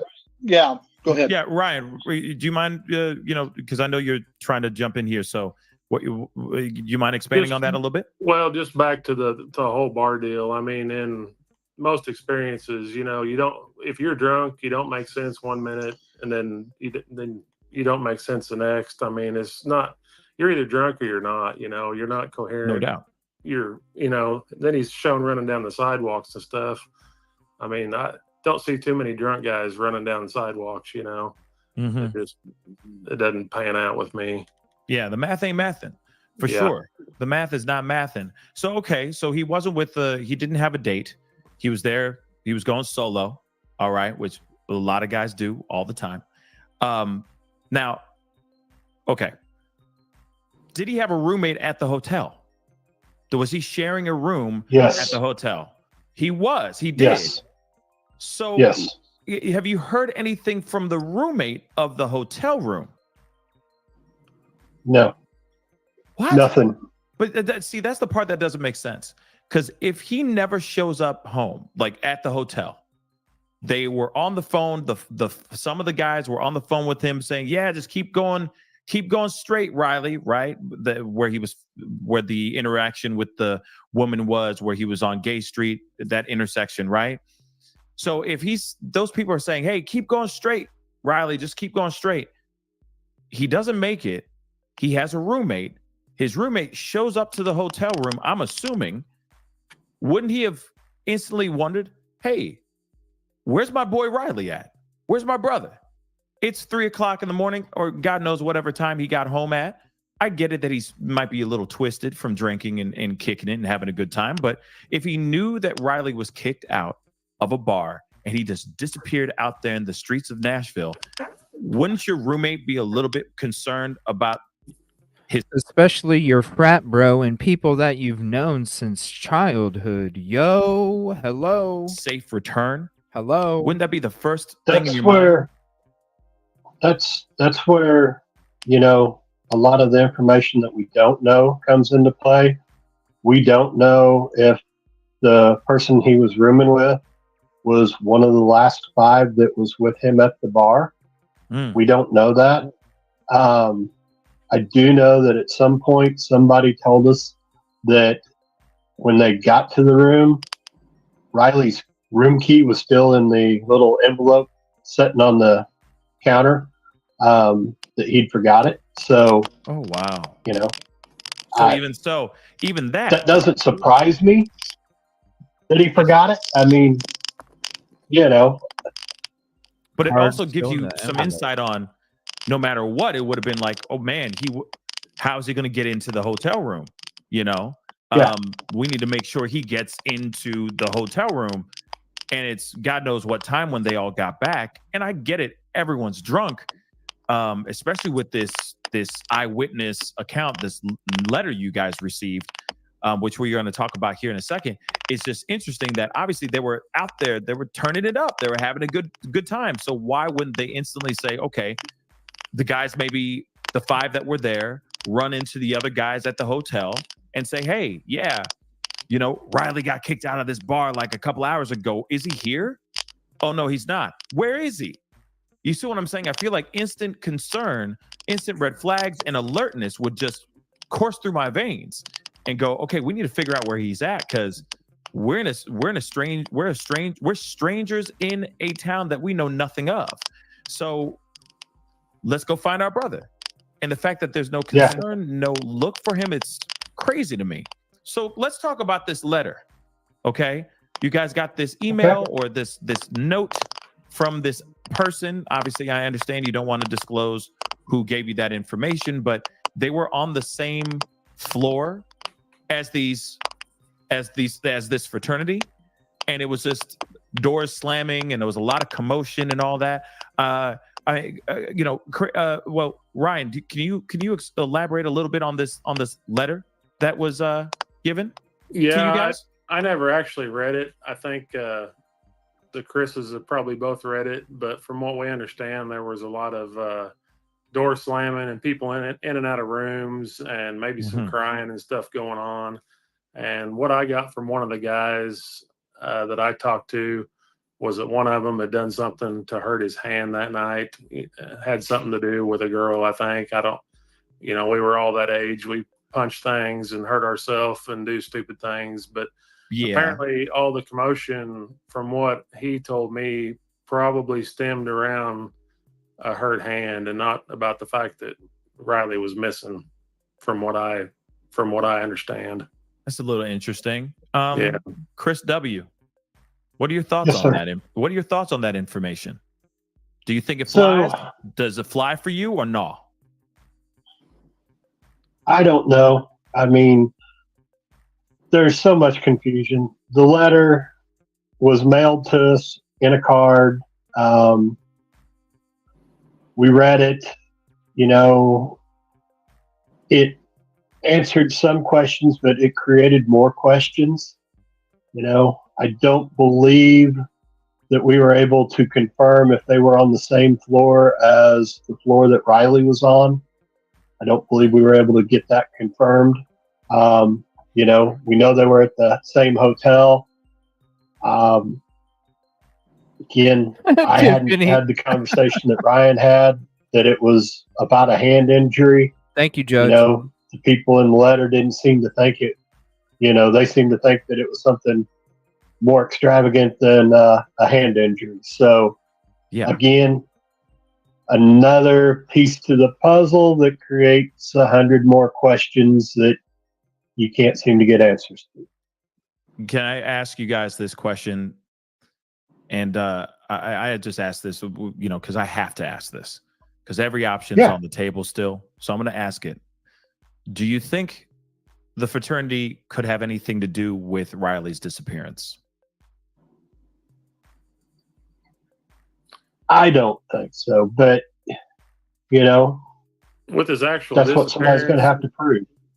Yeah, with his actual disappearance, maybe no, but there could have been something that possibly led up to him being in the condition he was in that night, like the barbecue tasting rum and coke.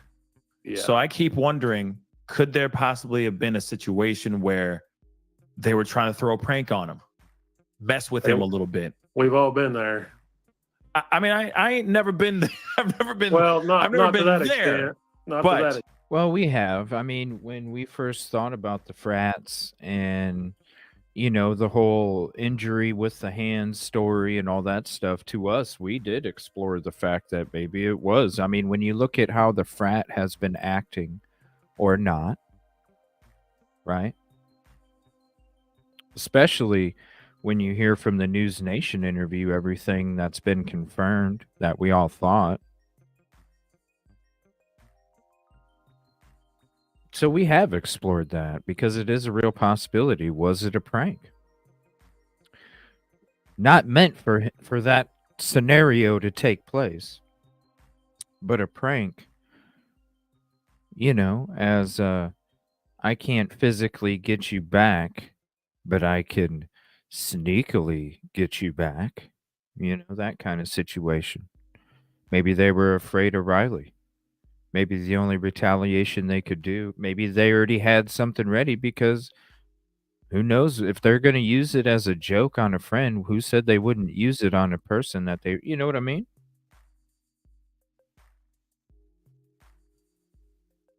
We've experienced it all over YouTube here. There's some jealous motherfuckers out there. Whether it's people in chat, people on platforms, there's just some jealous motherfuckers out there that will do anything or say anything to change your path of peace, positivity, and progress.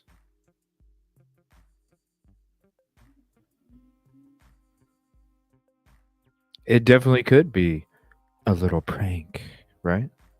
Extent, but yes, I've definitely had pranks, played on me millions of times, but never something that ever tasted like barbecue and made me feel funny.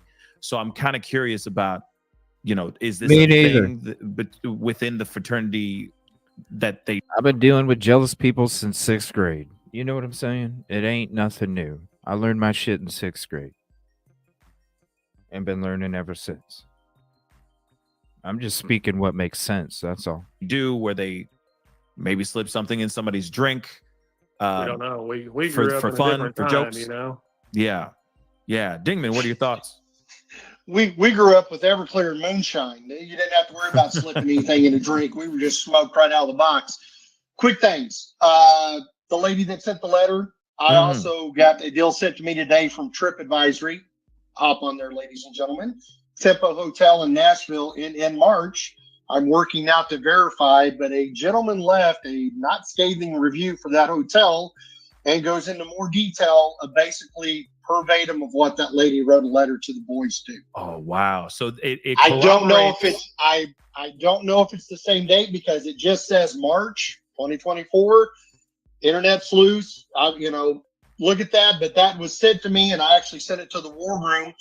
When this first went down and the letter showed up, me and the boys talked about it. And I said, what's the odds that one of the boys come home, said something really stupid to his date, and they got in a fight? Ryan goes, yeah, what do? She slams the door, you get mad, you whack it. Guys would never do anything that stupid. So we were talking about that option literally right out of the box when that letter was given. Yep. We don't think they had Same here. any IE clean. Same And, here. Back to tie into the deal, me personally, not the dads, I think those guys were so stupid drunk they wouldn't have had a clue how to do anything mean at that point to Riley. They don't even realize he's missing. They're fighting with their girlfriends when they get back to the hotel rooms. We've all been in a situation similar to that. You're usually so drunk you're saying more stupid crap than boys usually do. Then you get into a fight. And I think those boys were so fraternity'd up in Nashville that they wouldn't have had a clue. We've had a lot of people that's tried to put 2 and 2 together, that's put the boys on those scooters underneath there. And as Ryan even talked about, the one that did talk, they were still in the bar with his finger in his ear and his phone in the other, trying to listen to Riley. Guys, they never even left the bar. We don't have a confrontation when they left, but we know that last phone call within minutes of him disappearing, they're what, boys, 7 blocks away at that point? Yeah. 6-7 blocks away from there. Unless they're Superman or, click their heels together like Dorothy and teleport over there, it's not happening. Yeah. You're right. As far as timing and everything, it's very difficult for them to be in 2 places at the same time and drunk as hell. And what you're talking about, unfortunately, all you have to do is Google Mizzou. Unfortunately, they've had a lot of very, very unfortunate hazing incidents at that college. So, is there an option that something may have been Riley was, I don't know the exact head count, but I know Riley was one of the extreme few that did not have a date for this. Boys being stupid boys. We're going to hook our boy up tonight because we can't be completely stupid, but we're going to do goofy stuff to him because he doesn't have his lady friend there covering his six, making sure they don't. Yeah. Was that an option? Oh, I believe that 100%. I'm not speaking for the dads, but me as a dude that went out and has a 20-year-old and has a bunch of other kids that age running around. Yeah, I could see him being ornery to Riley. I'm going to be polite about it. I've said from the day one, there's something that may have happened on that trip with the fraternity brothers, them not having a clue what the ultimate end was going to be. Mm-hmm. I don't think they had to do with the end of it, but I think they may have had something, poor decisions, not a very good conscience, and just pure stupidness. We've all been there and had those faults, but I think what happened transpired in the bus, the other bars, Riley not having his lady friend with him. I think he was definitely a target, or could have been, for some bad decisions that were made by them. Do we have proof? We've got nothing. We have no conversations. We have no footage. Ryan had mentioned about the Tennessee Alcohol Bureau doing their investigation. Right. I feel Ryan has a good rapport with them. I've never talked with them, but it does make me feel more comfortable that we have another set of eyes that is looking at this. So if there was something in the bar that transpired and went wrong, I think they're the ones that's going to dig it out. I don't think it's going to be Metro Nashville. Yeah. I have a feeling that the same thing. I second that emotion right there as well. And yeah, there's a lot of factors here. Obviously, there's one main factor, I think, one common denominator throughout this entire thing, which is alcohol. We got alcohol is definitely the common denominator throughout this entire thing. Could it be that he drank something that was laced that took him over the edge, or not? We don't know yet, but we do know that there was a heavy consumption of liquor, of alcohol consumed within all these guys, right? And sure, maybe there was an argument with a guy with his girl because maybe he was looking at a girl too long, or maybe she was getting hit on by some other guy at a bar. And then of course there's misunderstandings. People say things, stupid things, and things happen. And maybe he punched the wall really hard. That is a possibility as well. But the fact that still, no matter what, the fact that they came back and there still wasn't any concern about, there was no commotion, there was no discussion about Riley Strain's whereabouts is very strange to me. And I get it. It's not like they have a den mother looking around. It's not like they have an RA making sure everyone's nicely tucked, ever so comfortably in their hotel rooms and all that stuff at a curfew. I get that. He's a grown man and all that too. But at the same time, these are his brothers. They should have his back and be worried about his whereabouts, especially if they come home or go back to the hotel so late at night. And I guess I'm hoping that maybe some of the girls that were hanging out with him will step forward. Maybe there's the other fraternity brothers will step forward. I get it, wanting to honor the code, but this is somebody's life that was lost. Forget the code. Throw the code out the window, whatever oath it is. If you got information, step forward and talk. We got a family that wants to know what's going on. Okay? We really, really do want to know what's going on here. All right. I got a couple questions for you guys, and then I'm going to let you guys go because I know it's getting late for everyone, and I know you guys still got to wake up tomorrow and keep saying his name and keep fighting for Riley's for some more clarity in Riley's case. But I got a couple things. Some people are showing some support, like Nicole B. We aren't letting go until we have answers. Justice for Riley and his family. Stay strong. Thank you so much, Bonnie. What can the public do to help the family? I am very thankful for that because somebody else asked this as well. I want to kind of compound this with S-Dub's question. Do they need help? GoFundMe. So I'm wondering, what can the public do now? Obviously, he's been found, but what can the public do now to help with Riley Strain's case? And of course, do you have a GoFundMe set up? Ryan? There is a GoFundMe still in place. There is. As far as what the public can do, they're helping us every step of the way here to keep this story alive. We've got thousands of armchair investigators out across the country and across the world that are still digging and looking for clues. Like Bingman mentioned earlier, they're taking this footage and they're enhancing it and blowing it up and picking it apart and sharing it, and it's really helping keep the story alive. At first, we wanted them to keep on the police with any information. Absolutely, if you do have any information, do call somebody and let them know. But we appreciate all the help we've got from everybody. Mm-hmm. Okay, and I mean, maybe, of course, if there's any other crowdfunding website or anything of that sort that you guys end up putting up, please let me know. I'll definitely share it with everybody and let everybody know that too, because I know a lot of people want to help in the search for the truth, right? Notorious G, thank you so much. Mr. Gilbert's thoughts on the scooter guys. I'm going to ask everybody in the room. So I'm going to throw it to Mr. Dingman first, and then we'll go around the room. What are your thoughts on the scooter guys?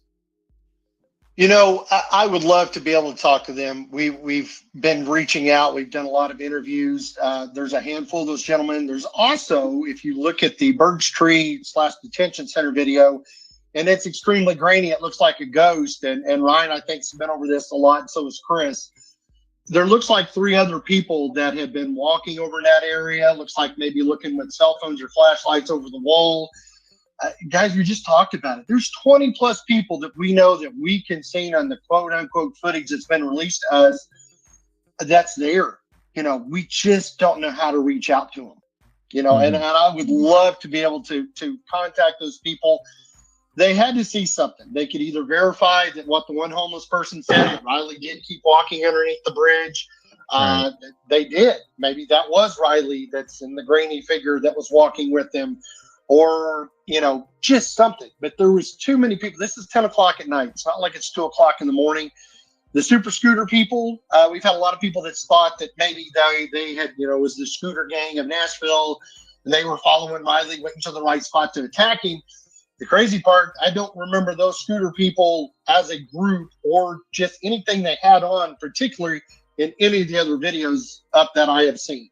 Right. They have missed something, but, you know, somebody was underneath that bridge and they saw something. We just have to keep looking till we find that person. Absolutely. Or multiple people. Absolutely. Chris W., what are your thoughts on about the scooter guys? You know, we've watched those videos numerous times. We know that they were through there, you know, within a minute to 2 minute time frame of what was supposedly Riley's last few minutes.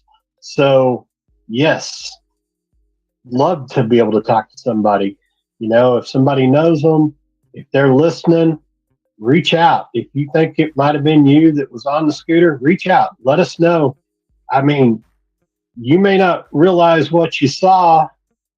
We've had it happen. You know, the lady in the cowboy hat that saw the video, and you know, they reached out. You know, we got to talk to them. We know, you know, they didn't see it for a week later or something, but these kind of things, they help. You know, it pieces this puzzle together just one little bit more. No doubt. Ryan. Yeah, I've got a couple things on that. The video that was released from the Birch building, it's a detention center. I think they have court upstairs and stuff. Very grainy. Worst video cameras ever. Right.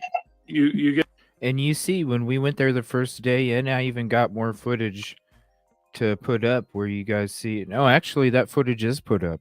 The security camera videos for Riley Strain. You can go watch it. I believe they're members only though.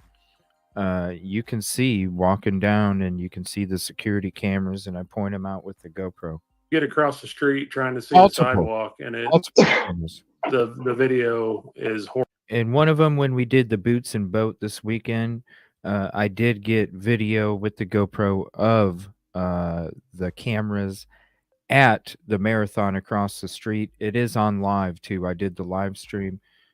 You can see I did show it on the live stream as well. Horrible. That's on the back of the city building. It's pretty disheartening, but horrible cameras. Then the scooter people. And this is the Birch building, y'all. This is like where justice and truth takes place. You think, and it's one of the worst areas. Why wouldn't you have better surveillance, right? If you watch the video, they're out on the road headed northbound, and once they get up north of the James Robertson Bridge, they all cut back up on the sidewalk. I've thought the whole time that they were avoiding something that was either going on or something was up in the sidewalk up there where they had just came from. It doesn't make sense that they're in the road, and then as soon as they get past the bridge, that they jump back over to the sidewalk. And I think even one or two of them look back in that direction as they're transitioning up to the sidewalk. So, yeah. There's, like I said, I think that if we can get more information, more stuff, because even Nancy just said as well, there are 5 to 6 people carrying someone into the woods. on scooters, on video. TikTok has. I mean, it's more than just TikTok. It's everywhere. This particular video. I mean, some people are thinking that that these people are carrying a couch with a dog. You know, that they're walking a dog and carrying somebody, or carrying a couch and all this stuff. And I mean, there's a lot of questions because of how grainy the footage is, but it still shows us that there's activity over there during that time. So there's a storyline there. Go ahead, It's 10 o'clock on Friday night. There's stuff going on. That video of the people that look like they're carrying something is horrible. It's horrible video, but I got that sent to me yesterday, I believe, from a lady, and she assured me that the DA's office has that video footage. So that was good to hear. Absolutely. And so hopefully, you know, I'm hoping that law enforcement just finally gives you guys everything. That's what I'm thinking. That's what I'm hoping for. Like, you know, we're here, we're on this show live, we're talking about it right now. Hopefully somebody part of the local PD is sitting here going, hey, yeah, we should just release the information. Let's just release all the video.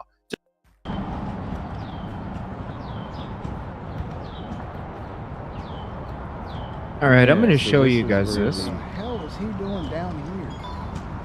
Well, I'm going to walk the path. It's pretty steep, but this is where the homeless guy sleeps. Yeah, it's camp right there.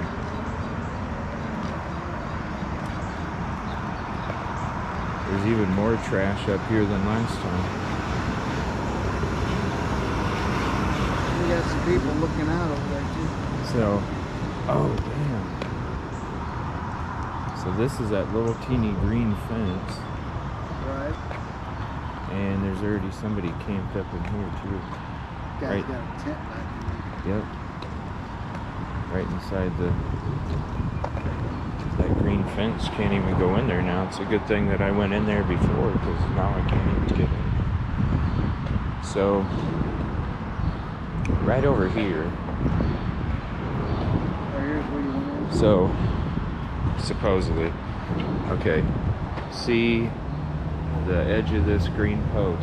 Yeah.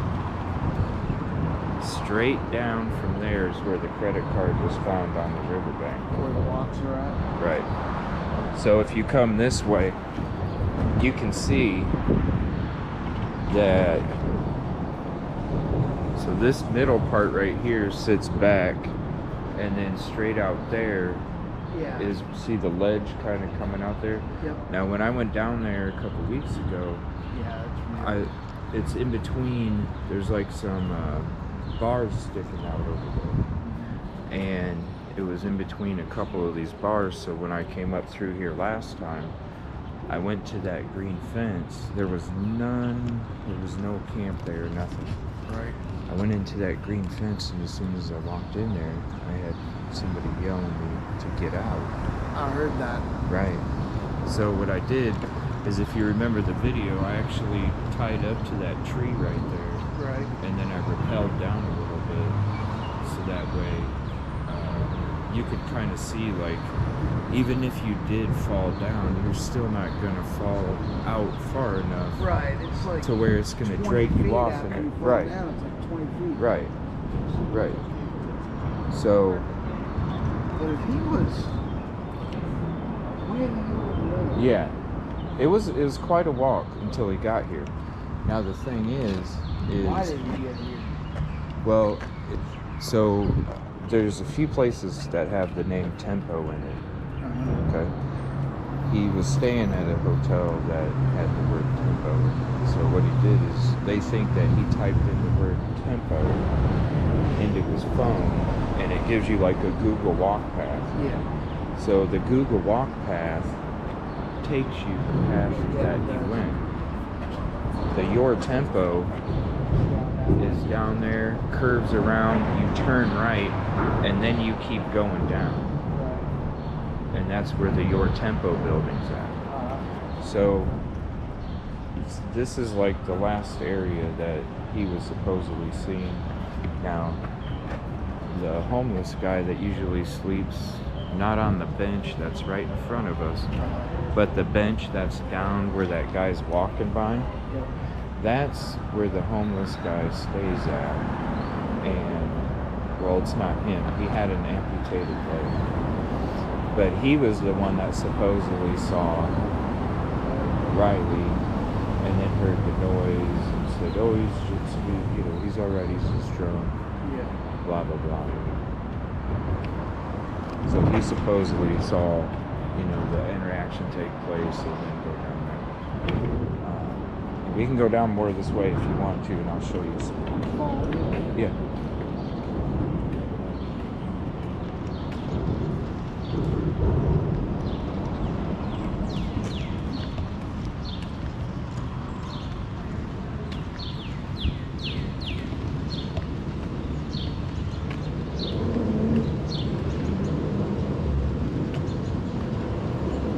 Sorry guys, I can't see chat here. I'm looking at it right now. Wow, this is crazy. This wasn't tore up. That's weird. It's been there forever, dude. Yeah, look at this, you guys. Been there forever. This was what it not. is the trees growing in it. Dude, this is crazy though. I was walking on this thing and I don't know how the tree grew that much. Like, look at that. This thing just fell apart. If you guys remember what this looked like, I mean, hell, the sign it was never, I don't know, that's crazy. Area monitored. Yeah, they have signs all the way down. Yeah, they do that all the time here. They got signs all the way down, posted 24-hour, right? All the way down the street. Now, when the first day we got here, you can see we were looking for surveillance cameras. First we went down to the left and we didn't see any. We started going this way.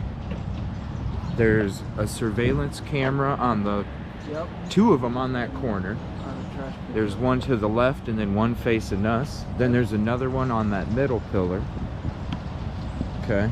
There's another one straight ahead there. Wow, there's been a lot of work done here since we've been here. So when you see that video of like a couple dudes walking by a stone wall, yeah, kind of grainy, guy looks like he's in a hoodie, this is the spot. Right. Because one of these cameras caught that footage.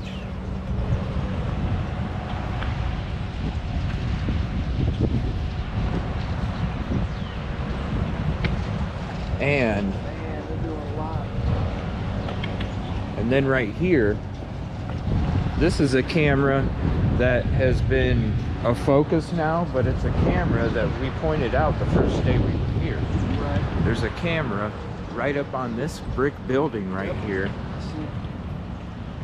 Right up there. Then, yeah, it's a big one too. And there's more cameras as you go down. There's a camera right on this walkway right here. Yeah, there's supposed to be. It's supposed to be monitored 24. Even if you look straight ahead, and if you want to, we can go down there. But if not, if you look straight ahead, there's a building straight back there. Yeah. That's the building. When I walked in that parking lot where those cars are at.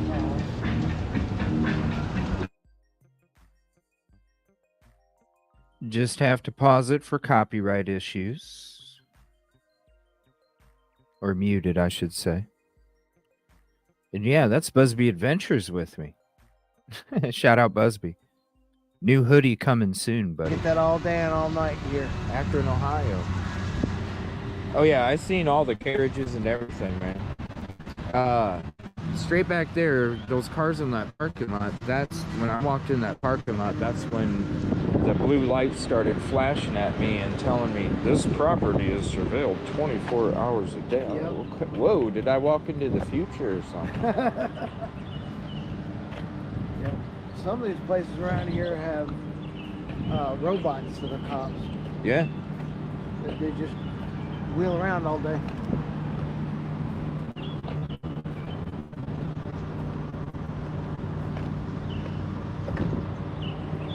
Down here for a long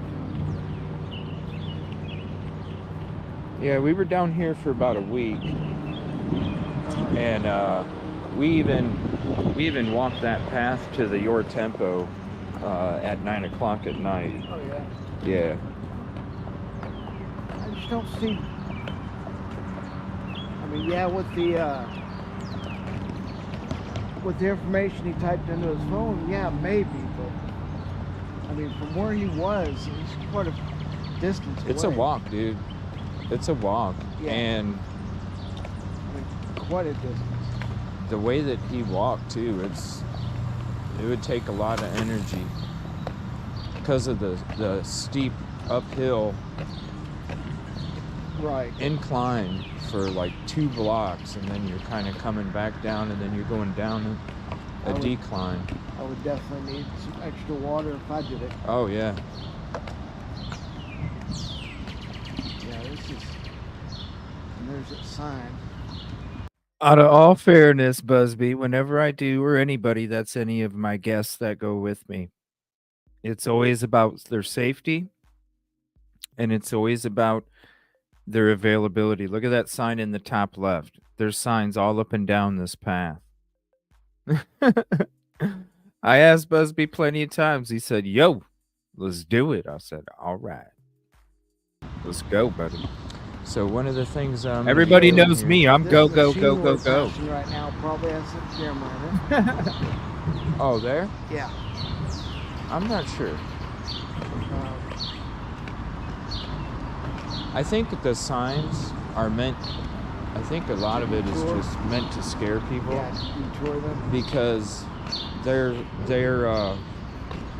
they've been like beefing up the security down here to try and get rid of all the homeless. Yeah, they've been trying to push them out. Yeah. Yeah, I Busby, I did ask you too. I said, do you want me to get you back to your car? You said, no, I'll be good. I said, okay. I did offer to do that as well, like I do with all my guests. They all know that, and I appreciate them so much. Appreciate you too, Busby. Thank you. And I guess they're doing a really good job pushing them out too. They're staying unstable.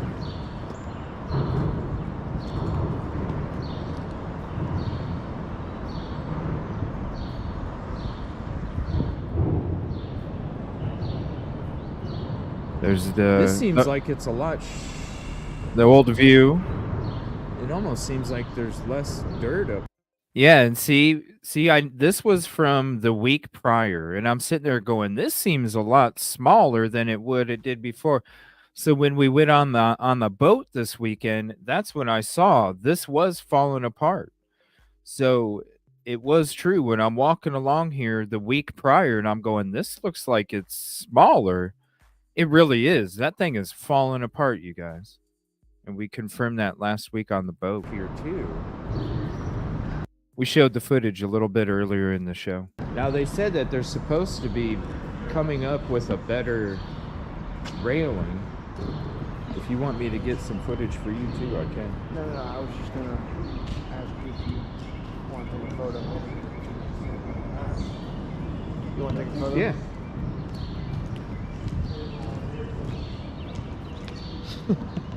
There we go. The birds. I love the birds. No, and the echo. Private investigator following me around apparently. So. Oh yeah. Yeah. Yeah, I had a few of those too. I want to make it a little harder for him. Was it connected to the Proudfoots too? One of them. Yeah. I don't know which one, but I'm not a fan of being followed. Yeah, that's right. That's right. We did. Yeah. Check my background. Do me a favor, Busby. Yeah, there you checked ours too. Do me a favor, Busby. Send me that photo and I'll put it up. If you want to send it to me on Facebook, I'll put it up. I appreciate that. We're gonna switch back. Let me see. It's 6:30. There was there's another 35 minutes of conversation. We're gonna be having another Riley show coming up here tomorrow night, I believe, because I'll be doing a night show tomorrow. We'll be talking more about it tomorrow, going through more of the footage and things like that, just to try. And I'm going to be getting those uploads done for you guys as well tomorrow. So look for those.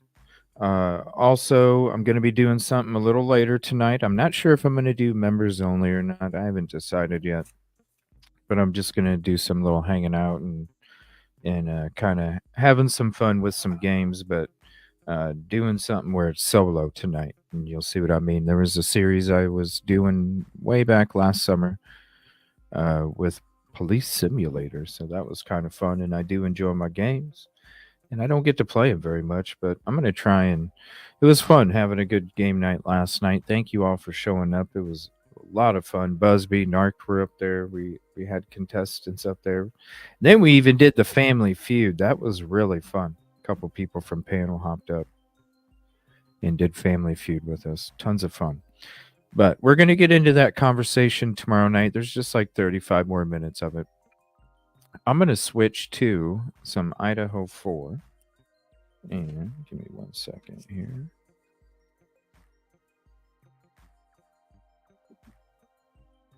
We're going to switch to some Idaho 4 here. There was a document drop, a notice of hearing, and then we're going to watch a couple things on it here too.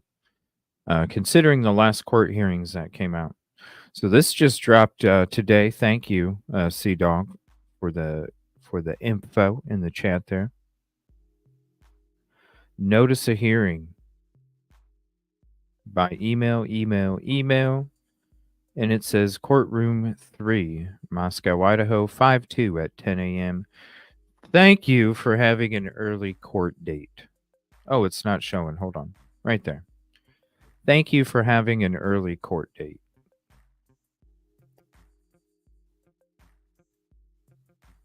So this just dropped a little bit ago. It's nice to know they're going to have an early court date. So we will be covering it. We will be having it live. Talking Idaho 4. And May 2nd. So let's see. What day is that? I don't even know. May 2nd is Thursday. So we'll be live Thursday. Doing the live court hearing. Now it is 10 a.m. Moscow time. So it'll be around noon. So we'll probably be live about 11 in the morning. And then we'll be hanging out talking Idaho 4. Going through the latest documents, latest information, updates, whatever's out there. We'll be discussing it.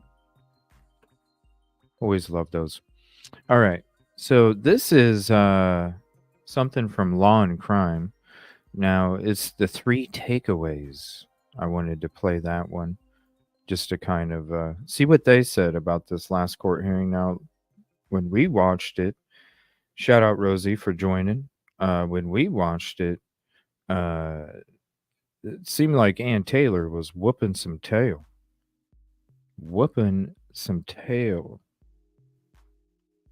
Now, 3 key developments is what they're saying. And then we're going to be watching a little bit about the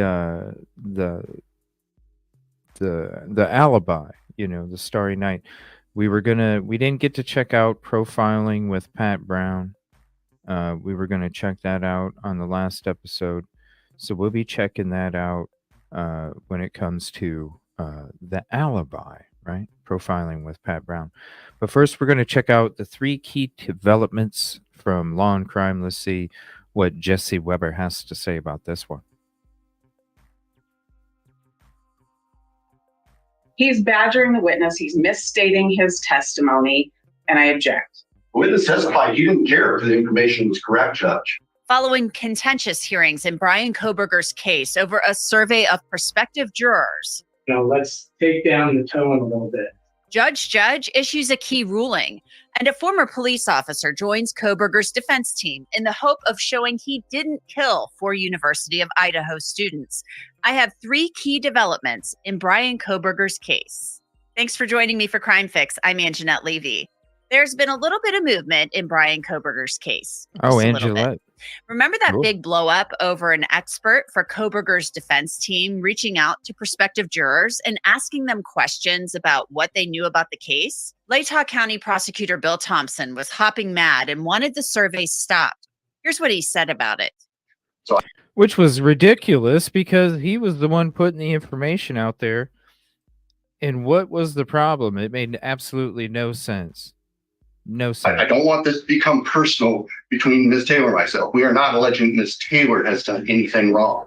We are dealing with reality that this survey was conducted on, as we understand it, 400 I'll say innocent citizens of Latah County who were force-fed information that they may or may not have had about this case before they were called by the surveyor takers. And they are loaded questions. Some of the questions are factually wrong. They simply aren't true. That's what we're here about. One specific question that Dr. Brian Edelman, a trial consultant hired by the defense, posed to 400 jurors in Latah County contained false information. You acknowledge false that Mr. Kohberger allegedly stalked one of the victims. That's false. You know that to be false. Which one? That Mr. Kohberger allegedly stalked one of the victims. Yes, I was trying not to say that because but you knew that was false. This is crazy. Dr. Edelman explained his methods and said there was a reason he asked the questions. He was testing for bias in Latah County, which has a population of about 40,000 people. That's pretty small. Thompson took a very sarcastic tone with Dr. Edelman after Edelman said he felt his integrity had been questioned by Thompson. I'm sorry if you're feeling hurt about us raising this issue. I see you were almost breaking down a few minutes ago when you were talking about slide number 33 on slide number 31.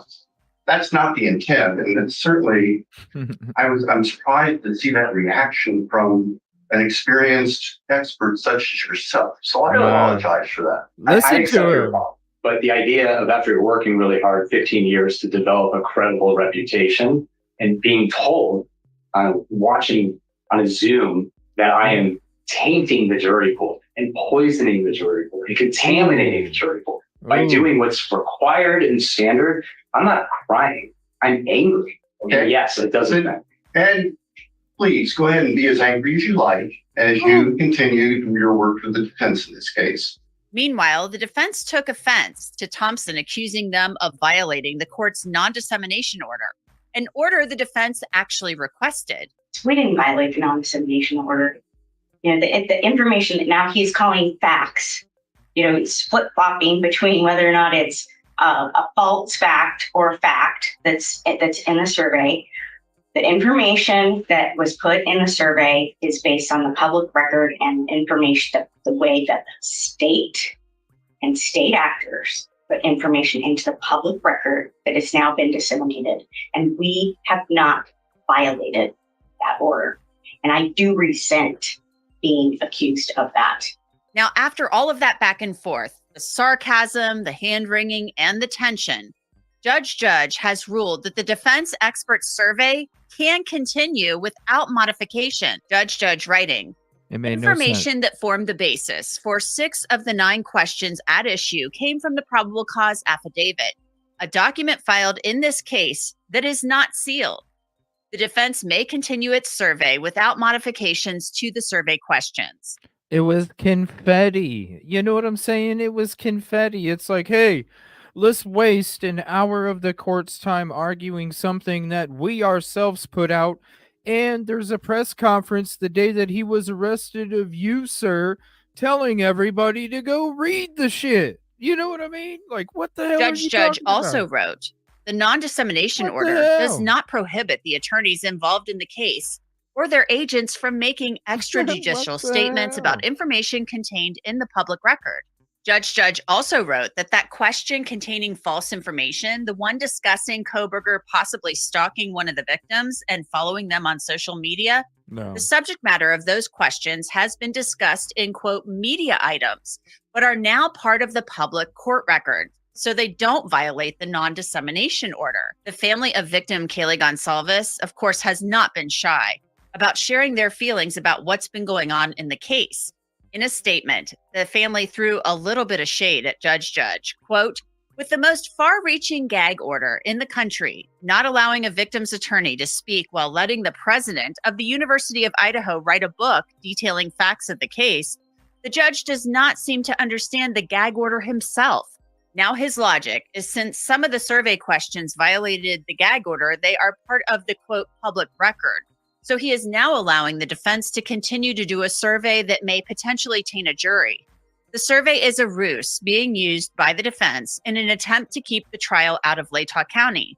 We pray the trial stays with the citizens of Latah County Yeah, and no kidding. justice is served. No I want to kidding. bring Bill Gallagher in. He's defended 13 death penalty cases. Bill, you and I talked weeks and weeks before this big brouhaha about the jury survey that the defense should conduct a survey, in your opinion. Then they got called on the carpet for it. Now the judge is saying, okay, you can continue with it. So what's your reaction to the judge's ruling? The reaction is, I think that everyone sort of may have overreacted before they found out what was exactly going on. I'm sure the poor judge immediately that the defense was somehow poisoning the jury pool and had given them information that the judge from public view. And now upon consideration and looking at exactly what these jurors were given to and listening to the arguments, is real majority of those questions were taken from public documents. What's up with these people's and that you audio? really weren't trying to poison the jurors, but really find out what they're thinking. They know about this case, and can they even walk into the courtroom and give this gentleman a fair trial? The prosecutor contended he wasn't upset about the survey, but he said he was upset, and the judge appeared to be upset as well, about the fact that there was information included in the survey that wasn't true. The question about, did you hear that Brian Kohberger was stalking one of the victims? And then there was a question about whether or not he was following them on social media or Instagram or something to that effect. They implied that probably wasn't true as well. Is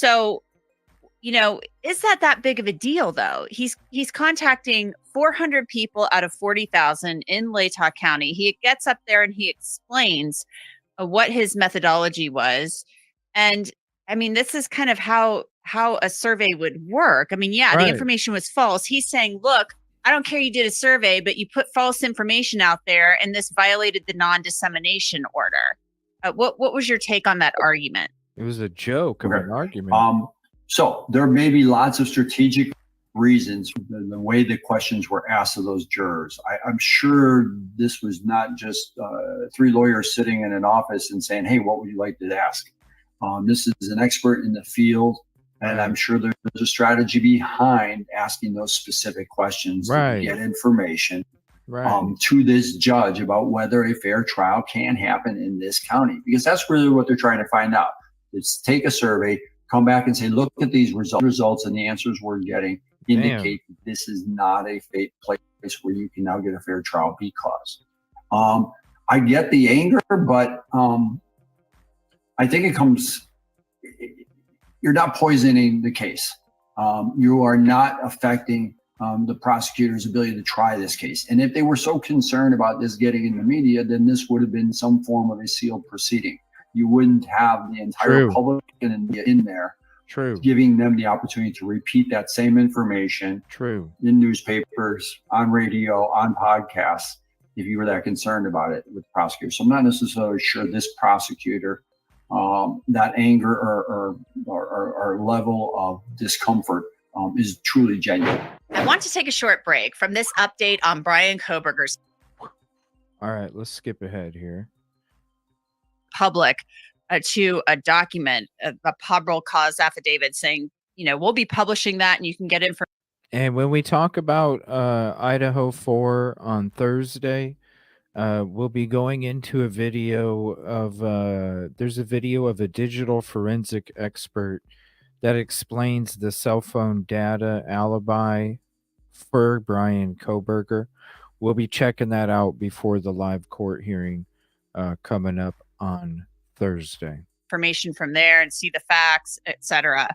I've seen prosecutors do a lot worse than that at press conferences. So did you really think that was a big deal?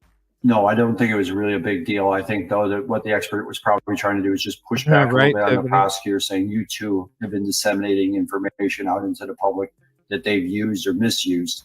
So you really shouldn't be too concerned about some of the questions we're asking these people out in the public. Of course, this whole survey is about the defense wanting to move the trial out of Latah County, and that motion will be heard later in the summer after the survey is complete and after the defense and the prosecution can file briefing on the matter.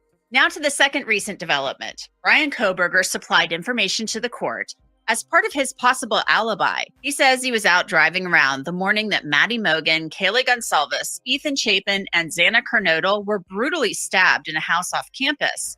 We knew the part about him being out driving. We knew about that months ago, but now there is newer information about his habit of going out late at night to gaze at the stars and the moon and to even go hiking or running. And an expert who the defense says is helping Kohberger with his defense is a former police officer. Cy Ray's bio says he spent 20 years in law enforcement as a SWAT operator, a homicide sergeant, and he also directed fugitive missions. Now he works as an expert, and he also hosts a true crime podcast called Socialite Crime Club. Ray typically works for the prosecution, but not in this case. He's working for the defense. The defense says that Ray's testimony will show that, quote, Kohberger's mobile device was south of Pullman, Washington, and west of Moscow, Idaho on November 13th, 2022. That Brian Kohberger's mobile device did not travel east on the Moscow-Pullman highway in the early morning hours of November 13th. See? This could not be the vehicle captured on video along the Moscow-Pullman highway near Floyd's cannabis shop.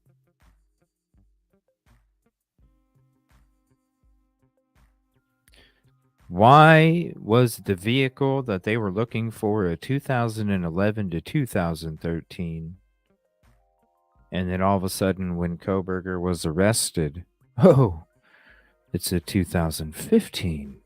Oh, wait a minute. That's the long road that connects Pullman. Like I said, we're going to listen to an expert go into Kohberger's alibi with cell phone data, explaining it all, coming up on Thursday before the live court hearing. Into Moscow.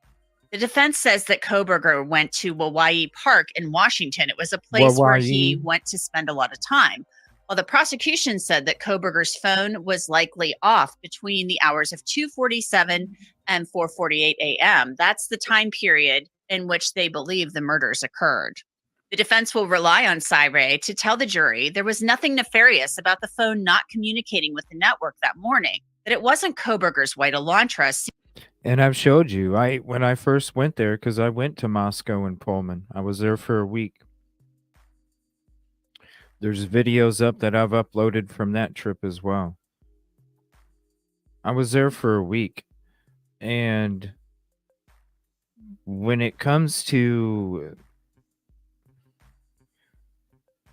the whole area, it's really crazy. Okay. The layouts, how you can get confused, the landscape. And then how dark it is at night, too, considering it's in November and the Earth's axis is the farthest away from the sun. So it gets really dark there. So when I went there, I went and checked out the cell phone store, looked up the coverage map of the area. And there is a small southeast part of Pullman, Washington, where you do connect to the tower, the cell phone tower, that connects to this property here right on the screen. The very southeast corner of Pullman, you connect to the same cell phone tower that this house connects to. So if you're leaving town and you end up going down that way, you just connected to the cell phone tower that this house connects to. Seen at the King Road house the morning of the murders. Doesn't mean you were there. The Gonsalves family responded again on Facebook. Quote, "We have been waiting on this information for months and it has finally arrived. It is so hard not knowing anything about the case, and you find you have to cling to dates, motions, and hearings in order to figure out anything. A big part of this has been waiting on the alibi information. Now that it is here, we feel even more confident in the prosecution of the defendant. The defense's claim is that the defendant was driving late at night, hiking/running, and stargazing. We are not sure why it has taken over a year for this to come out, as those don't seem to be complicated activities. We believe that if this alibi had any weight, it would have been submitted months ago. It is also in direct conflict with the probable cause affidavit that states that the defendant's phone was turned off between 2:47 a.m. and 4:48 a.m. So if the defendant was driving around and there is cell phone information that he was in a different place, it would be either before or after the times of the murders. Hence, not really an alibi. We continue to look forward to justice in this case and can now put this part of the proceeding behind us. Thank you for all your support for our family. And now our third key development is an update on how much this huge murder case has cost. And it sounds really harsh to even talk about it because 4 young people were murdered. But this is a big case. Federal and state agencies came together to assist in the investigation. And the cost is a grim reality, with taxpayers footing the bill and the governor of Idaho allocating money to help the city of Moscow cover the cost. Kevin Fixler is an investigative reporter with the Idaho Statesman, and he did some digging and came up with some numbers. And he is awesome because he's been coming out with these articles, plus exposing the University of Phoenix online deal that the University of Idaho is trying to do. He's been out there, like, just putting the word out there. Shout out to him. He's a local reporter. I want to talk to you a little bit about... Oh. Well, damn, that sounds like his name. That's not the guy. The cost piece that you wrote. There had been some other people who had submitted requests to the court. And as you know, it's been really frustrating covering this case because everything with any substance to it is filed under seal. But you were able to actually get some documents. Other people had requested documents from the court and they were denied about the billing and things of that nature. So tell me a little bit about the cost piece that you did and what you found when you did some digging about how much this has cost the state of Idaho. I really didn't rely upon the court system in order to get these records. I went to almost a dozen public agencies between the University of Idaho, Latah County, Moscow City, on and on, Idaho State Police, in order to get all this information. I confirmed details with the governor's office, was able to vet information through the legislature and the funds they had guaranteed to the university.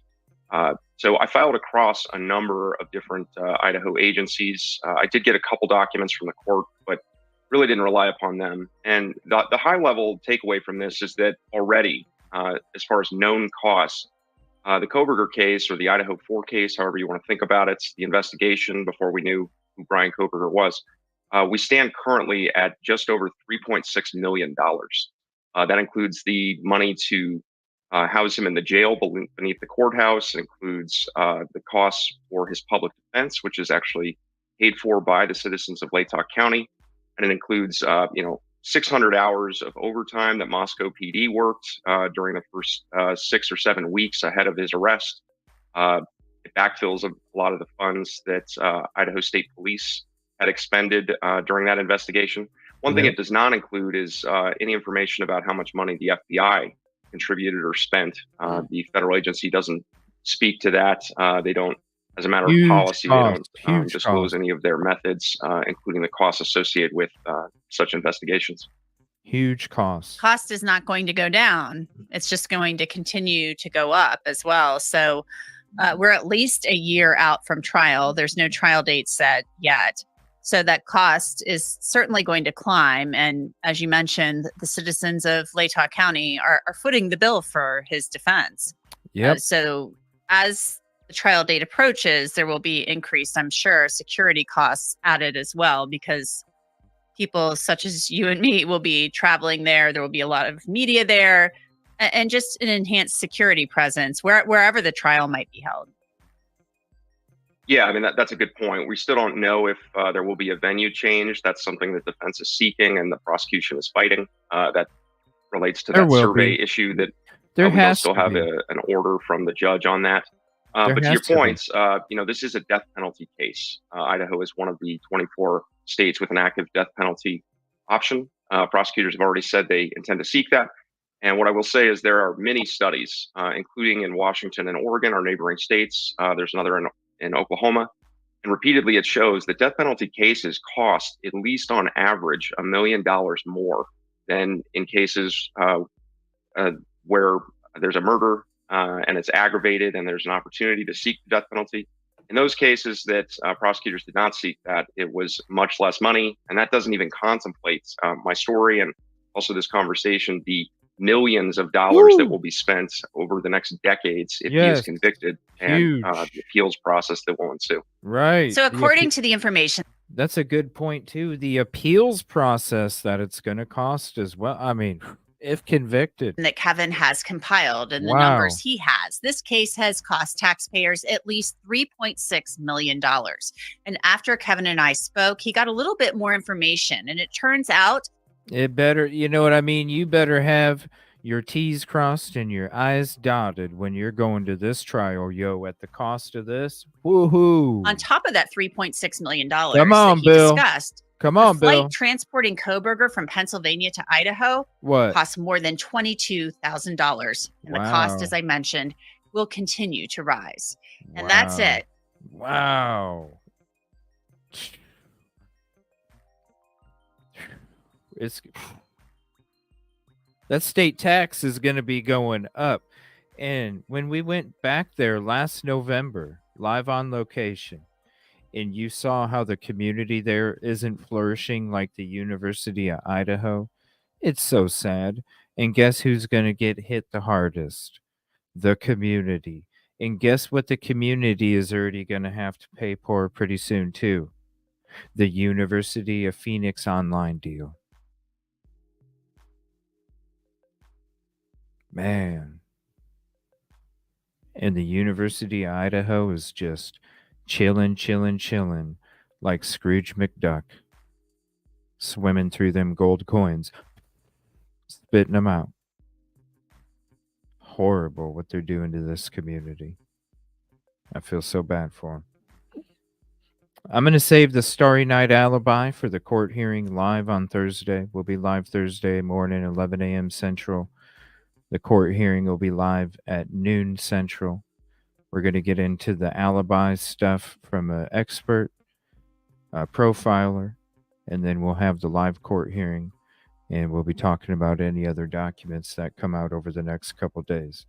I'll have a notification out here for later this evening, just some fun and hanging out, and then I'll be back tomorrow night, and we'll be covering any updates that come out, and we'll be going through some more real footage on location as well. Thank you all for hanging out today, this weird time of a show, early afternoon to early evening. I will be back here in a little bit for something fun, but if not, I'll see you guys tomorrow night. Thank you all for your support. Appreciate your peace, positivity, and progress, and hope you have a peaceful and positive evening if I don't see you till tomorrow.